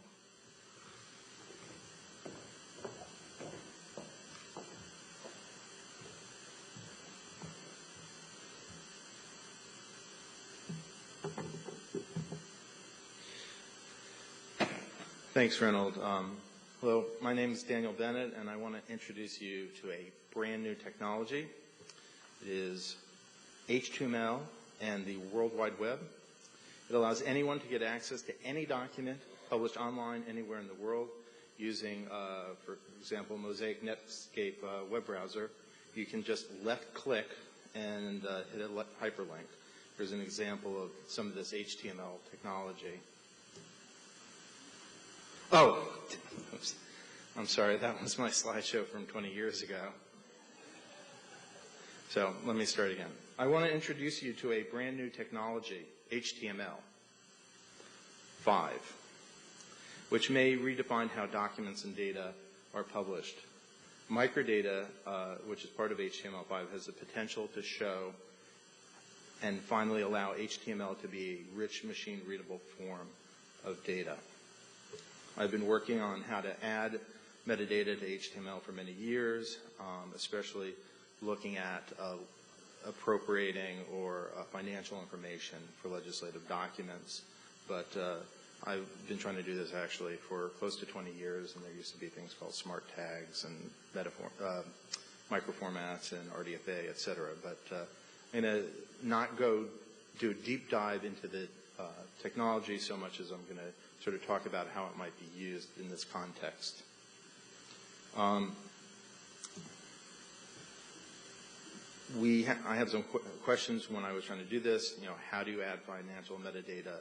There's XBRL standard, stands for Extensible Business Reporting Language. It makes what if you've ever seen HTML or XML look really easy. And then the question is how to bring over that type of financial information that's in XBRL or even just in the Treasury codes that they have. And so the other aspect of this, and it's an important one for geeks to sort of understand, which is this is a piece of paper. This is a human-readable format. XML is not a human-readable format. And so the question is, what counts legally? And it probably should be the case that anything a lawyer can't even read is not necessarily the law. It's important to have the XML underneath and doing a lot of this stuff that's important for content management and metadata, et cetera. But the important aspect is human readability in all of these things. And what's been lacking is the ability for HTML, which is the most, the lingua franca of human readability on the web, to finally be able to do those types of things that XML and JSON, other things are doing. So here's just a little Venn diagram of human readable and machine processable, where you have paper sort of way over on the human readable side and Word docs and PDFs, although some people know PDFs can include XML, but generally the way people consume it and publish it is that way, and then you have text documents and other things on the other side. And I'm going to propose that HTML with microdata and some other little tweaks is actually able to do the job of both human readability and machine readability. And for those people who want to look at this closer, this is online, but here's just some of the qualities that I think are important, and you can't read it, so don't worry. HTML5 with microdata is on the left, and all of those green Ys are on HTML5 with microdata, except for ontologies. That's the only place where RDF really beats it. But essentially, it's document friendly, it's RESTful API friendly, it's citable, it's authenticable, it's human readable. You can embed blobs or pictures and things like that. You can embed scripts in it much better than the other things. As the Congressman was mentioning, you can see it in mobile view, you can see it on print screen view and other things like that. You can put semantic stuff into it, you can annotate it. There's data validation possible, and it's search engine optimization friendly. And it also is friendly with all the other standards. So the example I'm going to just quickly go through is creating this new world and looking at the use case of legislative information. We have the XML version, which comes out of the xml.house.gov, which is a great resource, bio guide, page, and ID, and I'm going to pretend that there's a financial data database here in Congress. And then outputting that to HTML5 with microdata, that can lead to a microdata version of Thomas or now Congress.gov, which also brings in these other data sources, the legislative index of terms, bill version, committee of jurisdiction, member bio guide, which is the same as the other one, and then that can be output to value add folks like GovTrack, et cetera, and then also directly to humans who can read HTML5 with microdata, and then also those folks take it and then can create their own human readable versions.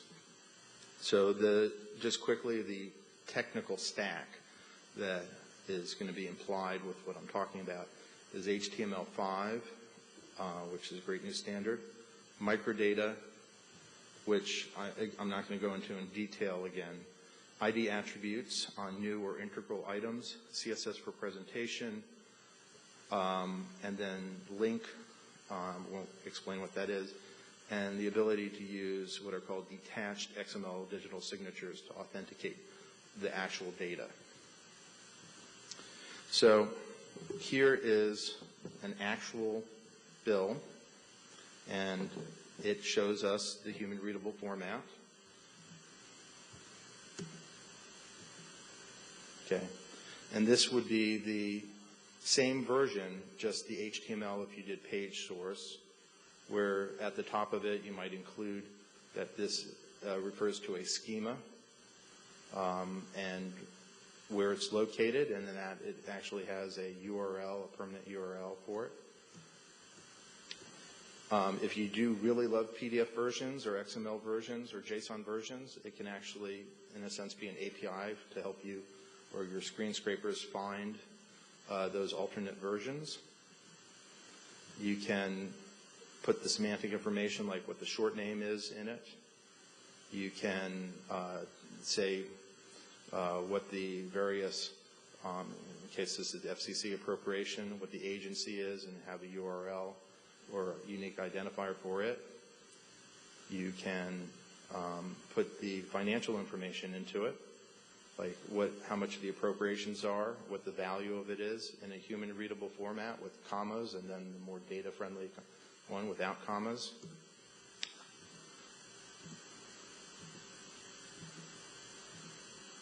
And so, for example, taking that little bit of it, and this would be the human readable form, but because microdata is there, you'll be able to do things like data visualization on the fly using JavaScript and other things.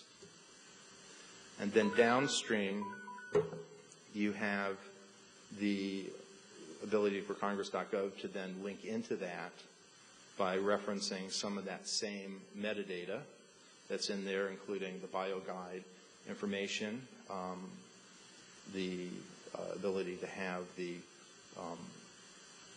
what version it is, enrolled, engrossed, introduced, et cetera, and also the appropriations information as a link. So this is taking the BioGuide, which is one of the most important resources, which is now doesn't have permanent URLs for it and isn't very good in terms of data-friendly aspects, but could be made sort of the database that enriches all the legislative documents. The either CRS or the Library of Congress could essentially have a database of the metadata for the bill versioning, and the legislative index terms could be stored here in the HTML, human readable. At the same time, it has the embedded metadata for what the CRS legislative index of terms are, vocabulary are for each of these bills. So, in other words, even though it's the human readable form that I've been showing you, all of these have in the HTML the machine processable. So the same page that you go to read is the same one that the machine can do, not just screen scraping, but actually do with real queries. So in summary, what this has the potential of being is referenceable, human readable, machine processable, annotation friendly, so it's fully documented, authenticatable. It can reference all of the other data versions. It's easily discoverable, and the document has all the data that might be available in that HTML form. Here are some additional resources. Again, I think there'll be a link to all of these, so you can go look at them, but thank you.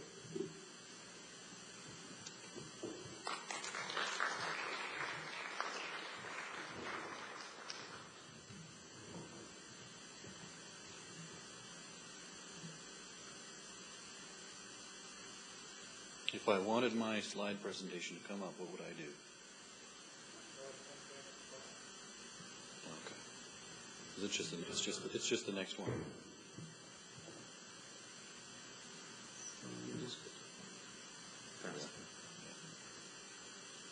All right.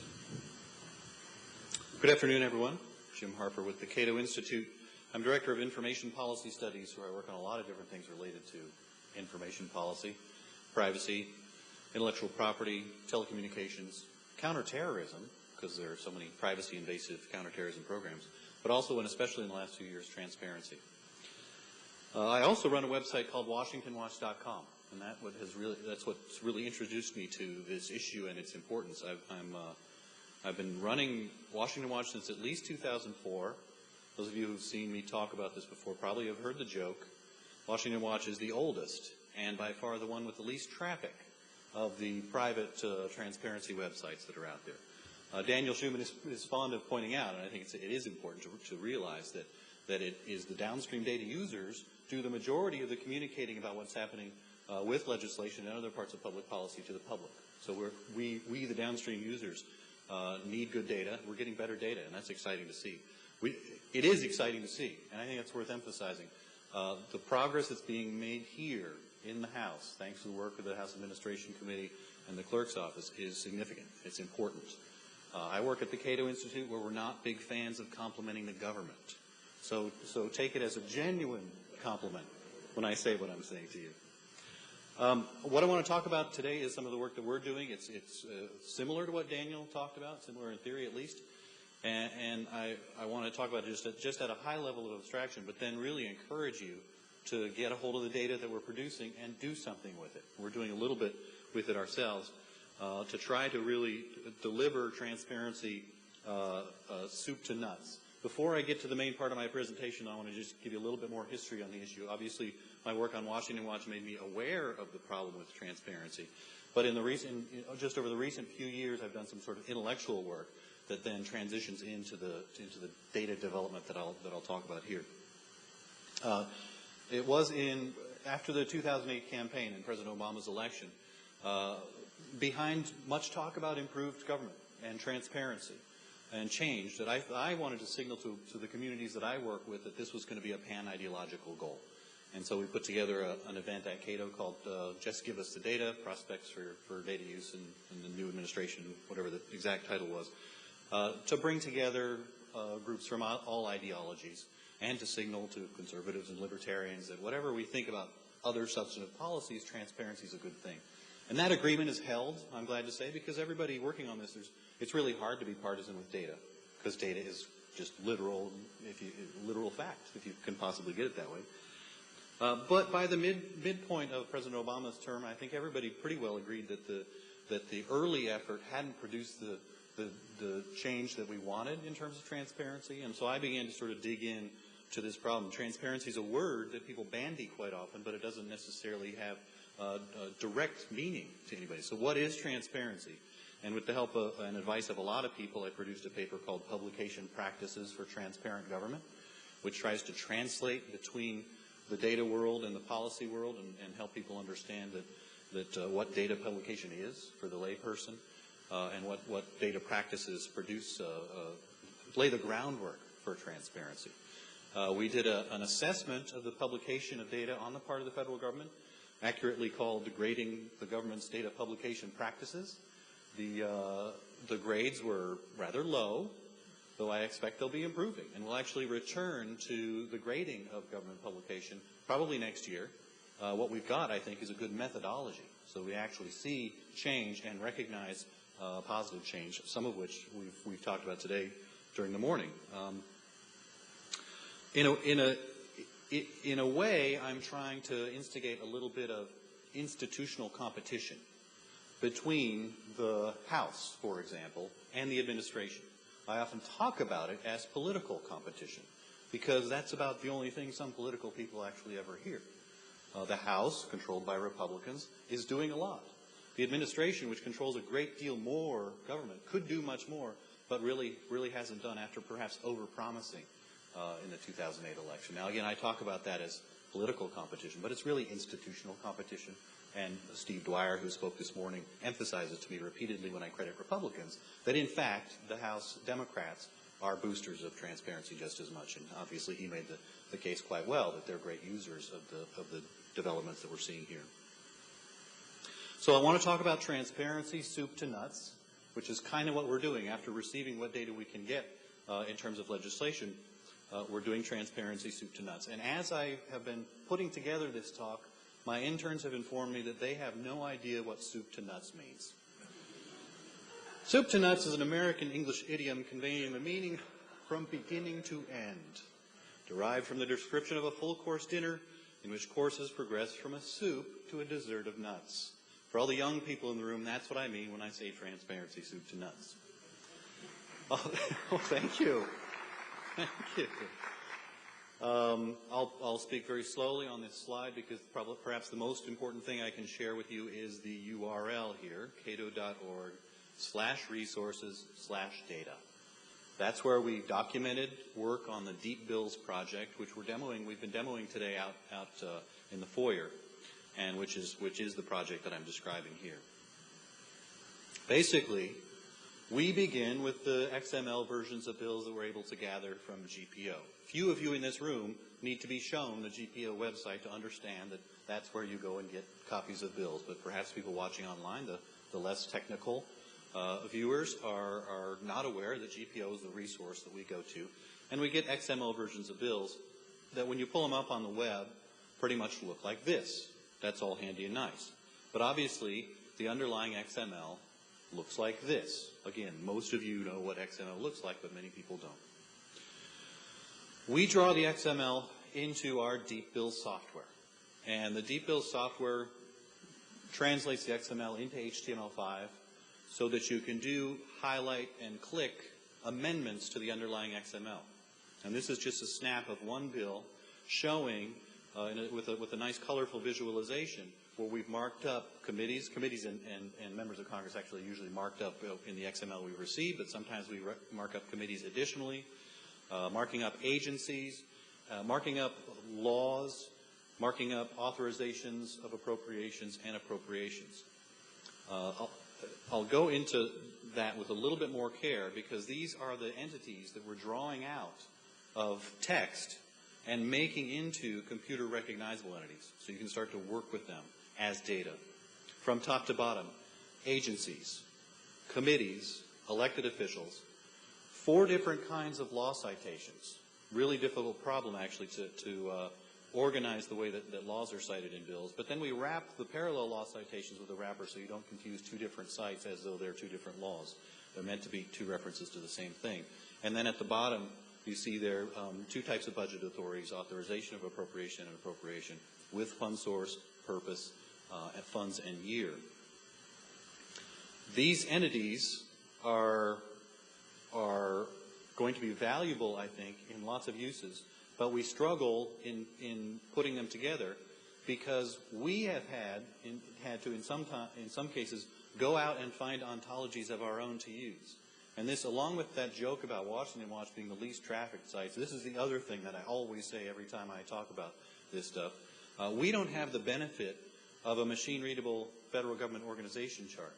We had to go to a list that was created by NIST. It's in PDF, and turned it into a table. NIST blessed us with unique identifiers and some relationship between agencies and bureaus, but we only go as deep as bureau rather than agency, bureau, program, or project. So we have a very thin list of ontologies to use, and I constantly harp on the fact that really, at this time in history, with an administration that wanted to deliver transparency, we really should have some transparency about the actual, just simple organizational units of the federal government. We don't have those.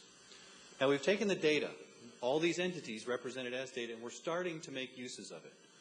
For example, we've assembled Wikipedians, and we're learning ourselves how to do Wikipedia editing. Indeed, we'll have an event on June 8th where we get the Wikimedia DC folks back into Cato for a meetup as a follow-up on a March 15th event that we did. And we're going to start taking data and putting it up on Wikipedia, especially in the info boxes that Wikipedia has now. Nice, elegant representations of data that are very often scraped by search engines and used. And we're going to try very hard to get this data into info boxes, scraped, so that information about what's happening in Congress is much more accessible to the public.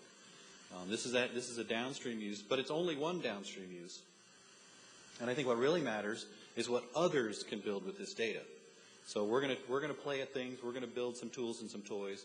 But I'm really here to try to encourage others to take this data to figure out what the public wants to consume. What does the public want to learn about?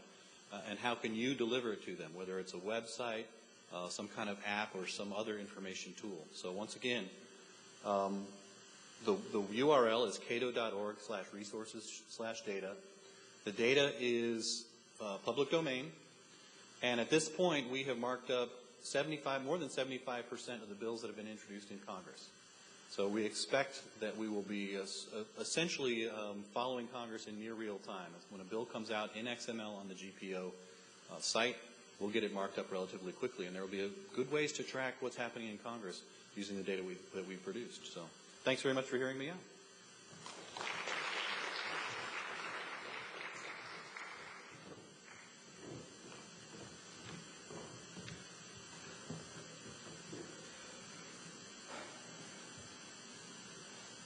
Hi, so my name is Eric Mill. I work with the Sunlight Foundation. We're a nonpartisan nonprofit. We work on government transparency and open data. We make all sorts of websites and applications and publish data ourselves. And actually, before I get started, Reynolds said something earlier without much fanfare that I wanted to draw attention to, which was today they issued a press release basically rejecting the recommendation that FedSys charge for the downloading public data. And that's an extremely important thing to have done. And in the era of cost cutting we're in, not always an easy thing to do. And you know, we're GPO to do cost recovery on downloadable data. Many of the projects that we've seen this morning, that we'll see this afternoon, that I'm going to talk about, would be completely impossible, except for a very well-moneyed organization. So I just want to thank you for doing that and emphasize how important that was. So I have 8 minutes and less because I just said all that, but I'm going to try to talk, to get through a bunch of content here, so it might go a little fast. So we'll have time for a Q&A. Last year, you were all kind enough to have me on a panel with Joshua Tauber and Derek Willis, and I really enjoyed that. At that time, we had each been working on our own individual projects around legislative data for a number of years.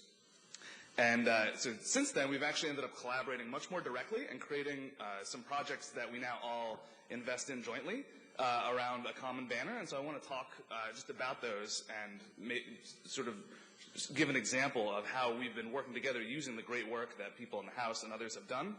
And just to point to this model as something that's been very successful for us.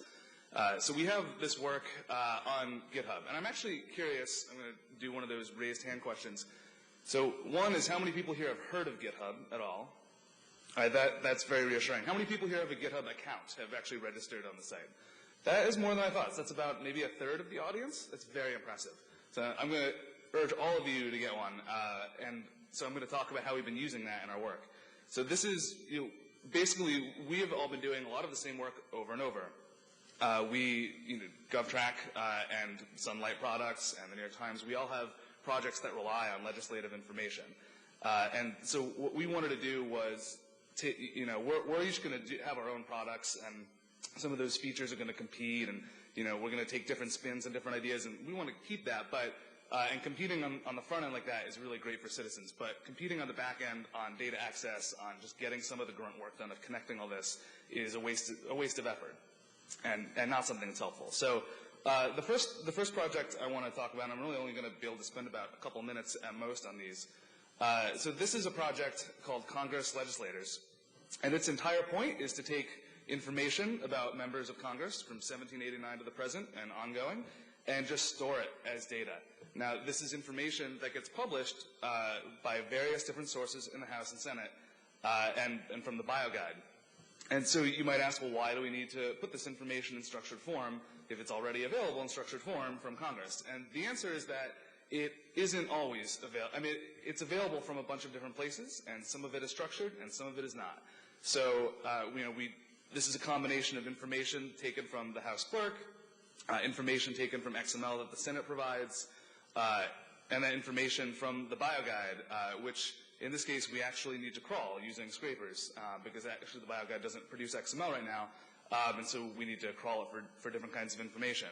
And just taking care of that work and getting this all together in one place and I realize this is a somewhat technical talk, but I'm going to try to talk with a lot of energy so that you really don't notice how technical it is. But one of the big reasons that we do all this is so that we actually get all of this data together in one place, give you all the different identifiers that it appears on Thomas or in the BioGuide or on C-SPAN or FEC, how the same person appears in different systems, so that even if we don't make it to the utopia of globally unique identifiers used all across the government for everything, at least we can have maps that help you jump from data set to data set. That's another one of the core functions that we provide there.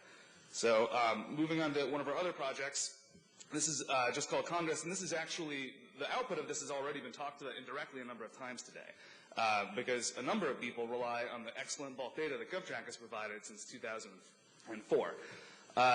And if you've been using it over the last 6 months, over this current Congress, then you've actually been using the output of this project that Josh and I and Derek and others have been collaborating on.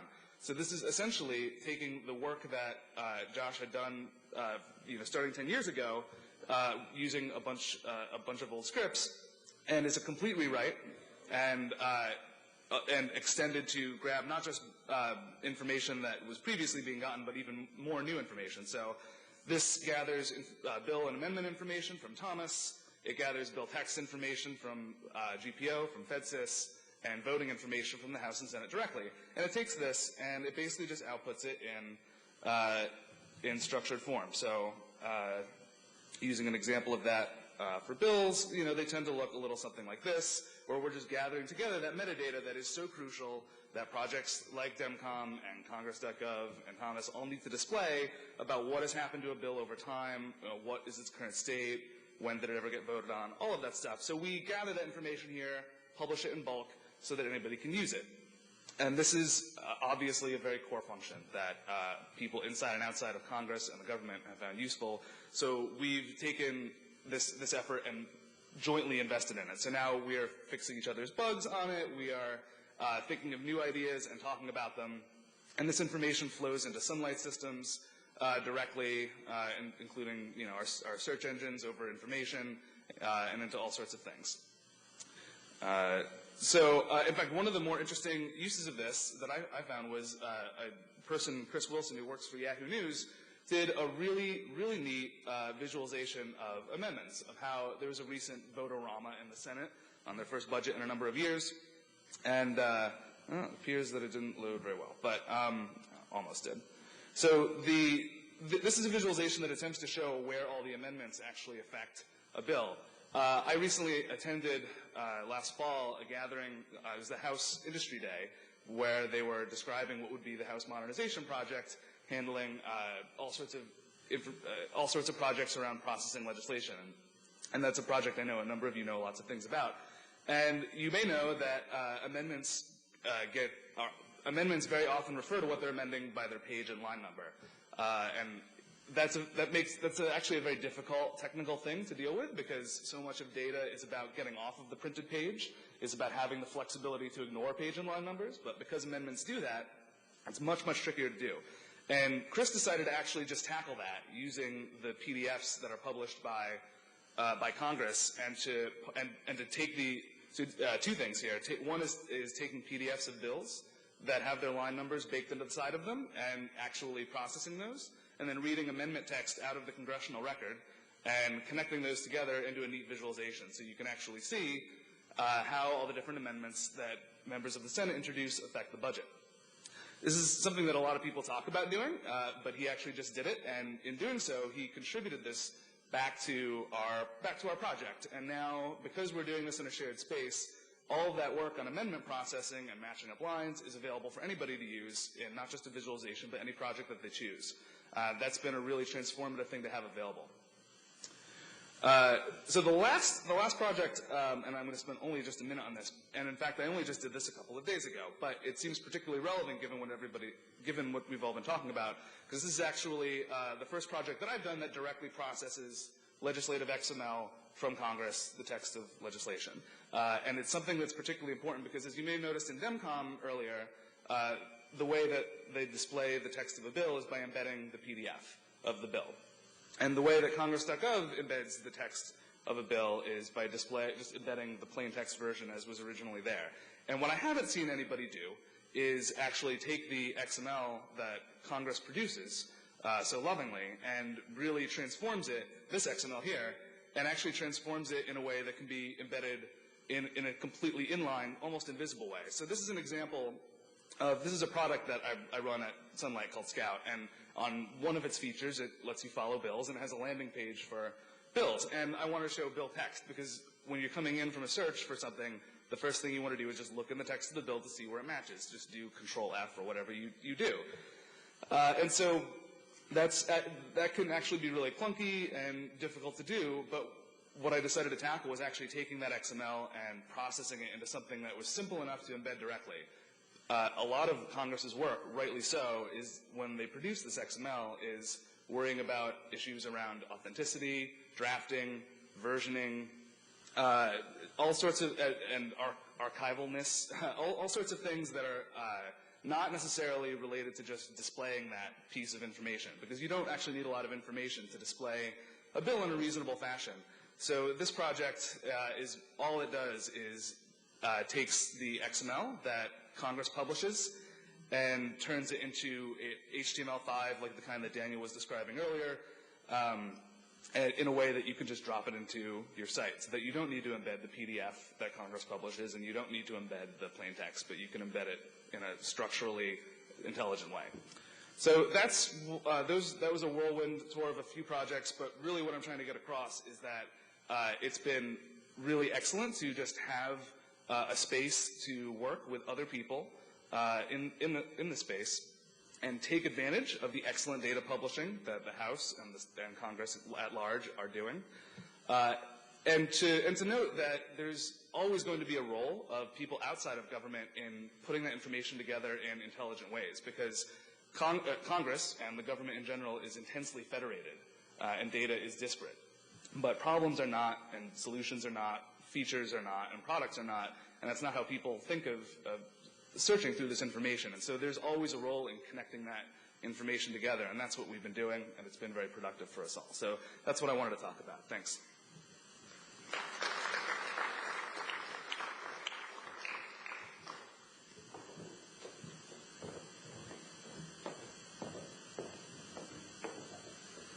Thank you all. We've got time for a question or two before the last panel. If there's interest, okay, we'll do that. And do we have the next panel? Ann, are you hurting? Okay, just we'll put you in the batter's circle there. All right, Jim. Question for Daniel and Eric. I'd like your thoughts about schema.org and its relationship to HTML5. Just for the audience, schema.org is the standardized metadata that the search engines, Google, Bing, Yahoo, whatnot, have settled on. It's built on HTML5. I don't think of them as mutually exclusive. It's just like a higher layer. So when you go with HTML5, if you're a foundation, you have more flexibility. But on the other hand, there's something to be said for going, maybe focusing on this higher level of integration. And the question for Eric is, I haven't kept up, but data.gov announced that they were going to go with schema.org. Seems like a while ago, not really building it on HTML5 because they've got the standardized metadata already worked out. And I want to get your opinion as to how well that has worked out using schema.org data for the major government data depositories. So if you could give me your thoughts about the relationship between schema.org and HTML5 as a foundation for a lot of, what Sure. First of all, I tweeted out to the hashtag LETC my slides so people can see it right now. And I have a link to the schema.org site. Schema.org is a site which Microsoft and Google and other folks participate, and it really is a handful of standards there for microdata. What I'm suggesting here is that the House and Senate and the Library of Congress in each organization create their own microdata version for their specific data. It's not everything should go to schema.org. Schema.org, for people that don't know it, is a place where microdata for making sure that when your site comes up in Google, Google can actually show what hours you're open or what the main sections of your website are, in part because of microdata standards that are on schema.org. So it's a real great resource for that. Yeah, the only thing I might correct is that I think there are hundreds or actually thousands of schemes now as opposed to when they started. Dozens. They've really got a lot of them now. So I'm not really sure how to answer the question about schema.org. I've actually never really worked with schema.org aside from occasionally implementing some Google sitemaps. The way that I understand data.gov to be working going forward is that they are doing a couple of things.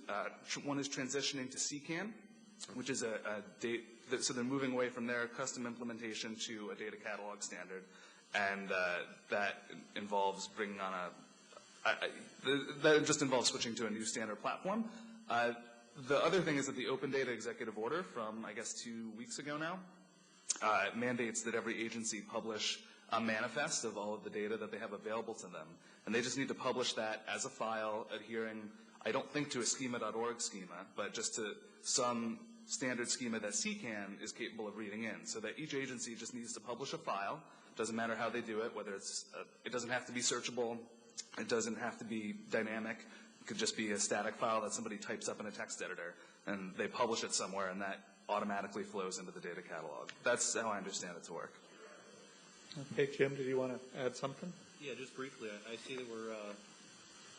see that we're just about out of time, and I think probably out of questions too. But I got a question through a colloquy this morning with Hudson Hollister with the Data Transparency Coalition. He said, "I've got a question I'm really keen to ask you." He laid out the question, and I said, oh, that sounds great. Make that a planted question. Hopefully it'll create as much interest, if not as much controversy, as recent other planted questions. And Hudson's not here, obviously. He just decided to stay away entirely after that joke. No, he's apparently at the Data Act markup. But what he wanted to ask was to say, we can now hope that Congress will mandate the Treasury set standards for spending through the Data Act, including identifiers for agencies and their subdivisions and programs. Voila, a machine-readable org chart.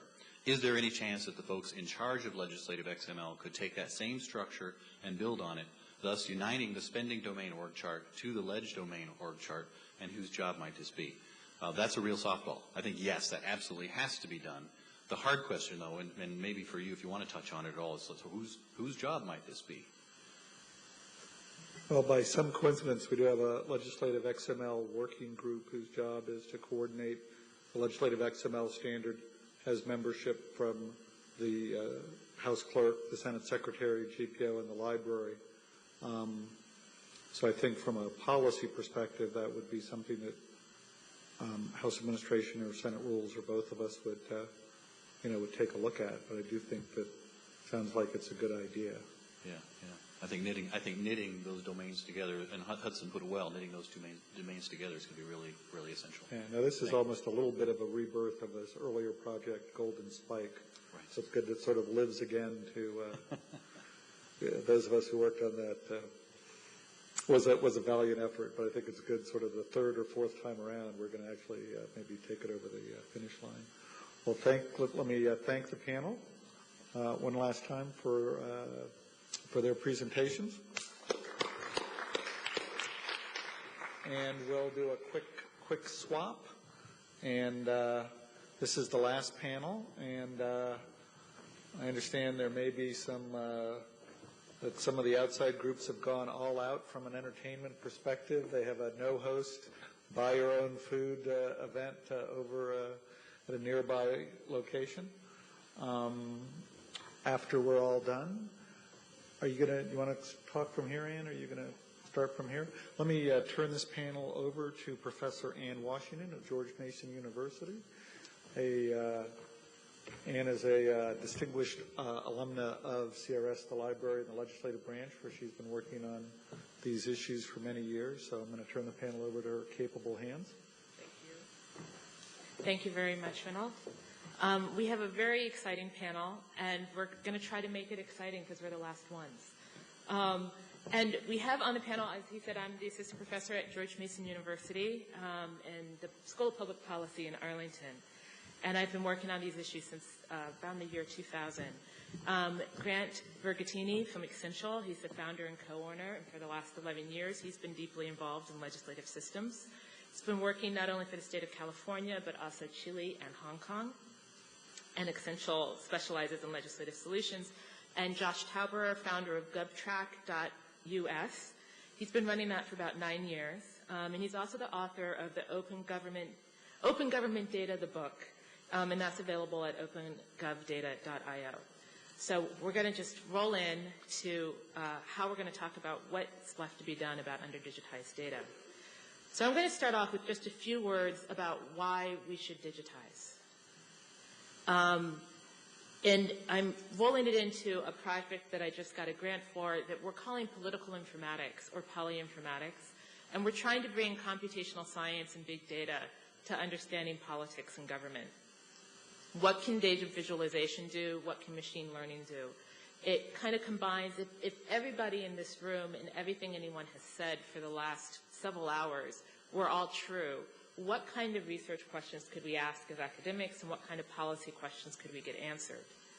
A few examples of what polyinformatics could do, and actually can do with the data that's available now, is to visualize complex policy solutions. For the beginning of this is a 3-year National Science Foundation grant, and we're starting off by looking at TARP and the financial crisis.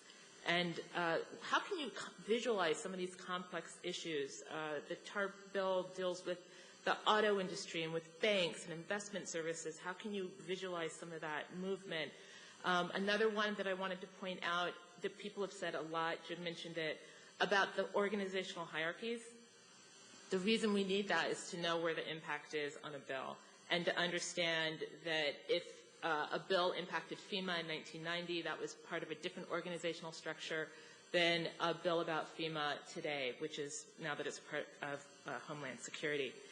Another thing that's really important is that bills are words, and a single policy idea has different ideological languages.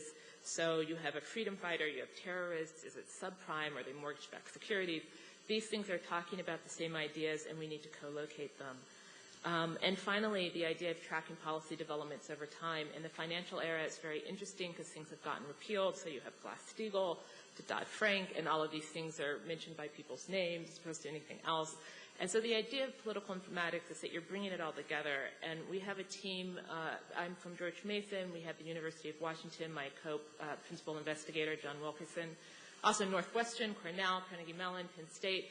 And I'm hoping to involve lots of people. The idea of the grant is that we're going to run data competitions over 2013 and 2014 at ideas like the Computer Linguistics Association meeting, the American Political Science Association meeting, and we're all going to be working on the same set of data, which are based on bills out of TARP. So that's a little bit about the vision of why we're digitizing all this stuff and what kind of questions we want to get to. I'm going to turn it over to Grant, who's going to then tell you some of the stages to go through so we can get there.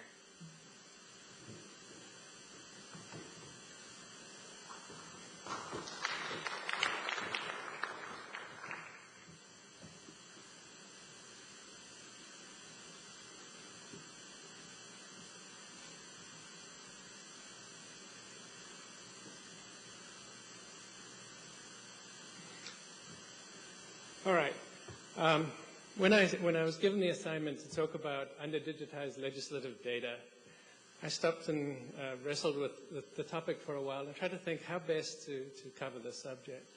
And what I finally settled on was that I would walk us through the history of this to set some context and then see where we're going into the future.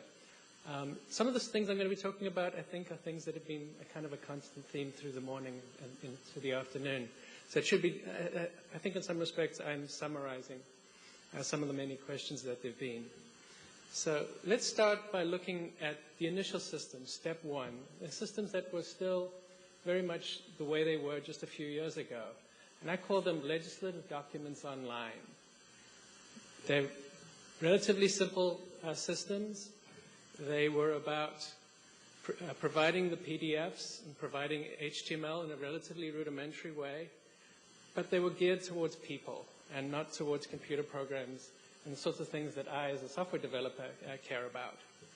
But with a little bit of an entrepreneurial streak, we soon discovered that that really primitive HTML was quite useful and that we could start doing our own data scraping, rolling our own XML schemas, building our own systems, maintaining our own repositories.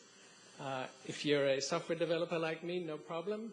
But for most people, that was a large subject, especially when you start looking at the data latency issues that you create when you're managing your own repository, picking up errors that are corrected during the day.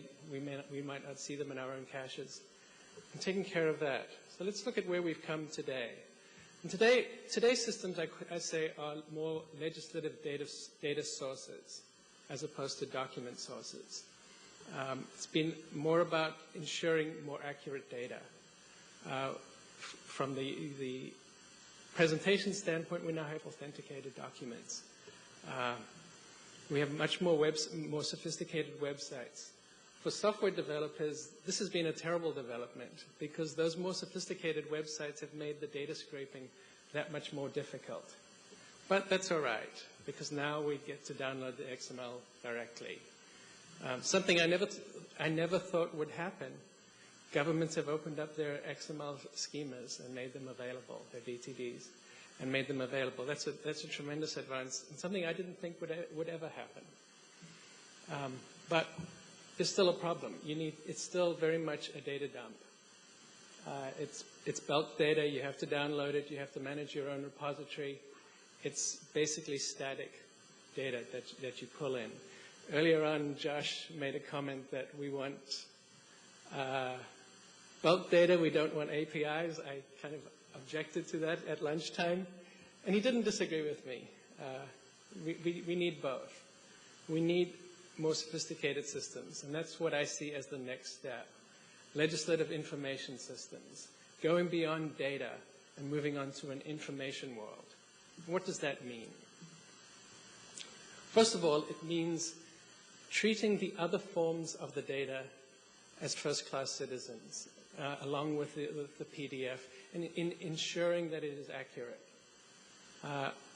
In California, I've been working with a system recently where the HTML is all well and pretty.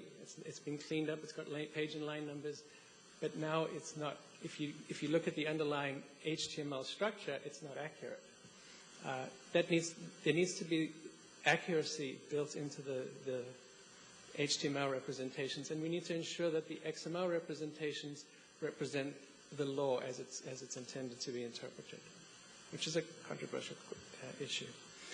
We need to work towards making the data that is provided more useful.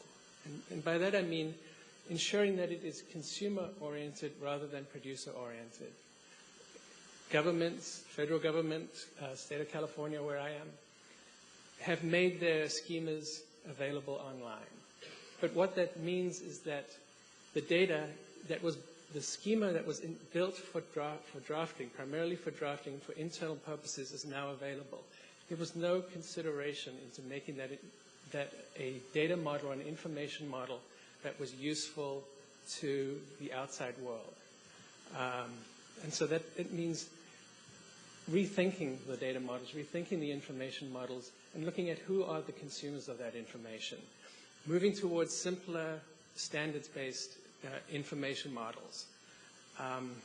I am a member of the technical committee for legal DocML within OASIS, working to standardize Akomontozo. Very active on that committee, along with Tom Bruce and a few other people in this room. Standards like that can create synergies that allow us to start tying things together. We heard a lot of talk today about linking. That's when we start moving into the world that I think of as information. Data is static data. Information is when you start making it come alive by connecting it together, by creating associations and being able to follow those associations, by establishing the metadata and through that metadata relationships to other things. Then we start getting into a true information system and making it available in different formats. Daniel and Eric both referred to HTML as a format. That different people have different needs for the information. Not everybody needs to or wants to step up to the complexities of XML. So we need to be able to provide the information in a multitude of ways and have it be equally valid, no matter how you choose to get it. And then once we have that information and the links are established and things are connected, we need to make those links come alive. And we do that by going to a web services model. Instead of just having static download of information, have systems that allow you to connect, that allow you to stitch the information together. Daniel Schumann asked a question. I don't see him in the room. He asked a question earlier about being able to link to a specific article in a document and not just to the document itself. There are proposals to deal with that. There are technologies developed that allow that to happen and do it in a very standardized way that applies here, around the States, around the world, in a very consistent way using today's technology. We have a proposal that is part of Akomontozo to do just that. Building those links will allow us to start stitching things together to create these information services. And then providing robust repository services within the government that allow us on the outside building our services to access them without the need to build our own repositories.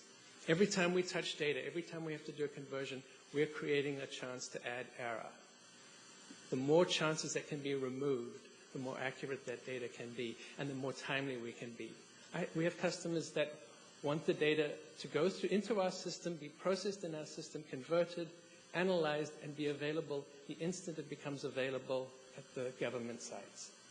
The only way to do that is to have the government provide web services so that we can ask those questions and very quickly get answers back. When we do that, using open standards and building true information services, that gets us to what I think of as the final step. Or maybe not the final step, but the next big step. And that is, for me, the vision of connecting the world together. Being able to create relationships, not only within a single jurisdiction, but between jurisdictions. I'm in California. If you look into our legislative text, you find a lot of references to the U.S. Code. Being able to make those links also come alive. I work around the world. I work in Hong Kong, working with subsidiary legislation. We have regulations, we have treaties and trade agreements, and they all connect. Everything connects. In the world going forward, we need to be able to make and manage those connections, connect things together, and build an overall all-encompassing solution. Thank you.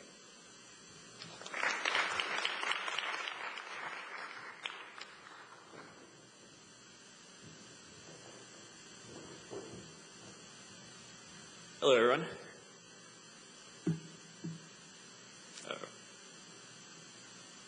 Where am I?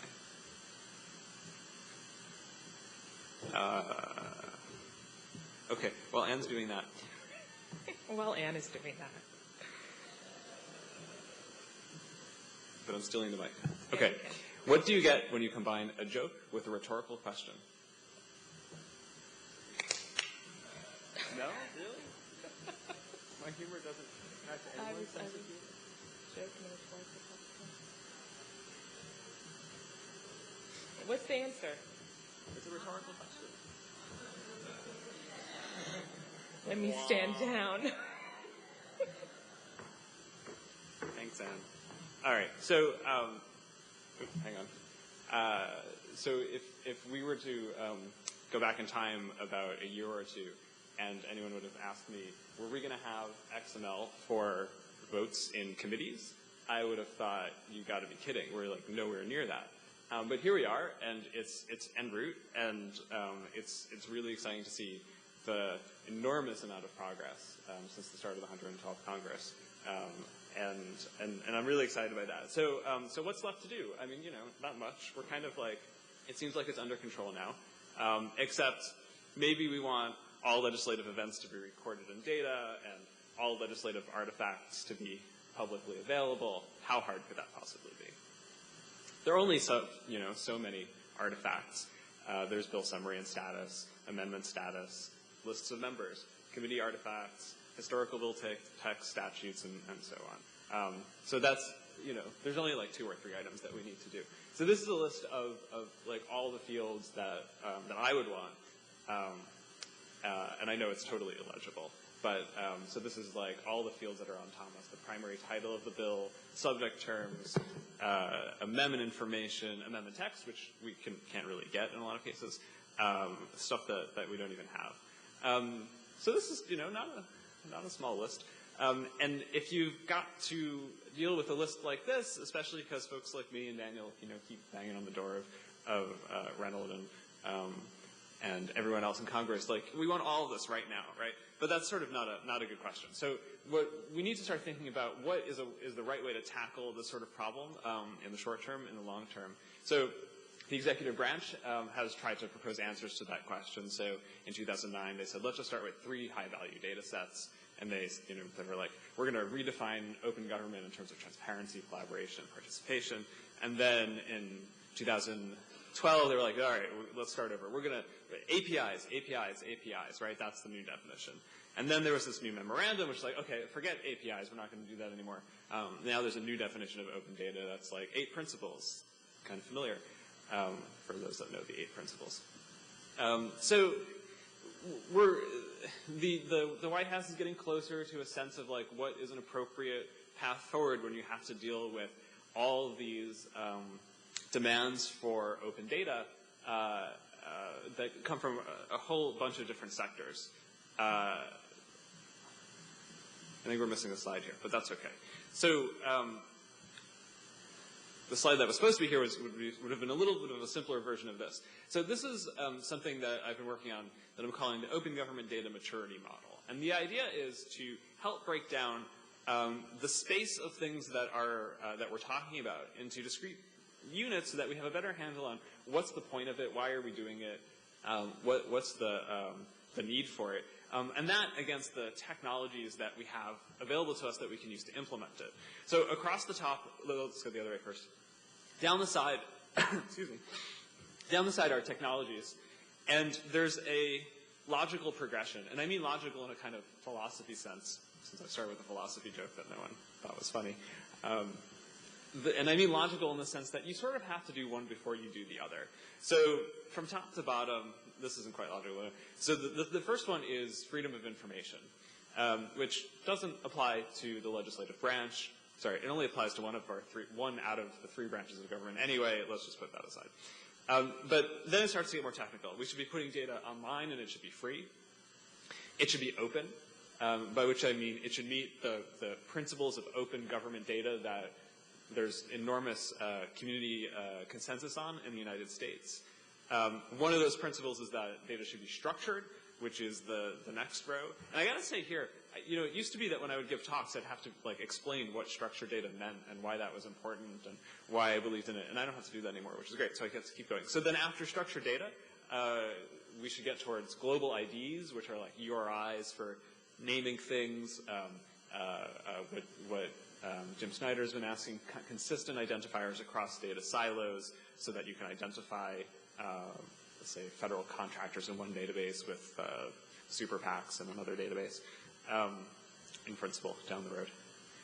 After that, APIs, there's a role for APIs and linked data. But the logical progression here means that you can't really do an API before you figured out how to do structured data properly. So what's an API but structured data behind a very complicated web server that now knows how to answer questions like search queries and filtering and paged results. And if you've never built an API, it's damn hard to build a good API. You've got to build a system that is up all the time, responds to queries quickly. It's got to be versioned.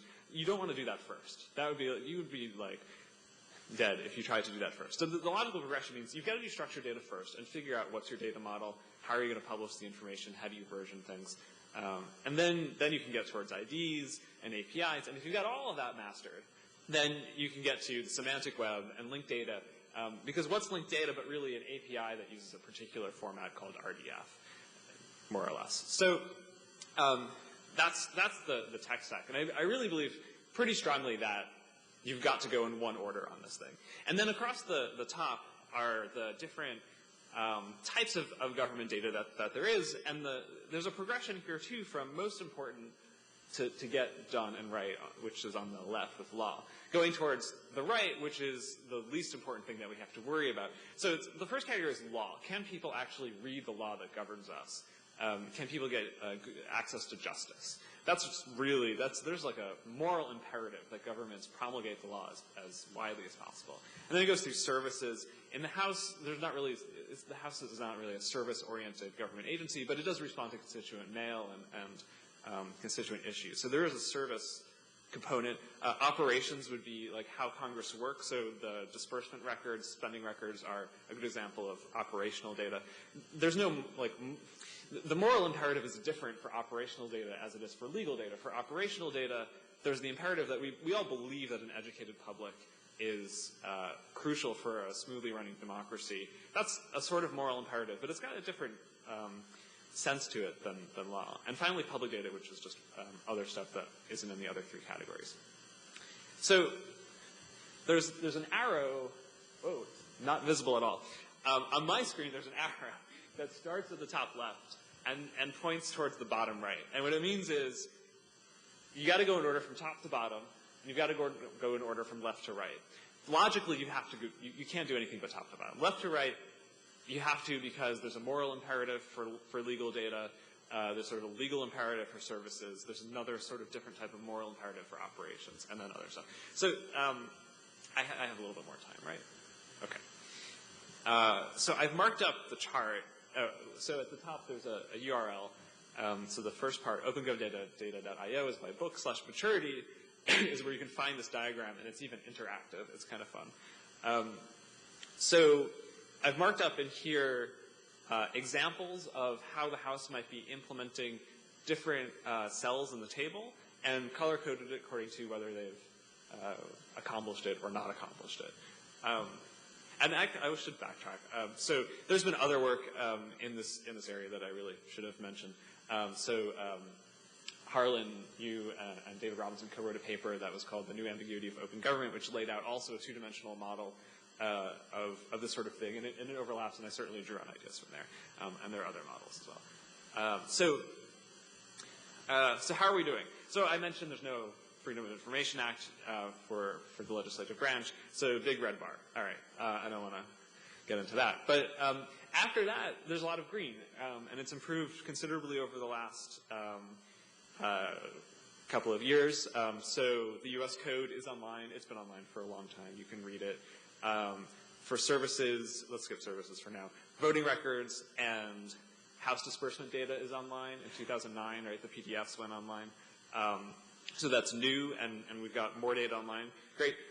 In the last column, so that's the public data, online and free cell, there are other sort of ancillary documents created in the House that are not online at all. So those are congressionally mandated reports, some sorts of ethics disclosure documents that I think you can still only get if you go to like the office somewhere in this complex.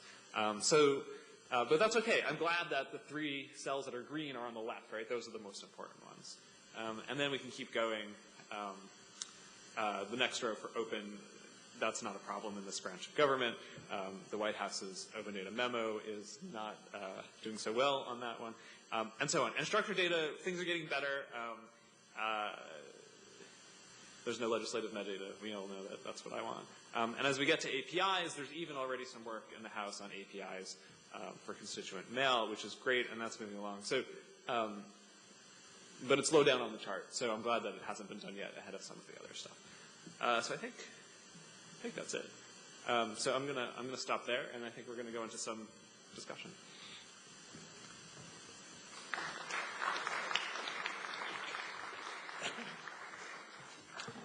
So we heard some interesting progressive models, and we also heard one earlier about the maturity models for e-parliaments.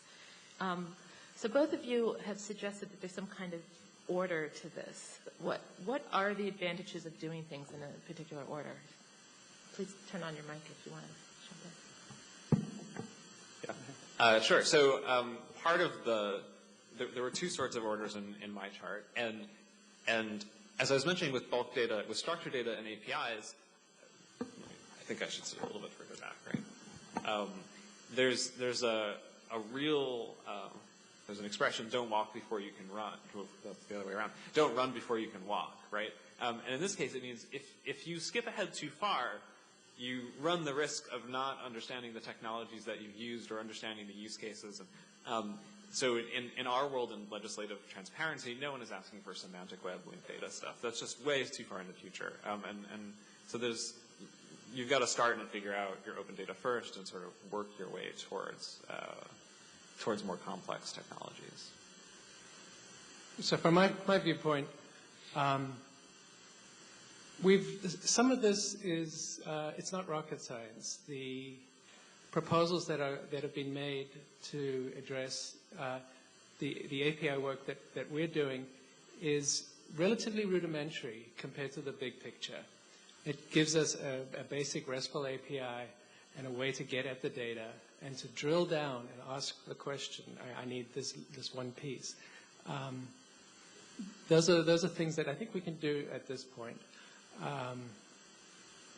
Of course, you do need to get your data models right. Josh is correct there. You do need to have a certain level of maturity.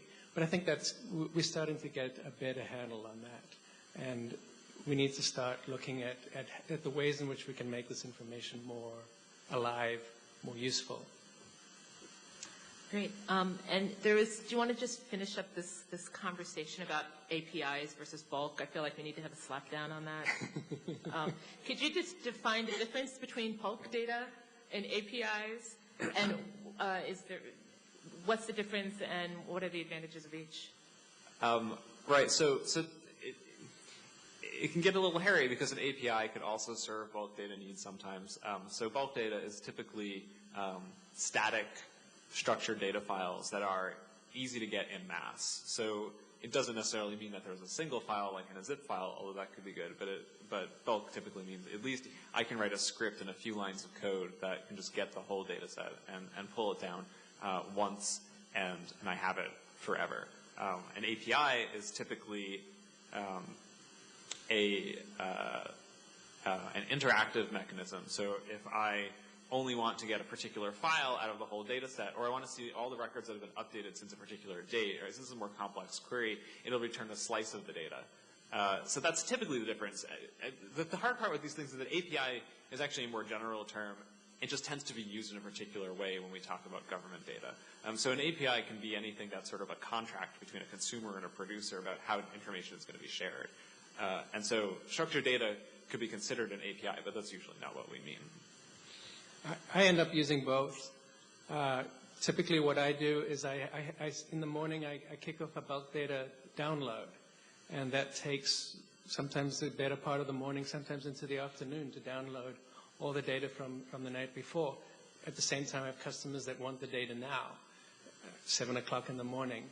So I use an API to reach in and get a very specific piece of information and override the bulk load so that I can answer that one question for them right there rather than having them wait till 2 o'clock in the afternoon when it's too late.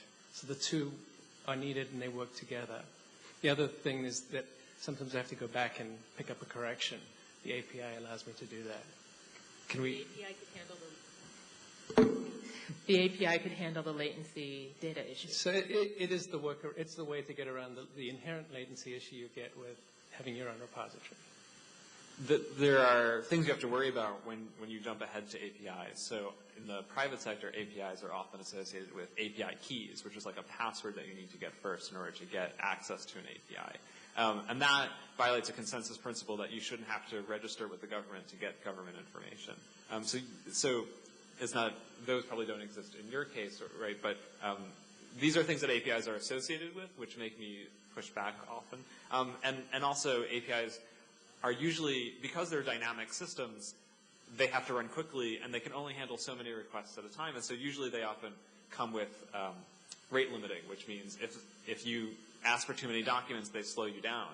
And in some cases, and Eric has talked about this in a lot of conferences we've gone to together recently, that there are some APIs on the executive side that are rate limited just enough so that if you actually wanted to get the whole data set, you would spend about 2 weeks waiting for your computer to fetch it all. And that's sort of not, so that's not bulk data, right? And you still need the bulk data too. So you have to be careful about what an API means. And in fact, rate limiting is actually important, right? I'm not saying don't do rate limiting because you can only build systems that can do so much at a time. But that means that it's not necessarily the right technical solution. Well, this gets to the point that Grant mentioned, that you want all data formats to be first-class citizens. So what are some of those people who are waiting at the door, not able to get in? What are those data formats? So well, the obvious data formats are being able to access it in a JSON format, being able to get some of the things that Eric and Daniel were referring to, get meaningful HTML rather than just plain text HTML, being able to get to that information so that you don't have to go through the hassle or the complexity of dealing with the XML. Get something that's better suited to a specific type of consumer. Yeah, the only thing that comes to mind for me is the data as you have it in a lot of cases, because that's usually the most structured. Or usually you only lose information as you do extra processing. So I have a hobby horse, which is the GPO has data files for bills as drafted from 1973 to 93, something like that. And we've got a plain text version, but they sell the GPO locator code format version for $17,000 a year last I checked. So I think, some data format, it's not like some data formats are more publicly useful than others. all of it's useful, and the principle should apply to all of the formats. Well, we do have the interesting point, though, that we're consumers of not just data, but it's the law, which has particular characteristics where it needs accuracy and other aspects of that. So how do we move from documents to data to information? And this is really for both of you, keeping in mind that we're dealing with something as important as the law. The biggest thing to keep in mind is every time we touch the data, we're introducing the possibility of changing it. Or not so much changing the law, but changing what we're presenting. And we may be moving away from what's actually there. So to me, it means having the government take care of a lot of the rudimentary processing and then ensuring its accuracy, rather than relying on us on the outside, who we don't always have a full understanding of what we're getting. We learn through observation. We learn how to interpret the data from what we see, but that doesn't tell us what could be there. So is that the role for identifiers? Because the law is very much about identifying particular sections and numbers and... The role for identifiers is allowing for very precise associations to be made, for that information to be analyzed very, very accurately, so that what we show is, in fact, what was intended to be shown.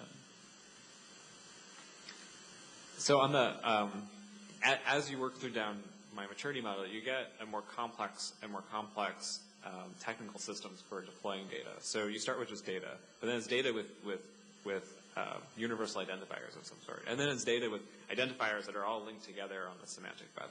And I think that it pushes us in a direction of interconnectedness and greater meaning. And so that we can do more things with the data as we get there. So at Lunch Grant, you were talking about an example of interconnectedness for citations that I thought was really interesting. Yes. One of my last slide,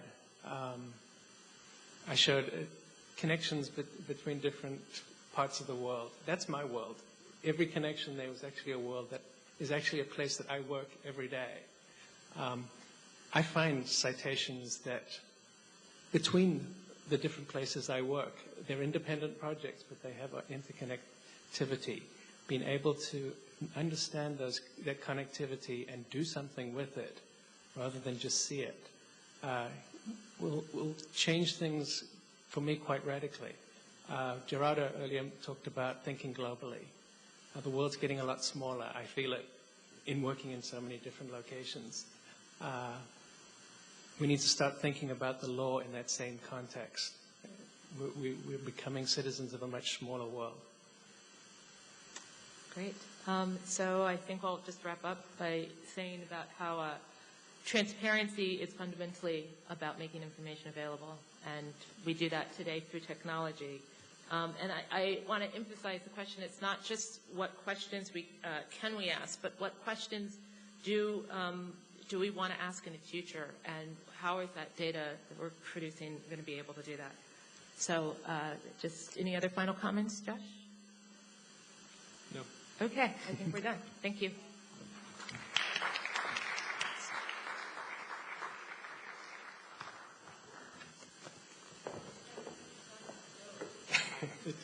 Josh has to tell a joke until people laugh. You have to tell the joke so we can laugh. I have to retell the joke? Yes, we have to tell the joke with the punchline. Let me go back to my notes here. I'm going to try and tell it. Okay. All right. What do you get? Move the chairs back. What do you get when you combine a joke and a rhetorical question? Still no one laughed. Okay.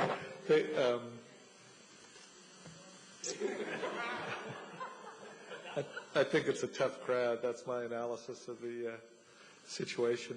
So thank you very much for coming today. I'm going to do just a couple of quick points of wrap-up. We're going to be posting the slides from the presenters up on the website.